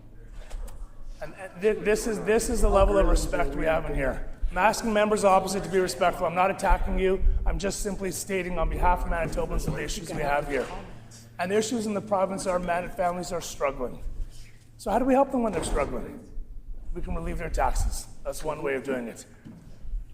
But in a meaningful way that's going to actually help them in their life. A meaningful way that they can actually go home and say, okay, I can breathe now. Not saving pennies, not saving 2 cents on 1 liter of milk, 1.5 cents on a liter of gas, or a PST off of junk food. Everyone has seen through, the message has failed for the NDP. They have lost the PR battle on this issue. People have seen that the junk food tax is not enough, that over 90% of groceries are already exempt from PST. So they're literally saving pennies on chips and pop and Twinkies. That's not going to make their life any better. Look at any board in Manitoba, any online publication, read any email or letter, Manitobans will tell you that this is not reality. It's not going to help them. So what's going to help them? Tax measures aren't going to help them. So let's look to another solution. A common sense solution was increasing the amount of money Manitobans can take home on their paychecks. Increase your basic personal exemption. Right now, it's at about $15,000. We're saying increase that to $30,000. Yes, that's a big jump. But what it allows Manitobans to do in a time of crisis is they can take more money home with them. Last time a significant increase like that happened was on the previous PCs. It went from $9,000 to $15,000. Yes, here. And now the Premier stands up and says, well, it's higher now. It's only higher now because of the PCs. We increased it to $15,000. And what happened was we put in legislation that it would increase as inflation went up. And what did they do? The NDP got rid of that. $700. So regardless of where we're at today, nice job. Regardless of where we're at today, I simply say to the NDP now, real affordability measures would be letting Manitobans keep their hard-earned money. That is the ask from this side of the House. Just let Manitobans keep more of their money in a time where they can't pay their bills, they're struggling to get by. Saving pennies on junk food will not help them. Putting money back in their bank accounts will. Manitobans will know best what to do with their money. I asked the NDP to look at that side of the equation. 30 hours straight hasn't done it. Over 100 hours in this House hasn't done it. Bringing a reasoned amendment hasn't brought it forward. A hoist motion to say, let's discuss this in 5 months, hasn't done it. Letters of collaboration haven't done it for them. Hundreds and thousands of emails haven't done it for them. But what we're asking for is just use your common sense. They're laughing. You can hear them laughing. This is the audacity, the nerve of this NDP government, with no humility, to sit here and laugh. Humility? You're the one who always talks about yourself. On behalf of our side of the bench, to Manitobans, we apologize. We apologize for having a government in Manitoba that is not putting you ahead of their own ideology. We apologize for this NDP government for failing you. They don't have the ability to do it themselves. They don't have the compassion and empathy. On our side of the House, we do. On our side of the House, we are going to continue to work for you. We are going to continue to make every effort we can to make your life affordable. While they heckle, while they bark, while they try to intimidate and laugh in the chamber, we will continue to work for you. Thank you very much, Manitoba, for your support. We will have a province one day under a PC government coming up very soon that will make life more affordable, that will grow Manitoba's economy, that will support you, your family, your kids for a brighter future. It's just not going to happen under this NDP government. It's going to happen under the next government of Manitoba, which will be a PC government. Thank you very much.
So seeing no further speakers, is the House ready for the question? The question before the House is concurrence and third reading of Bill number 53, the Budget Implementation and Tax Statutes Amendment Act 2026. Is it the pleasure of the House to adopt the motion? Agreed. Oh, I heard a no. All those in favor of the motion, please say aye. Aye. All those opposed, please say nay. Nay. In my opinion, the ayes have it. The Honourable Opposition House Leader. Recorded vote, please. A recorded vote has been called for. Please call in the Okay. So, order, please. Order, please. Order, please. Turn the bells off. So, a recorded vote has been called. The bells will ring until 12:05 unless the whips bow earlier. So call in the members.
Order, please.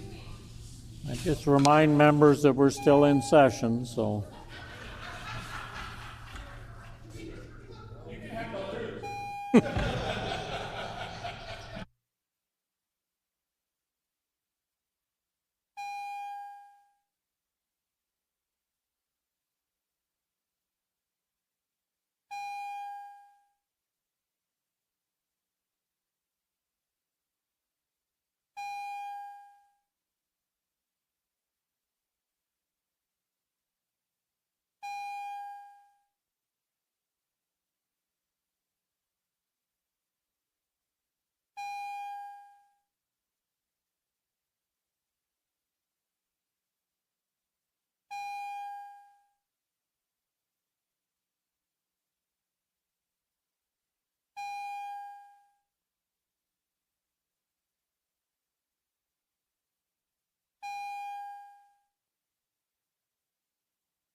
Order, please. The time allocated for the ringing of the bells has expired. Therefore, I'm asking that the bells be turned off and the House proceed to the question.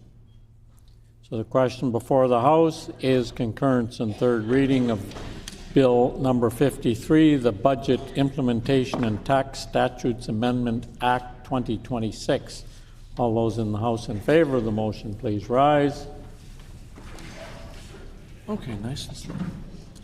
Honorable Mr. Canoe, Honorable Mr. Canoe, Honorable Minister Fontaine, Honorable Minister Fontaine, Honorable Minister Schmidt, Honorable Minister Schmidt, Honorable Mr. Weeb, Honorable Mr. Weeb, Honorable Minister Asaguera, Honorable Minister Asaguera, Honorable Minister Sala, Honorable Minister Sala, Honorable Mr. Costician, Honorable Mr. Costician, Honorable Ms. Smith, Honorable Ms. Smith, MLA Loisel, MLA Loisel, MLA Cross, MLA Cross, Honorable Mr. Bushy, Honorable Mr. Bushy, Honorable Mr. Simard, Honorable Mr. Simard, Honorable Minister Marcelino, Honorable Minister Marcelino, Honorable Minister Kennedy, Honorable Minister Kennedy, Honorable Mr. Moses, Honorable Mr. Moses, Honorable Minister Cable, Honorable Minister Cable, Honorable Minister Naylor, Honorable Minister Naylor, Honorable Minister Sandhu, Honorable Minister Sandhu, Honorable Minister Moyes, Honorable Minister Moyes, Honorable Minister Morose, Honorable Minister Morose, Mrs. Schott, Mrs. Schott, MLA Malloway, MLA Malloway, MLA Chen, MLA Chen, MLA Pankratz, MLA Pankratz, MLA Devgun, MLA Devgan, MLA Compton, MLA Compton, Mr. Oxenham, Mr. Oxenham, MLA Corbett, MLA Corbett, Mr. Blaschko, Mr. Blaschko, Mr. Broad, Mr. Brar, MLA Redhead. MLA Redhead. All those in the House opposed to the motion, please rise. Mr. Khan, Mr. Khan, Mr. Johnson, Mr. Johnson, Mrs. Stone, Mrs. Stone, MLA Bariza, MLA Bariza, Mrs. Cook, Mrs. Cook, Mr. Narth, Mr. Narth, Mr. Balkin, Mr. Balkin, Mr. Ginter, Mr. Ginter, Mr. King, Mr. King, Ms. Byram, Ms. Byram, Mr. Nesbitt, Mr. Nesbitt, Mr. Iwasko. Mr. Iwasko. We will now conduct the alphabetical roll call of members participating virtually, asking each remote member to audibly state their vote, either I vote yes or I vote no, and to unmute their mics only when they're recognized, and then immediately mute them again. The page will now conduct the vote. MLA Dela Cruz. I vote yes. MLA Dela Cruz votes yes. Mr. Gertson. I vote no. Mr. Gertson votes no. Mrs. Hebert. I vote no. Mrs. Hebert votes no. Mr. Canuck. I vote no. Mr. Panyuk votes no. Mr. Schuler. I vote no. Mr. Schuler votes no. Mr. Wharton. I vote no. Mr. Wharton votes no. Mr. Wochuk. I vote no. Mr. Wochuk votes no. That was perfect. Well done.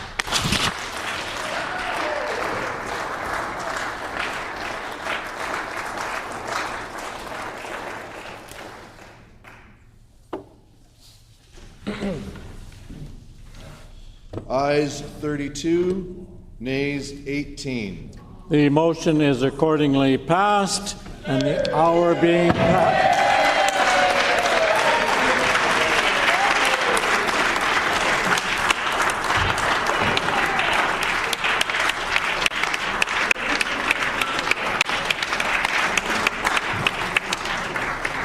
Order, please. The hour being past 5 o'clock. This House is adjourned and stands adjourned until 1:30 on Monday.